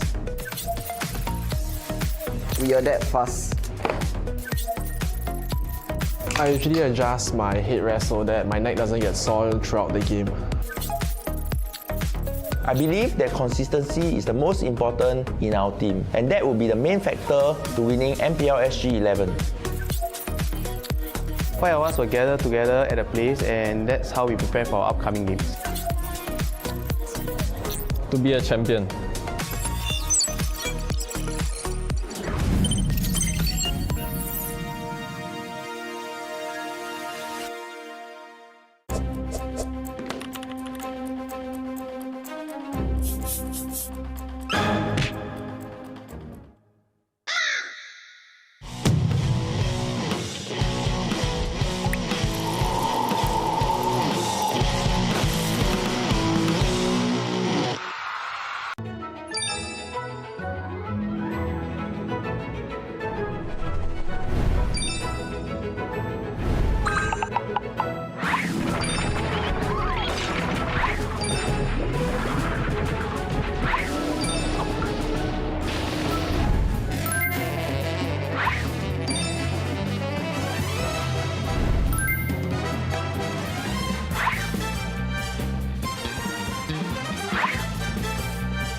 Indomie. Flavor favored by the world.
What makes my team strong is the fact that we've been training very early from the start before the regular season, and that makes us very good stability in our gameplay and foundations. We adapt fast. I usually adjust my headrest so that my neck doesn't get soiled throughout the game. I believe that consistency is the most important in our team, and that will be the main factor to winning MPL SG 11. 5 of us will gather together at a place, and that's how we prepare for our upcoming games. To be a champion.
And we are in the closing series of the day, and of course the last match of the seeded stage. It is going to be EVO going up against CG. Top of the table going up against the Dark Horses of MPL Singapore Season 11. My name is Jace, this is Gamey. We are your casters for today. Well, has been the whole time, right? Because it's been a very long day. And after an exciting match and a very quick short break with the Indomie and also Calbis as well, you know, that match was really nail-biting. Yes, indeed. The entire series was nail-biting, right? And it was the fact that, you know, one game, it was all Kingdom Esports. It was Kingdom Esports who won. And then the other game, it's like Absolute Zero. As soon as that rope broke, they instantly yanked it towards their side. And then in Game 3, even though it was very dominant from Kingdom Esports from start to finish, Absolute Zero still showed that they had hints of fighting back. So overall, that was a very, very exciting game. Yes, definitely. Now we gotta have to talk about Team Evo and also Clarity Gaming, right? Like what I mentioned earlier just now, it's that, you know, Team Evo is at the top of the table right here, but of course, you know, if you look at the matches, looks good on paper. But if you start deep diving into the games, right, it has not been a very easy regular season for the side of Team Evo. But I mean, should I be concerned, or should I be like, this is usual, because Team Evo usually have a playoff buff, right? Usually the playoff buff starts in between, right after the regular season. They're really strong in the playoffs. Yes, that's right. I mean, Team Evo is a whole different beast. Of course, reigning champions, and you know, this season 11 is their proving ground to prove to us that, you know, that victory over Team Flash, the sweep over Team Flash was not but a fluke. But of course, let's jump straight into the roster of Team Evo. I think a lot of people are familiar with the faces that we have on show. On the jungle, we have Azu. On the roam, we have their team captain and Powerful. In the mid lane, we see Blade.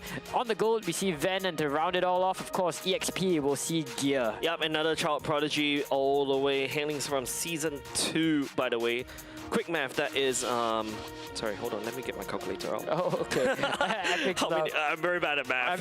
I mean, it just goes to show, like, Team Evo is a whole different 9 seasons. Yeah, so he's been in MPL for like good whole 4.5 years, and he was scouted all the way by Seoul back in like good old Evo's days, and that was like what? He was scouted at 15, and now he's played in MPL ever since. But I think right now it's just mostly like for the side of Team Evo, right? Going up against CG, right? And CG under the helm of, you know, these coaches, especially Rizden and Simple, you know, this is a very tall order, right? It has always been a tall order ever since the start of the regular season, right? Also, another good honorable mention, I would say, Blade has performed wonderfully as a mid laner. I would say, at this point of time, sorry to say lah, but he's a nice kid. I wish I could try his food. Blade is a very good replacement for Sailor. Yeah, definitely. I think there were some questions going into the regular season as to, you know, how good will, now that Powerful and Sailor are no longer a duo anymore, how good will Blade be able to mesh into the team structure of Team Evo? And I think, you know, Blade, as great as a player he is, there were some doubts at the beginning, but I think all of those doubts have been cleared off with how dominant their victory was against Team Ignite last week. But with that said, let's move over to the other side. Let's talk a little bit about the underdogs of MPL SG Season 11 this time round. It's going to be Clarity Gaming. On the jungle, you have Ricky Wurst, my favorite name in the circuit, by the way. You have Iron Ryan on the roam. You have mid lane seeing Ryzen. You have Renza on gold, and of course you have Bonboy Reborn on EXP. That's going to be a mouthful in the cast. Yeah, it happens all the time for the side of Clarity Gaming. Bonboy, you should change your name. BBR. BBR sounds like kind of tough. Yeah, BBR sounds like a very cool name, right? But actually, for the side of Clarity Gaming, I think it has been very clear, right? Like, Ricky Wurst has performed actually not too bad, not too shabby either, as a jungler all throughout, being a import at the same time, but albeit, you know, being overshadowed by the likes of Kelvin, right? Literally taking the MPL Singapore jungle by a storm. But at the same time, you know, Ryzen and also Iron Ryan, these has been like, you know, very subtle names in MPL Singapore for so far, but now that, you know, some of the big boys, like for example Sailor, and also, you know, Curtizi has already left MPL Singapore to a certain extent, Sailor being a sub for the side of Syndicate as well. I mean, perhaps it is their time to shine, right? Yeah, indeed. Perhaps it is. I think there's a lot to talk about this match as we slowly but surely move towards the draft stage of the first game. I think the way that we sort of described it, right, is Clarity Gaming is a dark horse. Finally, like the team called Clarity Gaming is shrouded in mystery. I don't understand. I'm looking at the logo right now, and the fact that Clarity Gaming, right? What does Clarity have to do with 3 dragon hits? I mean, it's just tough, man. It's just tough. You know, it's powerful. It's powerful. Yeah, like I was expecting, like, you know, like a clean glass. This looks like an extension of Evo. This looks like an alternate logo for Evo. That doesn't seem clear to me. But jokes aside, right? Also another mention, of course, to Rizden and Simple, right? They're both brother disciples, I would say, for the side of Youngin at the same time. So I'm really glad, you know, both Rizden and Simple really built up this team properly, and really now it is time for them them to go against the big boys, right? Like a Team Evil right now, right? That's right. Our former M Series representatives, Team Evil, the first team to take down Team Flash in what seemed like, what was it, 3 iterations, 4 iterations of MPL SG. Team Evil definitely has a lot of, for lack of a better word, aura going into this matchup. Especially the team logo as well, right? Exactly. You see that, you know it's Team Evil. But you see Clarity's logo, you don't know that's Clarity. Indeed. A bit of a rebranding, not just in the not just in the names, but you know, not just in the names, but in the logo as well. But with that said, let's jump straight into the draft of both of these teams. I'm interested to see what they go for early stage. Yep, of course. You know, it seems like cheerful all the way. The anchor lighting up the mood. Knowing.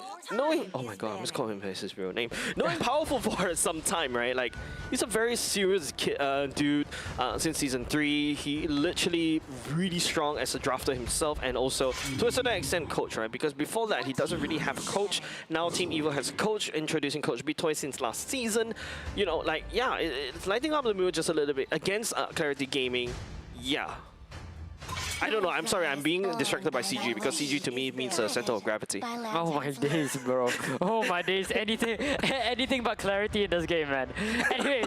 Anyways, early bans coming in from both sides. We're gonna see a Harley and a Juicin getting banned out from the side of CG. This Juicin getting taken out makes a lot of sense. Juicin is just a very, very big prior pick for all the teams in MPL SG this season. And Harif, and now with the Marcel ban, it looks like they want to play away from,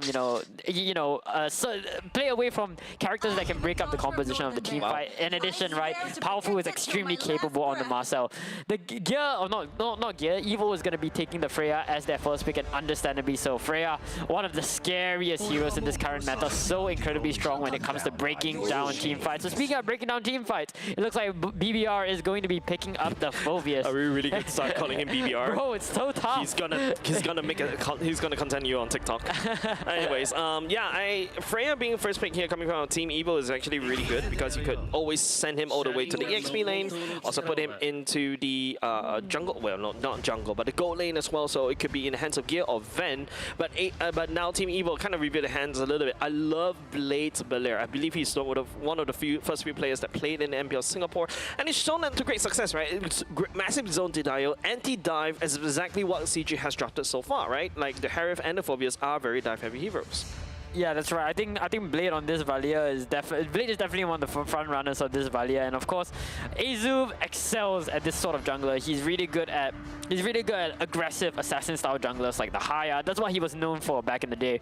And so for him to be given the opportunity to run this hero, I think he's gonna be a very great asset in battering Team Evil during this matchup. Someone's watching the previous match. I feel like we've seen this hero being picked out so much today, this week. We're gonna see a gold being picked up for CGM, but although I am rather interested as to why they are going for this gold. Are they trying to match artillery versus artillery? I think that's my guess. I would say Gord is just so good right now in this particular patch regarding the amount of you can peel with him. You have got massive ultimates that could potentially change the game. By the way, Gord has been picked 4 times so far in MPL Singapore, including this one. So which means that I feel like we saw Gord last week, right? So. Yeah, finally, God's literally appearing in our face over and over again today. Yeah, teams are really starting to pick out the true strength of God, and rightfully so, right? Going into this meta, especially, God is so good into all these tanky frontliners that teams seem to love to run. We're gonna see the next bout of bans coming in from both sides. It's gonna be a Kalea ban on the side of Evil and a Glue ban on the side of CG. Glue has been extremely impressive, especially in MPL ID right now. We're seeing a lot of MPL ID players, Indonesian players, playing Glue on the roam because of their ability to shut down, similar to what the Hilda does actually. Not only just that, right? Glue can also be can be flexed easily over to the EXP lane and the roam, and that's why you see a lot of Glue pick and bans these days. But it's also quite interesting, right? I think so far we only had slowly. I remember playing the Glue in the EXP lane. Yeah. We're gonna, and one thing I'd like to pick out with this Evo comp, given how they have a Freya and a Suyo, I think they're definitely looking for that early game tempo, right? I don't think Valia necessarily adds a lot to you know, where they power spike. Valia is more so known for their utility, and that utility is going to be very useful, especially when it comes to trying to break up the Zaman force of the Harif and to dissuade attacks coming in from the Phobias. Someone's watching the previous games. Someone's watching the previous games. For those who don't know, we in the previous game we saw Absolute Zero run God Kaja 3 games in a row. 3 games in a row, and so it looks like Evo scared that CG is gonna take a page out of their book and banning out the other half of the mid duo. Yeah, definitely, right? Like the Kaja Gord Woma combo has been phenomenal for the previous series as well. Khalid also, technically speaking, works as well. You know, Raging Sandstorm right into a Gord Mystic Gush as well. There's a High Loss being selected from the side of Team Evo. I think High Loss is a really good counter against what the High Loss what the Gord wants to do. Gord goes into Mystic Gush. All Team Evo could do is Girl's Pathway either towards the Gord or away from the Gord, right? Like, if you follow the doctrine of the US military, yeah, you run towards the gunfire. Oh, yeah, that's an elite ball knowledge call right there. But anyways, to wrap up, what? Okay, this is very interesting coming out of Team Evo. Lilia Gold, I would say. And I've seen this before. I've seen this before in very weird ones. Speaking of elite ball knowledge, man, we're gonna see a Lancelot coming in from CG as their final pick as the jungler for Ricky Wurst. I don't know how I feel about this draft. Wait, no, Gear Valere. Sorry, it's a Gear Valere, Blade Lilia. They throw the Freya over. Okay, this is really squeezing my brain right here. The flex is insane here. Yeah, the flex is so big. But we've seen Team Evo play this roster before in the first day as well, right? Valere by Gear at the same time, all the way at the start. And it's also to counter against Phobias, right? It was the first match of the day, first match of MPL Singapore Season 11. Valere Gear and then Phobias Array, and Valere was like leagues ahead against the Phobias. Man, that is really interesting, and I mean, it goes to show why Evo is the reigning champs, right? It goes that level of flexibility to be able to pull off these kinds of picks, these very niche specific picks, even from your EXP laner, is something that has allowed Evo to really maintain their dominance. Their overall flexibility is just something that's very admirable. But with that said, welcome to the Land of Dawn. Welcome to the last game of Week 3, Day 1. Last series. The last series. Yeah, last game. I feel like it's a bit too early to go home. It's the last game, everybody. It's feel a little bit too early to go home, gamey. But of course, you know, you compare these two heroes, right? Suyo, sorry, not the Suyo. Yeah, the Suyo going up against the, I was almost calling it Sasuke, that's why. The Suyo going up against the Lancelot, right? Lancelot looking to scale, whereas Eizu, on the other hand, is a very, there we go, that's what I'm talking about. Early game Phobias is nothing against a Valere. Yeah, I mean, what to do, you know, when your Valere kind of just stands in front of your tower. You know, you want to try to pick him off, but with what ultimate? With what ultimate? Anytime you try to get close to him, bye-bye with the push. In the meantime, right now, you know, Clarity Gaming still playing it safe as of now. I think it's more on Team Evo's side to really upping the tempo. But hold on a second, Iron Ryan is exploring the map. Does cut out Eizu right there. Yeah. Khalid the Explorer. I love how Khalid plays in general, right? The fact that you have a hero that can just saunter his way around the map, similar to Johnson, but not having to commit like a whole ass card to it. It's something that only Khalid can do, and I love seeing Khalid's play. And not only just that, he can handshake a duel against the enemy jungle, right? But I think it would be an easy, good matchup if Eizu decides, but hold on, Eizu's level 4. Yeah, they're looking for the fight, and already Suyo, it just goes to show why Suyo is so strong, right? Instantly active, extremely quickly. Even faster than the likes of Ricky Wurst, but hold up, Ricky Wurst jumping in for the next part of the team fight. Iron Ryan is going to be first blood, and with that, Eizu is going to have a kill, going to bring back a kill for Evo. That's not a very good first blood if you're Clarity Gaming, right? Giving Iron Ryan over the side of Eizu. Eizu as a Suyo is looking to snowball, and that's like the first snowflake that he collected, right? And now Ricky Wurst and also Eizu is now going to try to fight this turtle very soon, but it seems like, you know, like, Clarity Gaming is not letting him out. You see how Team Evo just just path right into the purple buff, blocking Clarity Gaming. Aggression, aggression, aggression. That's the name of the game right here. Ben jumping all the way into the back line. Iron Ryan taking a lot of damage, but not able to go down. But for what it's worth, that blue buff is going to go into the hands yet again of Azu. Yeah, losing the purple buff is very bad for the side of Ricky Woods, right? Not only just the fact that you're under level against a Suyo that is looking to snowball. Remember the first snowflake he's collected? That's the second one. Oh my goodness, and already, you know, 3 members of Evo on the Ricky Woods looking to deny that green from him. Azu continuing to assert dominance over Clarity. And this 4-man duel, right, minus off gear down in the bottom lane, right, is a very strong early game aggression, right? He's more than happy to handshake any form of team fights. And also very interesting emblem coming up from the side of Ven, right? He's going for a weakness finder instead of the Warcry that we usually see in other Freyas. It's the same as, it's like a budget Corrosive side. Yeah, that's right. Iron Ryan is going to jump onto this Freya, try to get as much chip as possible on the down, but Ven is just taking all of it. Raging Sandstorm gets committed, but it hits nobody. Yeah, Valkyrie Descent also Ven decides to jump away. Burns away a big ultimate for the side of Iron Ryan. That's critical for the side of Clarity Gaming, I would say, especially walking into the second turtle coming up in the next 40 seconds. It is going to come back, however, so it's not the end of the world, but it does limit Iron Ryan's ability to contest his smaller skirmishes right here. And speaking of which, we look to see a little bit of a tussle coming in on the bot side. The backup is coming for Clarity Gaming, so Evo is going to back off. Yep, a lot of respect given by the side of Clarity Gaming over the side of Team Evo. Remember, we talked about this, right? David versus Goliath. It seems like David is bowing down to Goliath for now. Yeah, that's right. Slowly but surely, we're inching towards that next turtle fight. Freya is going to be the first one into the zone. Probably just going to look to clear their wave very, very nicely. As of right now, Ricky Woods is trying to ensure that he has a grip on that blue buff.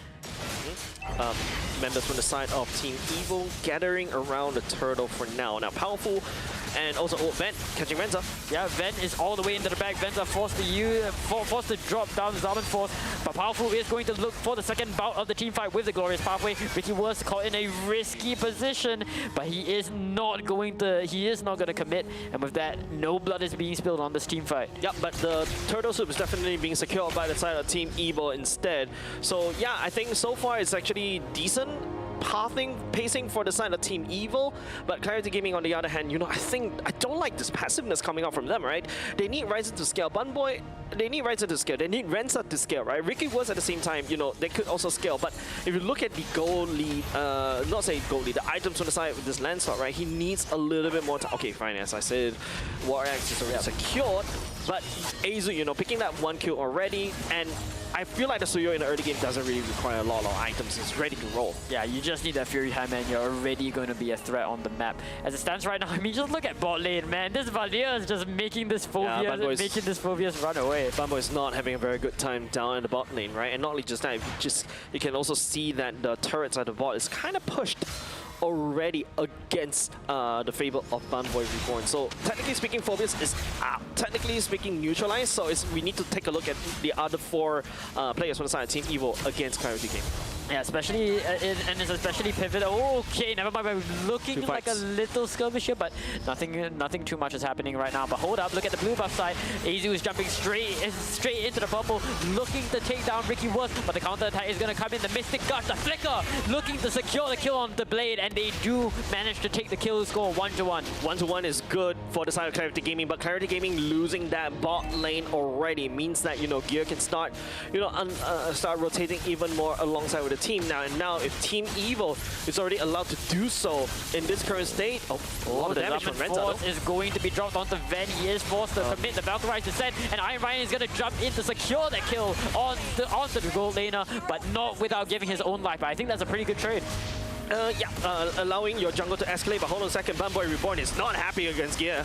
Yeah, that's right, he's hot for vengeance. He wants to get this kill right now. The Dark Wave comes in and Bunboy is jumping all the way into the backline. Ryzen drops down the Mystic Gush, but unable to lock onto anyone.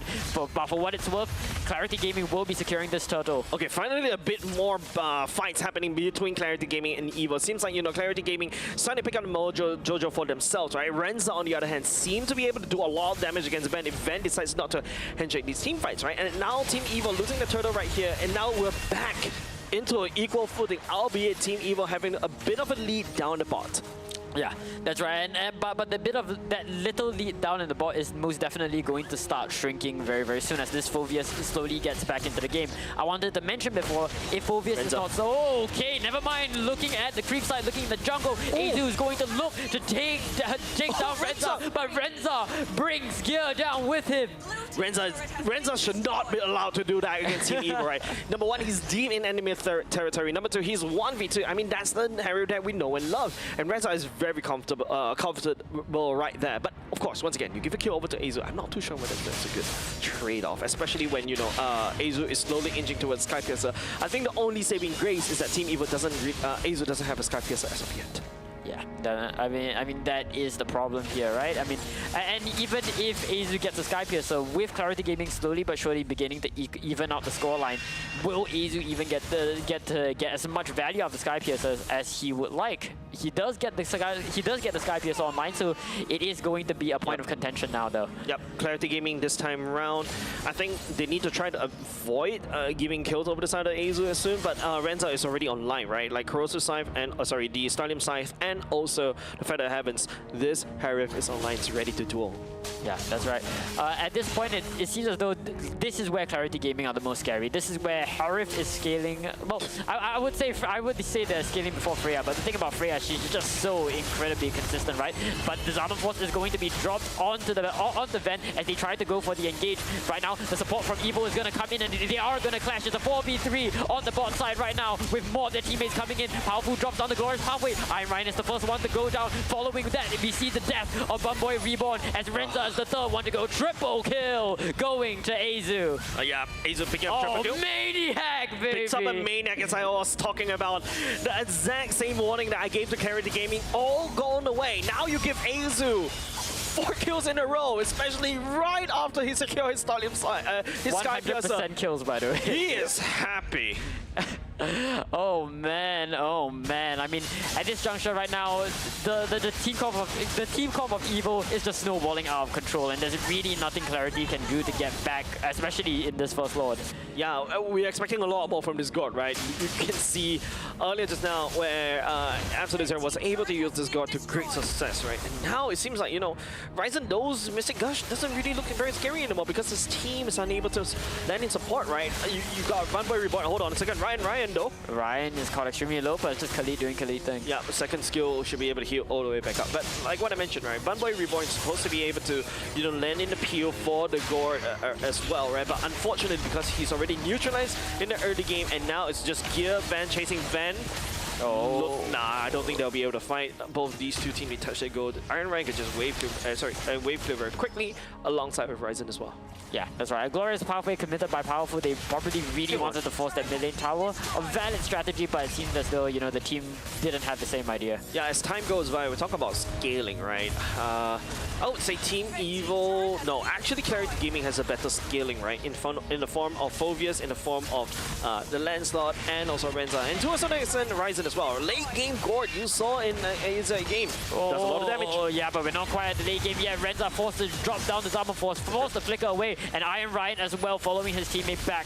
They are both going to survive the engagement, however. Yeah, they're forced to burn the flicker because of the Searing Torrent from the side of this Valera. It's a nuisance to navigate past him. And Van, if you notice, he's very passive in these fights. They're using Valkyrie Descent mostly to kind of bait out ultimates or to basically escape. If he's not in these team fights, he's actually side pushing. So it seems like Team Evil, you know, they're not handshaking team fights. They're looking to split push as much as they can. Yeah. At this juncture of the game, both teams are playing a very disciplined MLBB. Evo might be 5k goal ahead, but if you look at the kill counter, it's 7-3. I mean, Evo are not that far ahead in terms of kills, but in terms of the objectives, I mean, the macro game from Evo is immaculate. Yeah, and this is something that's very new, right? Team Evo used to be like remember what I said in the previous series, right? Absolute Zero reminds me of the old Team Evil, but Team Evil has now grown into a Titans themselves. They used to be Davids, and now they're Goliaths instead. That's a very weird picture to paint in my head. But yeah, it's just the fact that Team Evil is so disciplined regarding these calls right now, so kudos over to them. Yeah. As it stands right now, the First Lord is 30 seconds away. And you know, it's very difficult for Clarity Gaming to play into this angle, right? I think in order for them to win the fight, they really need to play together. They need to play for Ryzen. Iron Ryan needs to set up the conditions. Bumboy Reborn needs to be able to play for the god. Yep, literally two of these players need to set up for Ryzen, right? But it seems like, you know, Clarity Gaming wasn't able to find all these opportunities, right? I haven't seen a Raging Sandstorm that could literally turn the tide in the favor of Clarity Gaming as of now. But Team Evil, on the other hand, you know, dominant map control all across the board.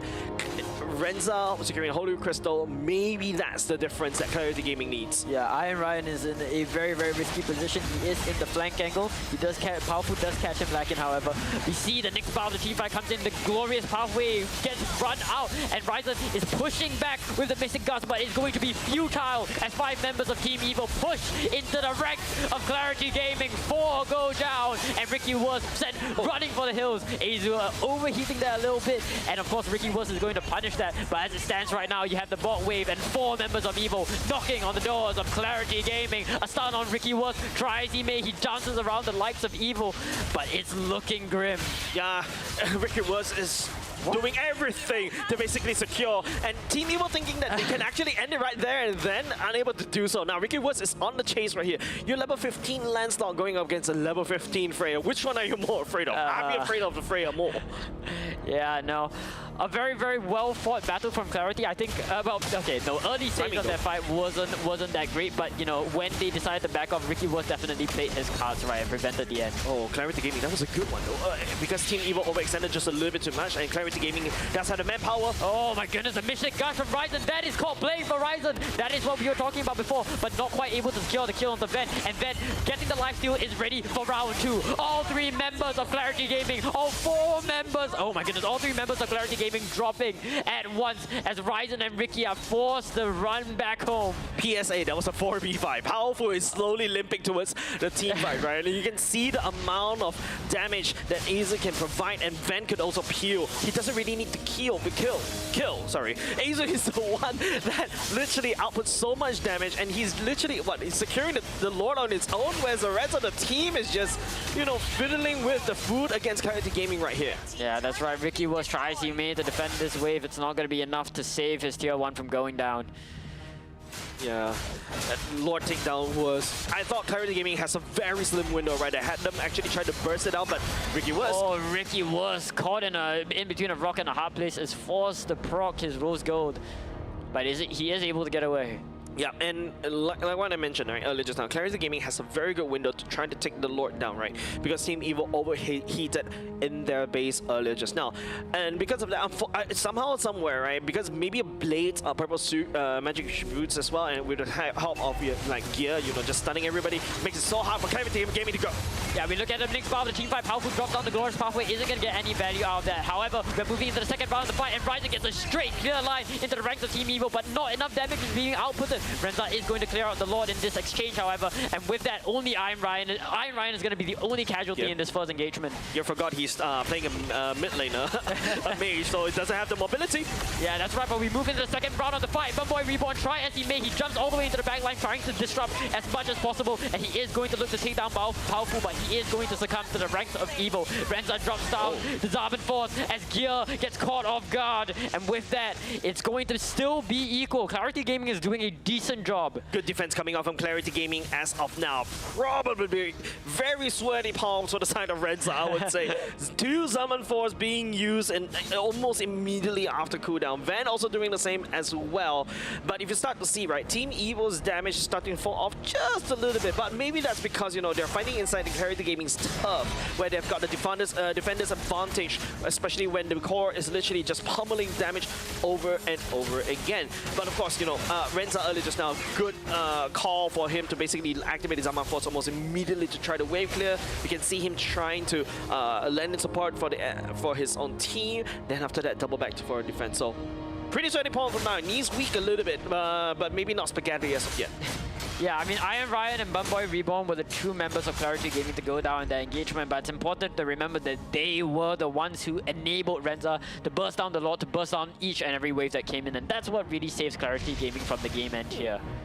Yeah, Evo right now doesn't really have that. Oh, hold on a second. As I said that, there's so much damage. Ryan, he might try to get away with the Raging Sandstorm, but it's not enough as Evo pushed so deep into the jungle. Oh my goodness, I thought Ricky was going to get away with that. Is he going to be able to counter his way out of this one? I'm not too sure. All 5 members are jumping onto Ricky Woods with the Glorious Pathway committed onto him.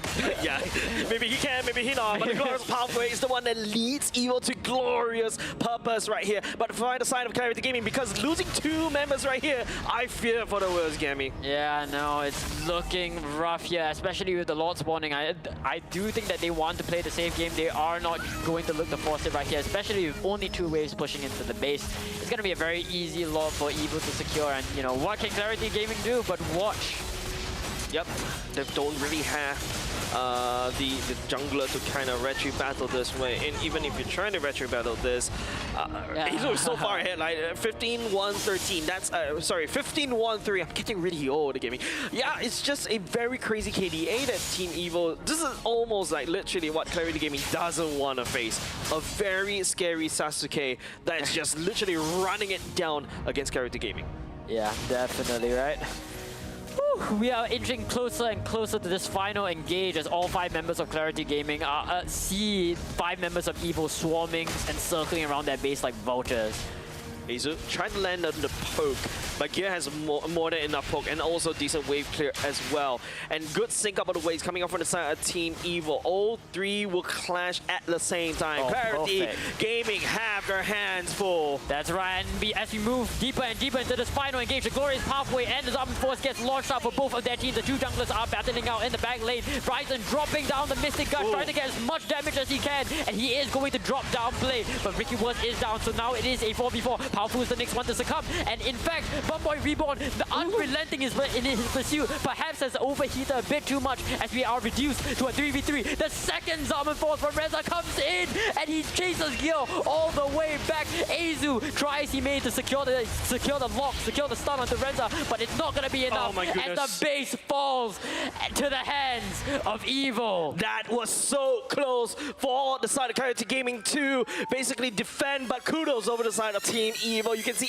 Azu trying to go for a re-engage.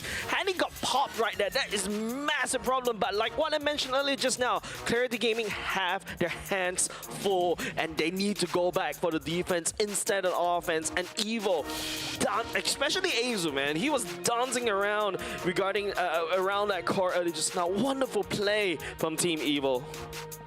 Yeah, that's right. I think Evo played a very, very clean game here. And this is the new Evo that we're talking about, right? This is the Evo that I know as a newcaster coming in. Like this is like the Evo who is extremely disciplined, extremely patient in their pursuit. They play the game slow. Yeah, and this is a very different Evo. And even when they are hit, they don't get overconfident. Yeah, this is very... I would agree with you. This is a very clean one, right? It's always that you see that Clarity Gaming somehow, somewhere just doesn't manage to kill anybody from the side of Team Evo, Powerful right? is getting tickled by that Mystic Gush.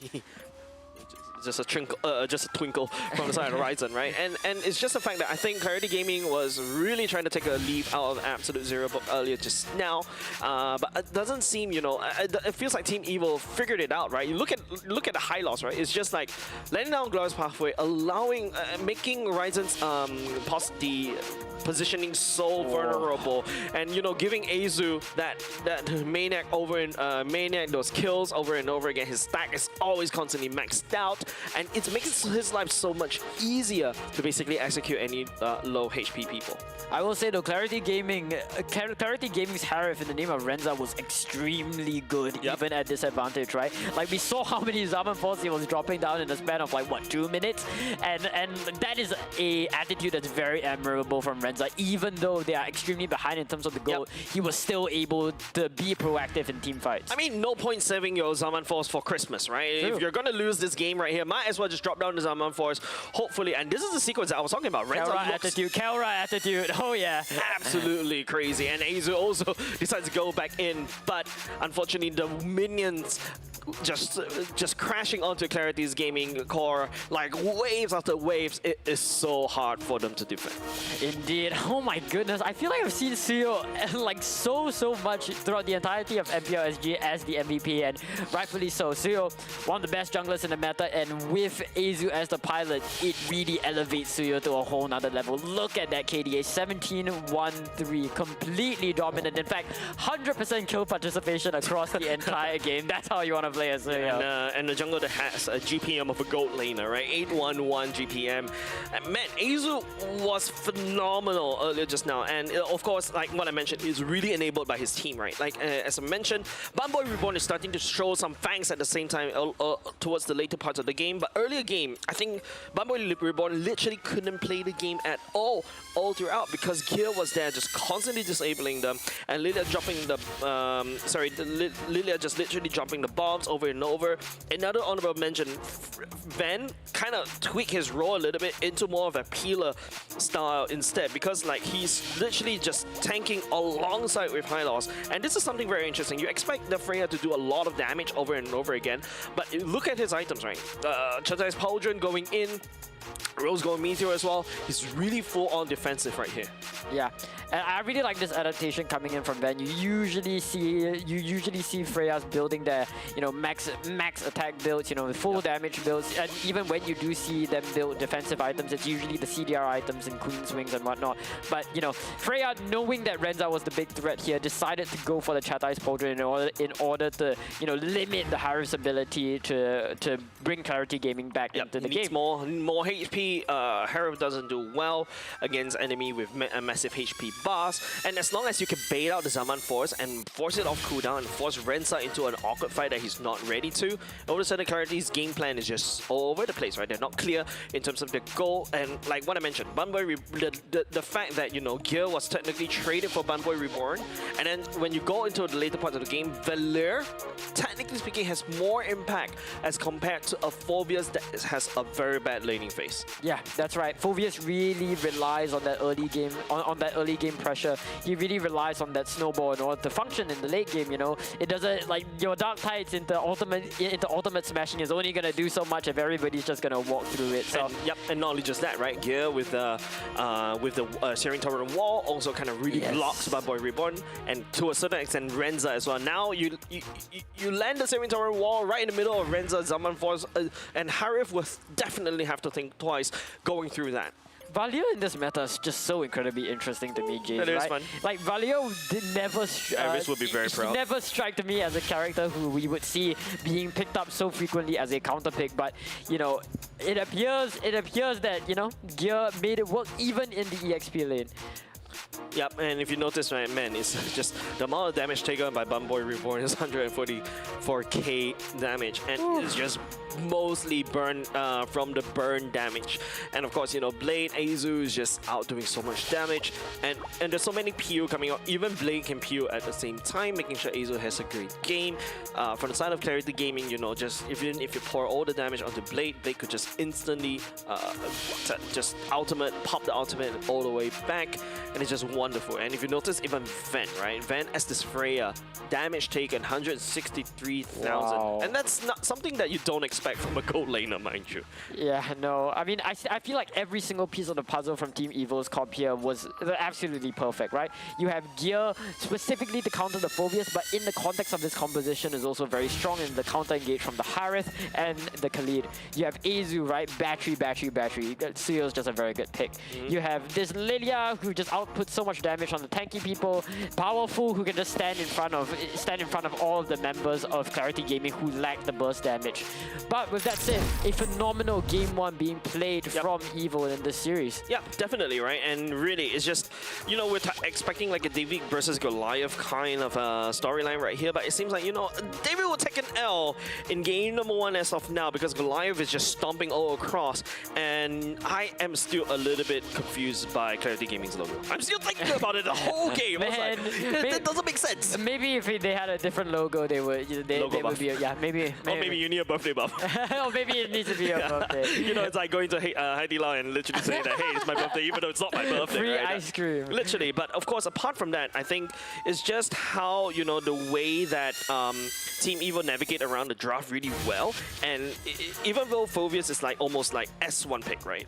In the end of the day, if the fact that you've got a Velar that's literally countering you every time, and we've seen this before, yeah, it is something that, you know, the members from the side of Clarity Gaming really need to look out for, especially if they want to go back into this kind of matchup again. Yeah, especially, right? Phoveus is a very, very valuable pick in this meta, but the fact that EVO have such a good counter plan for this Phoveus means that they have to respect the counter play. Definitely.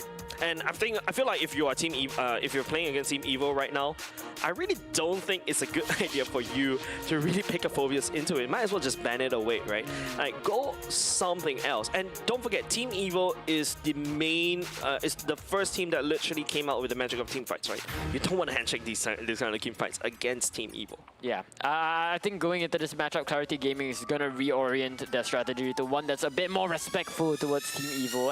And we can talk about Clarity all we want, but I think Team EVO's draft in this matchup was just very, very oppressive overall. Not just the Valia, I mean, leaving the Freya open for gear, that was really, really strong.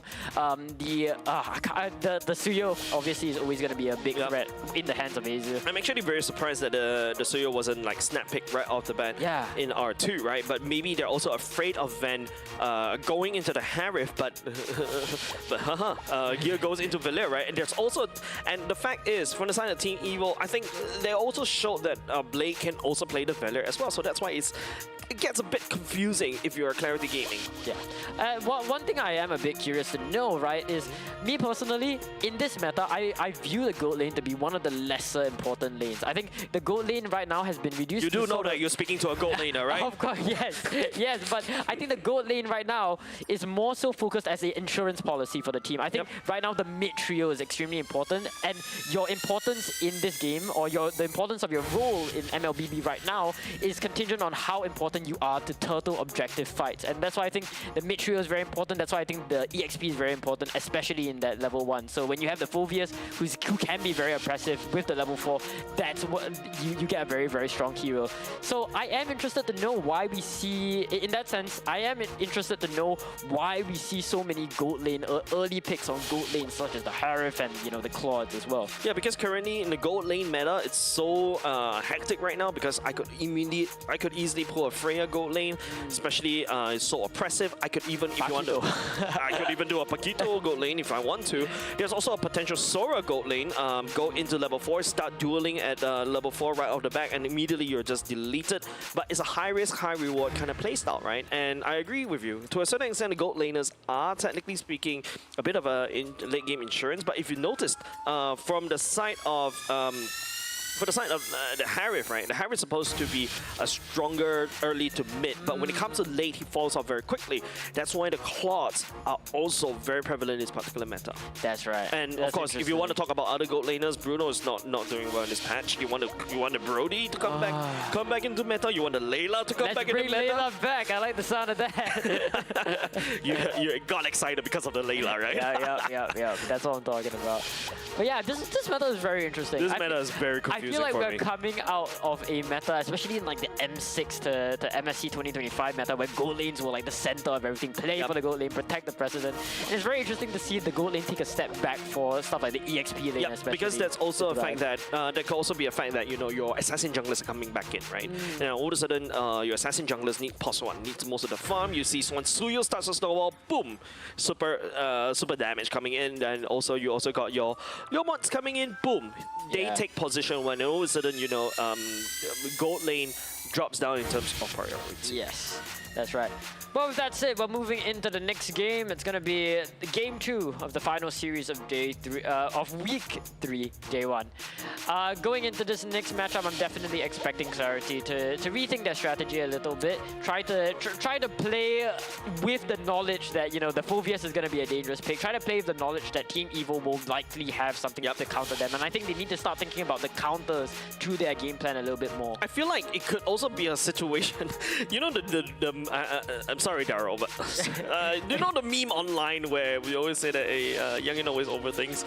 Decided to pass down to, wait, hold on a second. That is Lunatics coming in from the side of Clarity Gaming. That little boy on the right beside Iron Ryan. Iron Ryan is promoted to be a coach this time round. Oh crap! Wait, that is so tough. Nice graphic, thank you. Yeah, so there will be a switcheroo happening. I think this is the first and probably perhaps the last as well from the side of... it's the second time players are... Okay, my bad. Thanks for my production. Iron Ryan being swapped out Lunatic. Lunatic, I would say, also one of the hidden gems of Singapore, right? Especially in the sea of... we're looking for the next best roamer in Singapore after JPL's departure, right? We can technically say that, we're looking for another new roamer, another face of the roamers of Singapore. I love my roamers. I'm a roamer myself, and I'm excited to see how differently Lunatic plays, or how differently Lunatic meshes with the rest of Team Evo, right? Because Iron Ryan really likes his face tanks. He likes aggression. He likes being in your face. Yeah, Lunatic, if I remember correctly from other community, he also likes that playstyle as well. So not too different. Not too different. Same, but different. Yeah, we'll have to see if that changes the team synergy, or hell, we have to see if that benefits the likes of Clarity Gaming even going into this matchup. I am interested to see the difference in tempo in that sense. But on the side of Team Evo, of course, they are looking to play the same game that they've always played, right? Or no, not that they've always played, that they're looking to play in this season. They want to play consistent, they want to play clean, and they want to play clear. I caught your pun. Clarity being so I think right now it's just, I feel from this in particular, I feel like Bunboy Report is a lot more pressure for him. You can see he's not happy at all. He wasn't able to play the game in game number 1, right, against Gear, right, because the Valera literally shuts him down over and over again. Everything that he wants to do in the early game, and unfortunate for the side of unfortunate for the side of the XP laner's role, right? Like, Phobius is not very known for his strong early game. Right? Level 1 to level 3, you hunker the heck down, right? You stay humble, keep your mask on, but when you hit level 4, you take off your mask and you just go ham, right? Yes. I mean, and that's just the case, right? It's unfortunate that Bunboy Reborn had to play against a Gear who had just elite ball knowledge on this Valia pick. and that's not... I remember the first time when Gear put out the Valera, it's like, this is not what I expected from Gear. And Gear is like this, I like to go all the way to the back line as a Lapu, slice and dice, Terizla, the Yuzhongs, and then suddenly... a Valera. And it's like, Valera? That's not the opposite. It's the totally opposite playstyle, and that's why if you notice in game number 1, I kind of called him out. That's not exactly where you want to be. You don't have mobility. But hey, at the end of the day, if it works, it works. We can't fault him when he's right, you know? So yeah. At the end of the day, we'll have to see how this draft plays out for Team Evo. I'm expecting... Do you think we'll see more, targeted bans coming in from Clarity, or do you think we'll see the same stuff? I don't think so. I feel that Team Evo and Clarity Gaming may pick something very interesting. I don't know. I just got this this hunch. Bro, show me the script, man. What the heck? No, there's no script. You check. There's nothing on the table but Calbys and also Future. Oh, Calbys? There's no script. Oh man, we're getting into the draft, and the first bans are gonna come out. It's gonna be a Freya on the side of CG, and Evo is gonna take out both the Leomord and the Suyo. Leomord and Suyo, both of these bans coming out of respect for Ricky Wurst, and they also just happen to be the two best physical jungles in the meta right now. And meanwhile, CG in the aftermath, in the fallout of the match that they played before, are gonna be taking out both the Freya and the Valia. You can see like literally powerful, and Gear was literally laughing when the Valia banned away. Is like, why are they so? Blade is like, I wish I know how to, like bad lip reading. Blake goes in, why did they ban the Valia? Are they so afraid of me? To an outside viewer, they're banning this Valia, and like they see this and oh wow, they must really respect Blade. Nah. I was also watching Clarity Gaming's content, and if I remember correctly, like the cast is like, oh, what are they thinking? They're so like this is a very stressful moment, and then after that they mimic like MRT sound, that sort of idea. We see the last ban coming out from Evo, and it's going to be a Harley. So all 3 bans coming out from the side of Evo. Really, I think these 3 bans are coming from a position where they're trying to limit the hero pool of Ricky Wurst. I mean, do we have any idea what else Ricky Wurst can go for after this? I think there's still, you know, the Fanny that Azu can go for, Ricky Wurst. I mean, if you play any assassins, right, you're definitely expected to play the Fanny as well, right? But I think revealing the Fanny this early on means that, you know, the Lunatic could easily go into the Badang. Yeah, we saw. I hate it when I'm right. We saw the Badang come out earlier today, and the Badang was very, very impressive against the Fanny. But then again, Fanny is one of those heroes where, you know, if you're good, sometimes it just doesn't matter. She's similar to Arla and Valentina in the sense that, you know, she really doesn't have any crushing matchups, but it's all just determinant on the skill. But you're looking at the counters coming out from CG. You can tell Clarity Gaming really wants to play this Phobia. Clarity hates this Fanny, man. The show and the Phobias both coming out. And we see the counter from Evil. What is this? Powerful being put onto the Marcel, and now Blade's picking up the gold. Okay, what I did say this, right? I feel like something's funny gonna happen in terms of the draft, and there you have it, right? Marcel, a gourd that is also definitely the flavor of the day, I would say, going into the hands of Team Evil right now. And now all of a sudden it's like, okay, CG, what do you want to do? How do you counter against this gourd, right? The way that a Team Kingdom was able to counter the gourd is using the Marcel. But now Team Evil has the Marcel, and that's a hero that Powerful plays. Yeah, definitely. Powerful is one of the best, if not the best, Marcel user when it comes to the league as of right now. We've seen Powerful really take Marcel to the limit. So the fact that CG was willing to give it over to Evil is something that's pretty scary. On the other side, we are gonna see Renza picking up the Moskov. So we're seeing a different sort of game plan coming up from CG, right? I think CG are most definitely looking to angle themselves towards the late game, and through the Phobias, they're likely trying to push this Moskov into the early game through a technology lead. 5 ban on Assassins? Man, why not? Man, anything but giving Ricky Wurst heroes, man. Yeah, anything, right? But Hayabusa next. Nah, I think Nolan. I'm thinking Nolan, yeah. But of course, you know, for the side of Clarity Gaming, right? I think this is a very interesting thing. This feels more last meta, right? Like the Moskov on the side lanes. You also got the Cho. I bet Lunatic plays a good Cho as well. Then also on Boy Reborn, it says I want to play Phobias this. I can't blame it, man. Oh, look at that Hayabusa, man. Yeah, but okay, sorry, I agree. Hayabusa is more scarier as compared to Nolan because you've got a gourd. My bad. I was thinking from a POV where there's other heroes. Yeah, okay, agree. Anything but giving Ricky Wurst heroes, man. Still on that note. They hate him. Yeah, Grandeur is also banned for the side of Siege. Ooh, okay. I told you. I told you. What? I told you. What the heck? There is no script. I solemnly swear there's no script on my table. I just have a sensing that they may play something interesting and Eudora appears. All right, Layla. So Layla's up next, right? Hold up. Well, like, no way. No Layla. No Layla. I don't think there's a Layla. I don't think you put Layla jungle for the side of Clarity Gaming. So, yeah. Any sort of analysis that we were making beforehand has completely been thrown out the window. Actually, yes, there can be analysis in being done, right? Team Evil goes. Okay. Look at that. Okay, we take those. I guess we take those, all right? High five, fighter.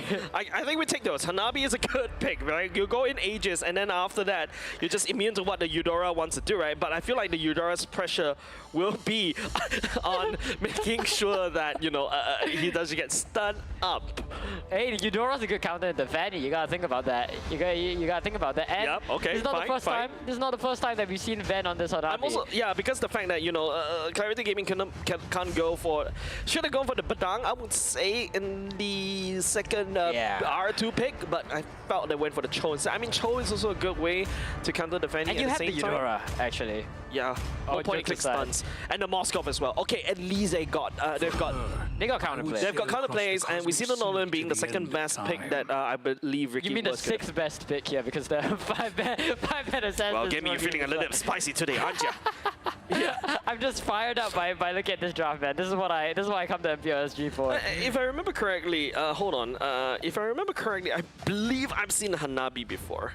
Yeah. I believe we saw it in day 1 coming out from Evil. I think this is the second time that we're seeing Ven. I don't think they won the game where they pulled it out against Kingdom Esports, But, you know, second try is a charm. You know, maybe it'll work this time. The Kaja and Gord worked out for absolute zero in the second game, and it looks like, you know, Evil might be trying to pull out something from their pockets going into the playoffs. Yeah, Hanabi against Kingdom Esports. First week, day 1, game number 3. It's full circle. It's full circle. Yeah, the Valera also appeared in that particular match. It's literally full circle. They're not really... yeah, you're right. All of the OG picks coming out. But with that said, welcome to the Land of Dawn. Currently, Evil is standing 1-0, 1-0 against Clarity Gaming. If they win this, you know, they get a very nice... They get a very nice angle going into the playoffs round. Welcome to the Land of Dawn. Let's see if Clarity can tie the scoreline 1-1. I mean, the only way to beat, I would say, someone, especially, is to not play meta, right? You saw the Nana come out. Oh, yeah. You saw the Xavier come out. I might as well the Eudora, right? And Eudora recently did get quite a very interesting buff, right?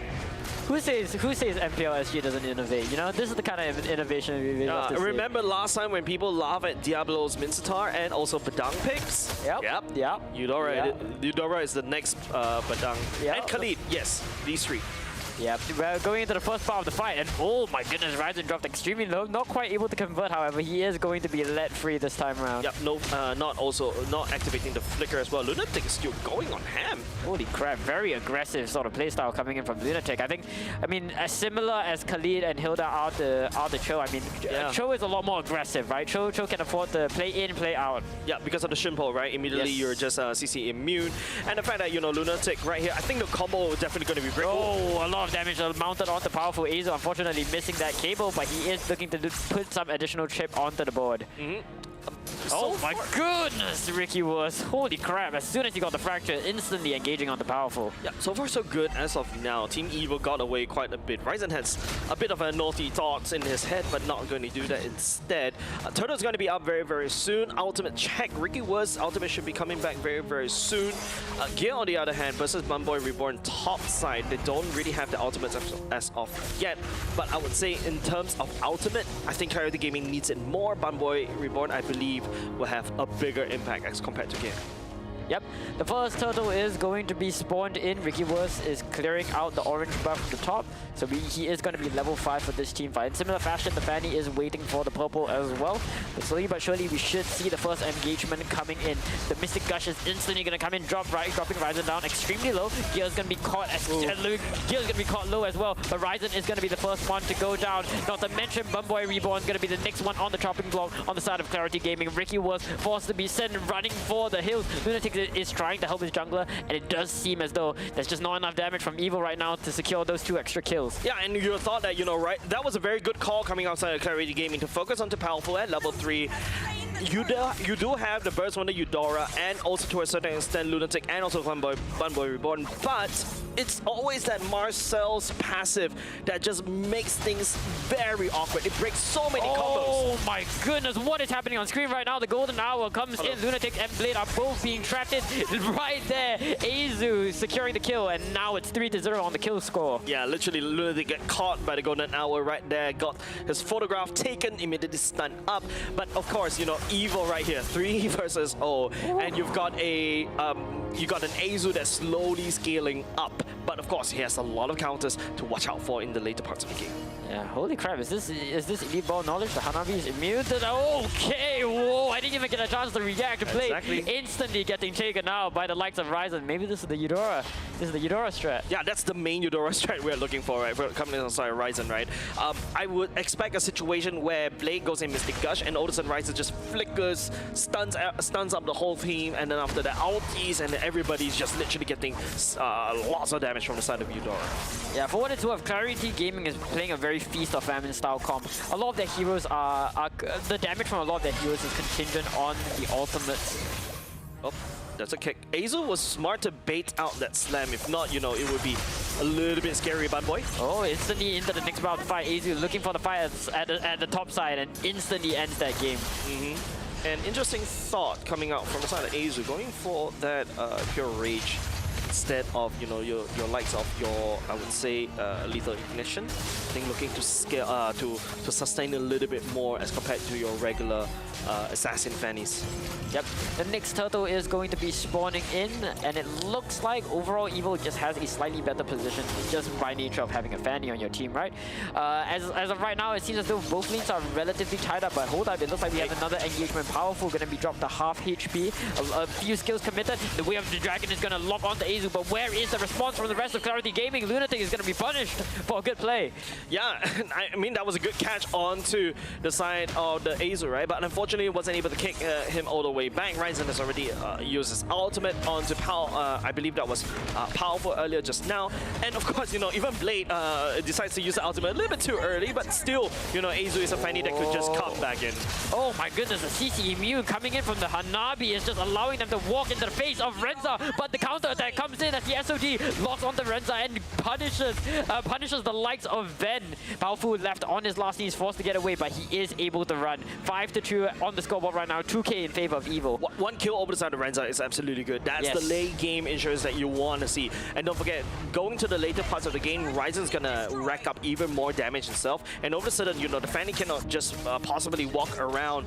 Or if you look at how Blade is playing, right, just literally throwing the first skill over to just scout out as much as possible, because a bushwhack situation may happen anytime for the side of Clarity Gaming. Right, we're moving into the next part of the team fight. It looks like Powerful is caught on his lonesome right now. Everybody is split up all across the map. Azu looking to lock onto Ricky Wurst, but not quite able to convert as his EXP laner is there to defend him. However, on the side of the bot lane, Ven and Blade are going to be looking to eat that up very, very nicely. Yep. Lunatic can start up just a little bit, but Lunatic should be. What's this 1v1? Man, basic attack. Why not, right? Basic attack fight. Yeah, why not, right? But especially when, Ven actually hand-checked the teamfight really well, right? Knowing that his age is coming online right out of that, and we're definitely going to catch Renza off guard. Lunatic being caught off guard in trying to return to his team, but he is going to look to run away as per Cho. But the same cannot be said for this Moskov, as all of them are surrounding him like vultures. Renza is going to be able to barely get away, however. Bumboy Reborn looking to push gear back. Nolan. Scary position, right? And I think what Clarity Gaming is purely doing guerrilla warfare right now.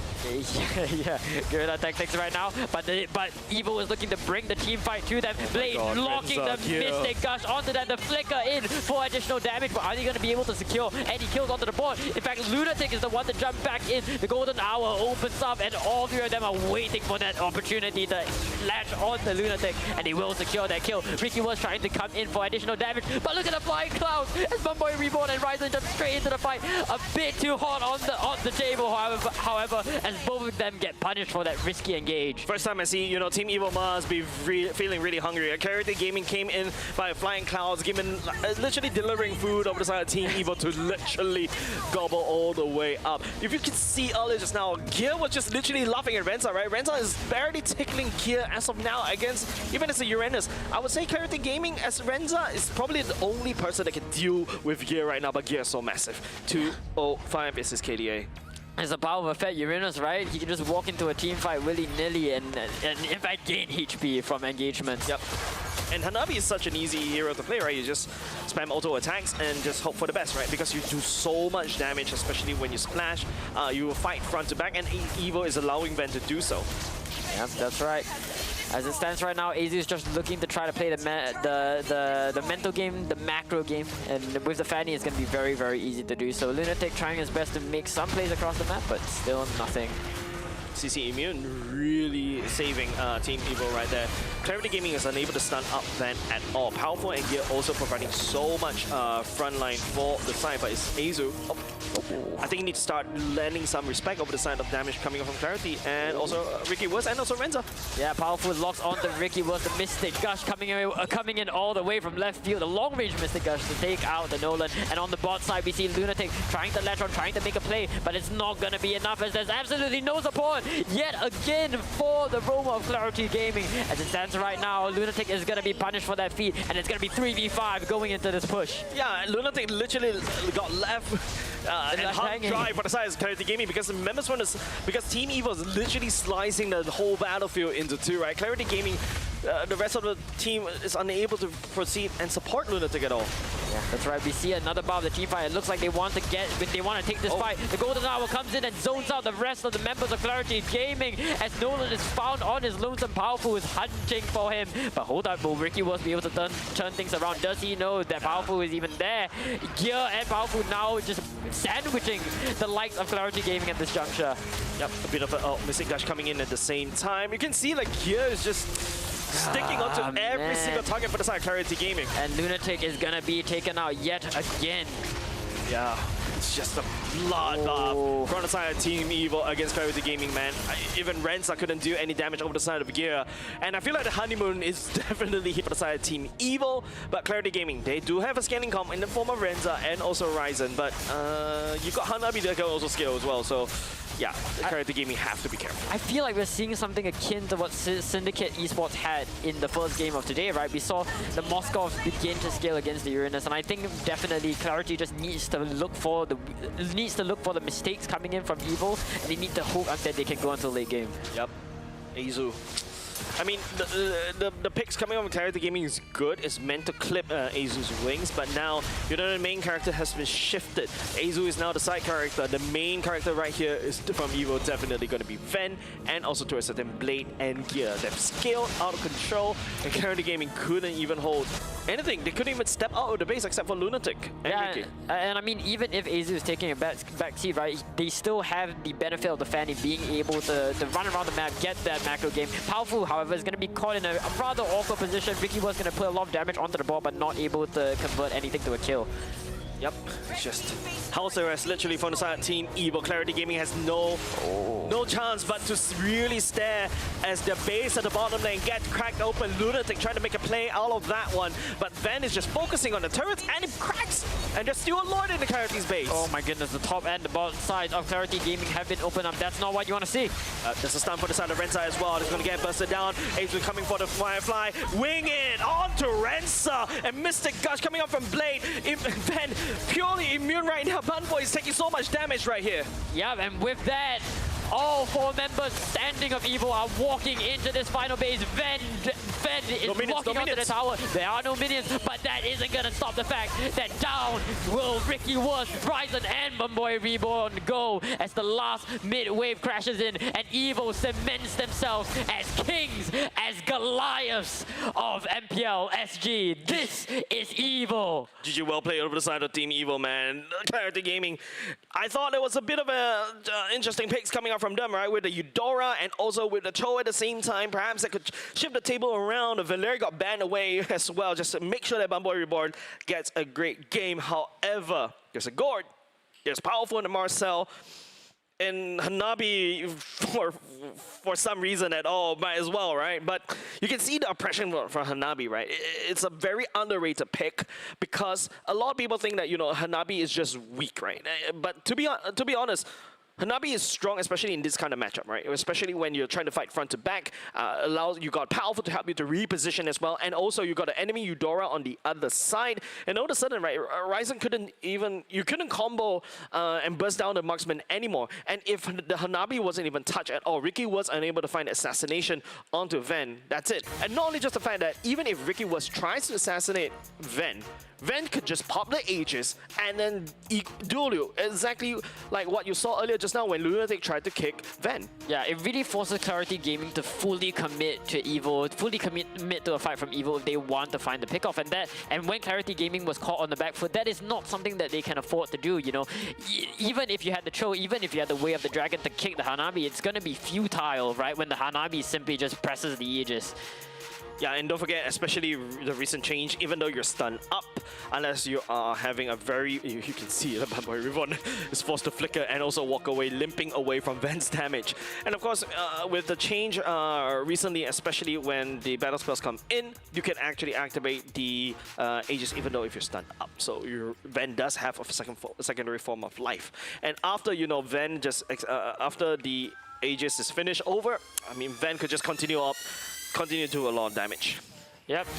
And with that said, a phenomenal series played from EVO, very, very clean on all fronts, not just in Game 2, but in Game 1 as well. And of course, we have to talk about the MVP of the game being the Uranus. I mean, a fed Uranus is almost as scary, if not scarier than a fed Phoveus, right? Because at least with the Phoveus, you know, he does a lot of damage. Team fights are a nightmare for you. But with the Uranus, like, what do you even do? What do you even do? Like, the team just has a wall in front of you that you just can't take down. All your skills are going to be burned. Interesting emblems coming out from the MVP, right? Like, literally going for the Assassin emblem. The Master Assassin emblem right there, right? Because he just wants to do a lot of damage. And most of the time, right, the Uranus' strength is really to isolate all these people, right? And once he goes in, isolates somebody, as somebody's running away from the Uranus, he gets isolated, and all of a sudden he does quite a bit of damage, especially from his Radiant stacks. Now, Van actually went for this. I would say there's a period of time where we were experimenting around. Maybe the Hanabi should go for more crit damage, but hey,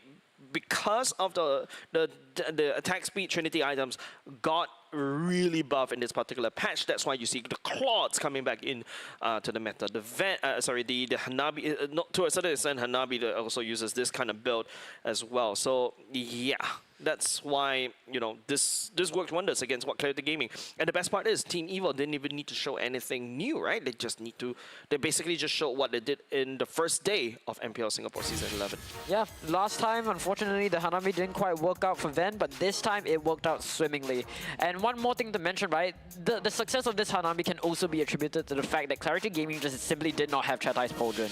Chatai's Pauldron is one of the most important, if not the most important defensive item, in contention with Dominance Ice right now when it comes to the defending side.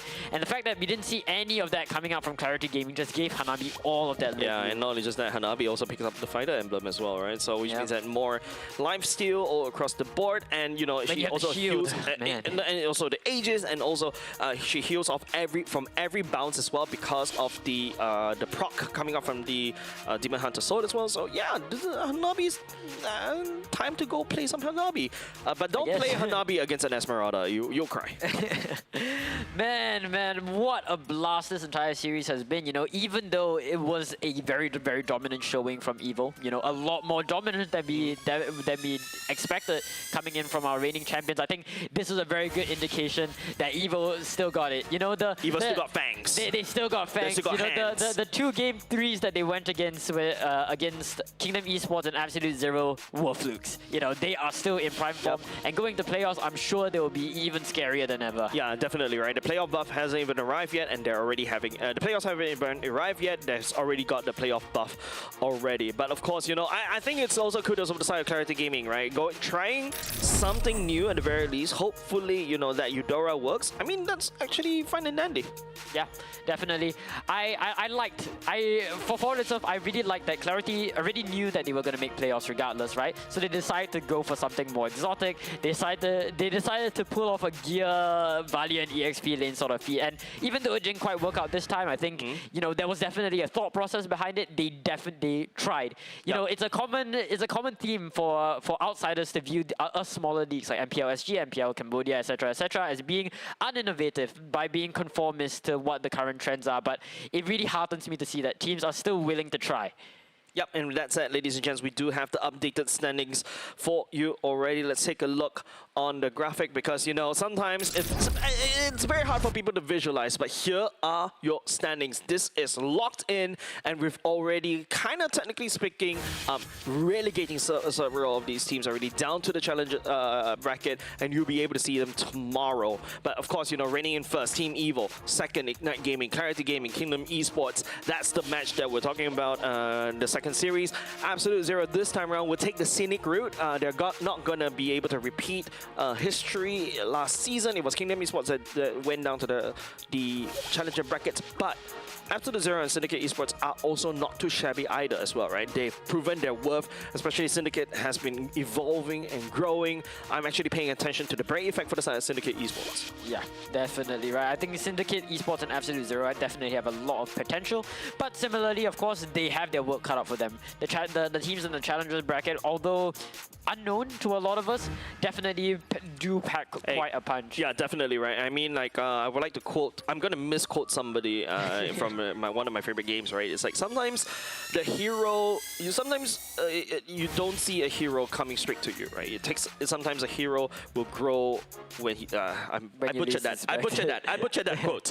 I butchered that quote very badly. But I mean, the intention is clear, you know, the intention is clear. The intention is clear. You never know until you see it. Yeah, sometimes the heroes come to you, sometimes you create heroes. There we go. Yes. There we go. Something like that. Yeah. And with that said, let's take a look at the brackets for tomorrow as well. Tomorrow is going to be a very, very long day. Not only just for, well, me and Churros tomorrow. Gimmy's going to take a break. No choice. But it's going to be a very long day for our players that you see on the screen right here. Dinosaur Esports, Aurora Astralis, Liquidity, Selkie Uprising. They'll be going to battle it in a best of 3. This is a double elimination, so there's a bit of chance even if you don't make it in the first part. And of course, seeded straight into the upper bracket is Absolute Zero, going up against the winners between Dinosaur Esports and Aurora Astralis, and for the side of Syndicate Esports, going up against the winner of Liquidity and Selkie Uprising. Oh man, it's gonna be a very, very long day. Not just for our casters, although they are really the people who suffer the most. Sorry, Jace, but for the players as well. They have a very, very long pathway, not just for the Challenger series, but for, you know, Absolute Zero and Syndicate Esports as well. Let's take a look. Yeah, but of course, you know what we joke about, you know, it's going to be a very long day. This is technically the last chance for Absolute Zero and also Syndicate to make it into the playoff, because if they don't, they will literally drop out from the seed from MPL Singapore Season 12. Yep, and so with that, you can take a quick look at tomorrow's schedules. You can take your screenshots, but of course everything will be on the MPL SG Instagram here. It's a very, very long day tomorrow, starting all the way from 10 AM all the way to 7 PM. So it's going to be an exciting day. It's going to be an exciting day, hopefully with good MLBB. All of these matches are best of 3 as well, so you're going to see quite a lot from both of the from every single team here. Yep, definitely. I believe also, hopefully, we get to see up-and-coming players from What are you looking out for? I'm looking for somebody to impress me. Okay. Yep, I've been looking for something to impress. Another new up-and-coming player to impress me. I actually are already impressed by some of the improvements from our courtesy the players. But of course, ladies and gentlemen, everything here that you're seeing is, of course, MPL Singapore Season 11 is really shaping up to what it is. We're going to give some of the Magna Carta, we're going to give some of the power bands to the community. And of course, speaking of our community, we need to hear from the community as well. And I also, coming from the bottom of my heart, I also, you know, as a caster alongside with Abstract and also quite a few of us since Season 1, you know, the evolution and the path and the journey for MPL Singapore has not been the easiest. So let us know what you think. Also, you know, share this over to your friends as well, so that we are able to kind of push and of course continuously provide the platform for our up-and-coming hidden gem players in Singapore, because you never knew there may be a strong professional player hiding among the MPLs, the Singaporeans as well. Hey, Valorant could do it, we could too, you know? all I'm saying. Yep. But before we go, huge shout-outs to our partners. Of course, Pulse Nova, this show was possible because of Pulse Nova, powered by Moontron, partner in esports being SGEA, Speedy Ninja, Calby, Indomie, our official gaming chair being ErgoTune, and I feel like we have a few more. Yeah, of course, but of course, you know, MPL Singapore Season 11 brought to you by Muntan and Pulse Nova Entertainment. Of course, this is presented by Speedy Ninja. Shout out to Speedy Ninja as well, because they get your MLBB diamonds instantly at speedyninja.co. Cheapest prices, 24/7, delivery straight to your account. No waiting, no hassle. And of course, you know, since Speedy Ninja is also helping us together as well, Speedy Ninja is also running a diamond giveaway right now. 5 lucky winners will be walking away with 1,071 MLBB diamonds for absolute free. All you have to do is head over to mpl.sg.official on Instagram and look for the Speedy Ninja giveaway post. It's that simple, getting quick, because the giveaway closes on the 24th May. That's tomorrow. And of course, you know, partner in esports, SGA, Indomie, Flavor, Favorite by the World, Calby, harness the power of nature, Roto, stay focused and stay one step ahead to dominate every match. Donto, use Roto. ErgoTune, comfort equals mechanics. That's ErgoTune, supporting the grind one match at a time. And of course, our backs. And of course, thank you very much for Future. This is a water dispenser that looks absolutely stunning and futuristic. Wing wink. Wing wink. Wing wink. But of course, Gaming, any closing thoughts before we go for a wrap-up for today? All I'm saying is, I mean, I can't wait to see what these teams bring to us in the playoffs, right? Of course, we've already seen a lot of rising talent coming in from, I mean, not just the likes of Clarity, but, the rise of Ignite Gaming in particular. That's the team that I'm definitely rooting for going into the playoffs season. But other than that, I think we're good to close things off. Yeah, thank you so much. With that said, ladies and gents, do catch us tomorrow for the bracket, challenger brackets as well, because that's where we'll be able to see, maybe one of the seeded teams will not get seeded for the next season, or maybe there'll be a new challenger that arises for MPL Singapore. With that said, thank you very much. Jace and also Gaming signing off.